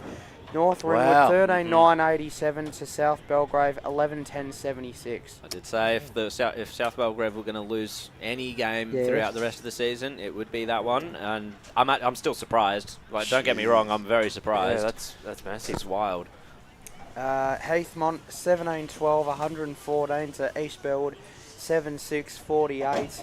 Mulgrave 15-13, 103 to Surrey Park 9-11, 65. Wani South 15-9, 99 to Ringwood 11-5, 71.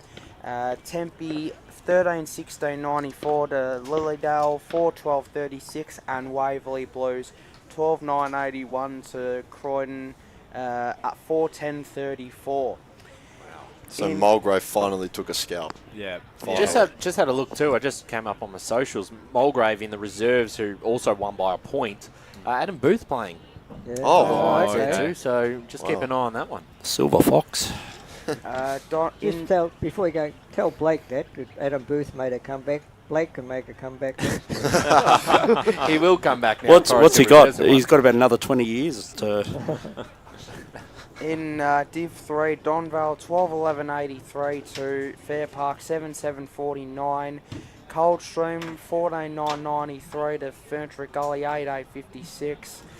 Knox 10-12, 72 to Oakley District 9-16, 70.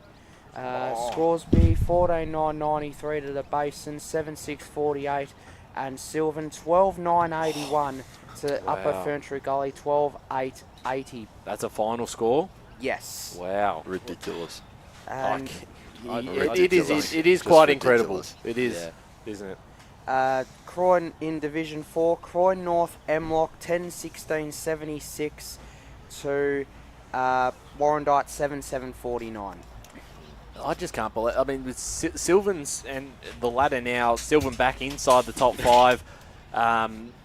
It certainly hurts for Oakley and Ferntree Gully. They're just about now out of it. Coldstream won too. Coldstream wins, so that really puts Fair Park just about out of it. Your percentage gap of 14 is pretty hard to overturn. I don't think they're going to get 2 more wins and overtake them without Coldstream winning another game. It's interesting. Upper Gully lose again. They're now 4th. They might miss the double chance from here. They've still got to play Scoresby and Donvale. A lot of talking points. Shifts again. Division 3 is just chaos. In Premier with East Ringwood losing, Blackburn have equalled East Ringwood on points, but East Ringwood are still top because of percentage. But Berwick now they're now in 8th, so they're now 2 games clear of Mitcham, who are last at the moment with their win over East Ringwood. Yeah, that's the other big one. So they're just about, with the percentage gap as well. I know it's not too much. Does that make sense? Because South Croydon... South Croydon are now down to 9th, and they're at 2... So that hasn't included South Croydon's win just yet. Yeah, so South Croydon already had 3 wins. They were already on 12. So they'll be back to... Correct, they'll be back to 8. So Berwick are 9th still. Berwick's still 9th, yeah. But, I mean, avoiding relegation yet again. The roof, but we'll just go back to Division 3 because we still do have a bit of time to go over these results and what it sort of all means. Scoresby and Donvale play each other round 17, so that will, I would say, unless there's some other quirky results. That's a grand final preview, that. Could be a grand final preview. We'll also decide who gets the minor premiership, who has the week off, unless one of these sides lose to someone else. But particularly with the way Scoresby going, they're very consistent. They just find the ways of wins. But Knox Oakley won. They didn't have Dane Swan there today. No Luke Potts either. No Luke Potts. So was the competitive consultant playing, or he was playing? But it's a big result for both sides. Ferntree Gully, and that's why I think last week when we talked about that game against who they played last week. Ferntree Gully played Donvale, and I just couldn't trust that result as because their form prior to that had been so poor. So they lose to Coldstream somehow. Well, that sums their season up, doesn't it? Yeah, it does. It does, doesn't it? That's it for them. Yeah. Sorry, am I on? I don't know. You're right. Yeah, I am on. I do have a score for that Forest Hill Bulleen Templestowe score. Bulleen Templestowe, I think they were up by 60 points at 3/4 time. So big win there for the Bulleen. But the reserves had a big win today. Forest Hill reserves. We did bring this up before, and we're waiting for you to come back in. It is quite interesting that you come out and they find a new ruckman and they get their first win of the season. Yeah, it's pretty iconic, isn't it? But well done. They've obviously been at the footy club. Haven't been. It's been a rough year, obviously, for Forest Hill. But are you going down there tonight to? No. I'm off to the MCG tonight to watch my beloved Tigers. So that's why I came with you. Yeah, absolutely. But good result for the Bull Ants. Some talking points, of course, in this division. Unfortunately, the ladder hasn't updated on Play HQ just yet. Just got a final score in Div 1. Baronia have got up over Beaky. Baronia 9-15-69 to Beaky 9-12-69. Yeah, Ray. Okay. Let him know. He's up and about, Ray, of his. But do we have a final score for the South Belgrave North Ringwood? Yes, Ringwood Lake have got up. So there you go, Jared. Your roughie gets up there. That's a big result. Well, I did talk. Their first win against the top 5 side. No, that's good for them, and that round 17 battle as well could be crucial for that 5th spot. So big win, and today was the day. I think I made a little bit of a case, and not much, but. It was hard to tip against South Belgrave. Just having a look at the teams and all that sort of stuff. But Blake, interestingly enough, not only has it giving them a bit of a gap inside the top 5. It actually moves them ahead of Beaconsfield, who slipped to 5th. Wow. And Beaconsfild play Montrose at Montrose next Well, week. that's now becoming the Furnace Derby. The Furnace Derby. I haven't put Beaconsfield in the Furnace, but Beaconsfield had a few out. You've got to put East Ringwood in the Furnace today, Craig. Oh, the bottom side, mate. Yeah, well, East Ringwood have been the best, the benchmark team. I know, for- you've got plenty of mates at East Ringwood. You'll stick with your mates. I don't really have that many mates at East Ringwood, Ray. I love all 46 clubs. So. But important and we can talk about North Ringwood for a little bit. We're going to, obviously, tomorrow we're out at Vermont Recreation Reserve, so no Eastland weekend recovery. Every time we do a Sunday game, I always get asked, where's the podcast? We use the pre-game in tomorrow's game to break down all these results. Is it an extended one, like a 1 o'clock start? I'll or ask Lee with that after, potentially. for you on the bus there? But Normal starts 1:15, but we're not on Radio Eastern, so it's sort of open to whatever Ryan wants to do. We'll see. We'll be set up ready to go, but potentially maybe a Did, 1 p.m. did Mulgrave start. win today? I haven't been on my phone. Blake's jumping around from every division. Hang on, we'll get back to that in a Sorry, second. guys. Division 1 with North Ringwood. Important just to talk about this at the moment because that's their, as you said, first real big scalp. And they need to do it because they've got Baronia, Park Orchards before the bye, before they finish with Montrose and Bayswater. So I'd say they are every chance to win next week as well. If they defeat Baronia, you'd just about say, even if their Park Orchards result doesn't go right, they're probably just about done enough to make the top 5 and potentially open up the double chance, which seemed ridiculous a couple of weeks ago. But of course, this division, the buys are a little bit play a factor in the ladder now because they played an extra game than both Baronia, Beaconsfield and Montrose. So got to keep that in mind as well with factoring in the ladder and how things are going to finish out, whose sides have to play on the run home. There's still a lot to like about North Ringwood there. They don't have a potentially vulnerable Beaconsfield coming up. They've already played them twice, which I think is unfortunate for North Ringwood because that is that would have been a potential 8-point game. Well, they lost by a point too. Yeah, so exactly. You could reverse that result very easily. Mulgrave, Blake, they did win quite comfortably over Surrey Park. So keeps the double chance alive for the Lions. A game and not much percentage the difference between them and Surrey Park. I did put them in the Furnace, Surrey Park, a couple of weeks ago, but I thought it was ridiculous. Losing to Mulgrave, who haven't been in the best of forms, that's a big win for Mulgrave. I reckon that's probably their biggest win of the year. I reckon. Yeah, we all agree with that. I think that's their biggest win. I agree. And Heathmont with their win, they jump inside the top 5. There we go. Equal on points with Croydon and the Waverley Blues. That's a big result too. Particularly considering Croydon won by a similar sort of margin. I think they won by 50 plus earlier in the year, Chris, against the Waverley Blues. And now the Waverley Blues have done the same thing, 47 points. A club you like, but you were frustrated with at times. The real Waverley Blues.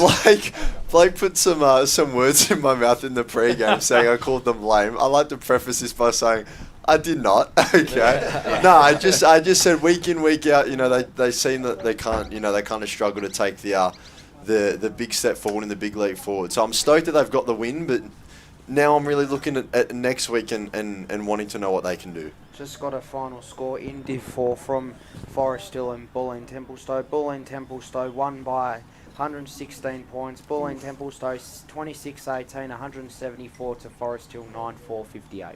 Yeah, there you go. So still winless for the Bullants. So what's that ladder now for in 4th division? Well, we can get it up at the moment, see what's going on there, because with some of them haven't been updated yet. That is true. Of course, there is the factor of match ratio and sides playing more wins than others, but the percentage gap, there's still a percentage favouring Kilsyth, 121%, Croydon North Emlock 109%. So I don't know if that's something that can be made up in the last few rounds, but they are equal on points. And let's just, because we've got some time, compare their run homes. The Kangaroos, they've got Bulleen Templestowe next week before a bye. Bulleen Templestowe again, so 2 in 3 weeks. Interesting fixture. Forest Hill and Warrandyte to finish out the season. Warrandyte, who they've now beat, they'll have a bit of confidence now against them. Where Kilsyth, It doesn't get any easier. Jared, what have they got? Churnside Park. Yeah, you're right. It doesn't get easier. Churnside Park, Warrandyte then, and like in a couple of weeks' time, what is Warrandyte's form going to look like? That could be a really big game for Kilsyth. Now that Back here again. Yeah, after that. Yeah, back here against Whitehorse for another game against the Pioneers. Churnside Park again. So these are all really tough games. Potentially winnable for Kilsyth, but I mean we've just seen them get done here, and Churnside Park's not going to be any easier. And then Bulleen Templestowe at Ted Ajani Reserve as their final game, so definitely a winnable one, and it may be finals on the line stuff in round 18 for Kilsyth. So a Whitehorse second now after this win. Yes, they are. I haven't got the ladder in front of me. Yeah, Whitehorse. They should, but yeah, they are. Yeah. So on percentage, Jumped 2 places. Ahead of pretty Warrandyte, good, so pretty impressive. Yeah, that really, I would say, just about, not quite. Obviously, there's not much in it, but I think they'll make it from here. It's going to be interesting what happens with the Kilsyth with a real nightmare run home, but. They showed glimpses today, and it was the Pioneers in the end, by winning by 18 points. We're going to start to wrap things up here. Just quickly, interesting quirk about Division 4, and I suppose it's poor Forest Hill that's kind of caused this, but 6 teams out of the 7 have got 100 or more percentage. Yeah. That's so rare. Yeah. That is rare. Can I just say before we wrap things up just quickly? I don't know if you're coming through, are you? Did you turn your mic off? Oh, jeez. Sorry. Been a while just since want to wrap things up. Before we wrap things up, I don't know if it was mentioned, Whitehorse have now beaten every side in this competition now. So, so they've ticked the box today. So that's a big win for the Pioneers. That's right. They did beat Churnside early in the season out at Kimberley Reserve, which was a big result. We'll start to wrap things up. But Ray, we've got a big game tomorrow, Vermont Roval, which you won't be on the call, but you'll be down at the ground, I'm sure, and looking forward to that one. Yeah, it's going to be interesting. It's a 50-50 game, I think. Roval's got a few more players back this week. That might put the victory in their favour, but Lockie Johns is back for Vermont, so he's always a problem for Roval. That's going to be interesting. And they have the Hawks won the last 5 against the Eagles, so we'll see if that trend continues tomorrow afternoon, all potentially live from 1 p.m. We'll say. We'll keep your eye on the EFNL YouTube pages to check that one out. We're recapping all the results from today, as well as hearing from the coaches beforehand. Chris Cordis, you'll be down there calling the action alongside Gav Casey. Great to have you again today and doing the role tomorrow. Yeah, thank you. I'm looking excited to tomorrow and very enjoyable today. I think both grounds between today and tomorrow have only been about a combined 25 minutes away from my house, so it's good. Very nice from my end. Yeah, absolutely. Blake Tennant, who is back this week. We're very happy to have you back this weekend, and you were right about Daniel Horvath. It was a TikTok dance, and it was great to hear from him after the game. But you'll be down tomorrow as well? Yes, I'll be down there. Big clash starts tomorrow between Vermont and Roval, 2 big clubs, and looking forward to getting into it yet again, 2 games, so looking forward to it. Absolutely, and hopefully Richmond get up tonight, and you're heading out there to the I G. hope so too. Upset. Are you going to give Toby Nankervis some tips?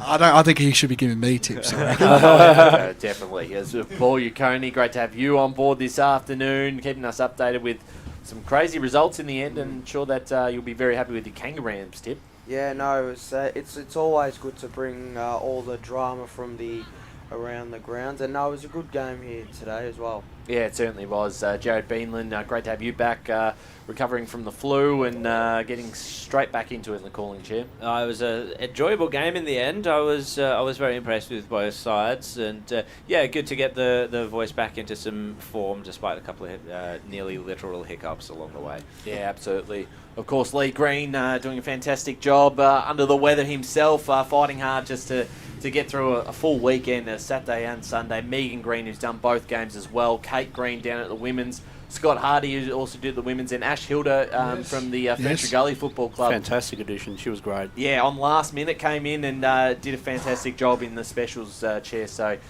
great to have the player involvement as well down there in the senior women's match of the round. Wrapping things up here, it was the Pioneers getting across the line by 18 points. 13-9-87 to Kilsyth, 10-9-69.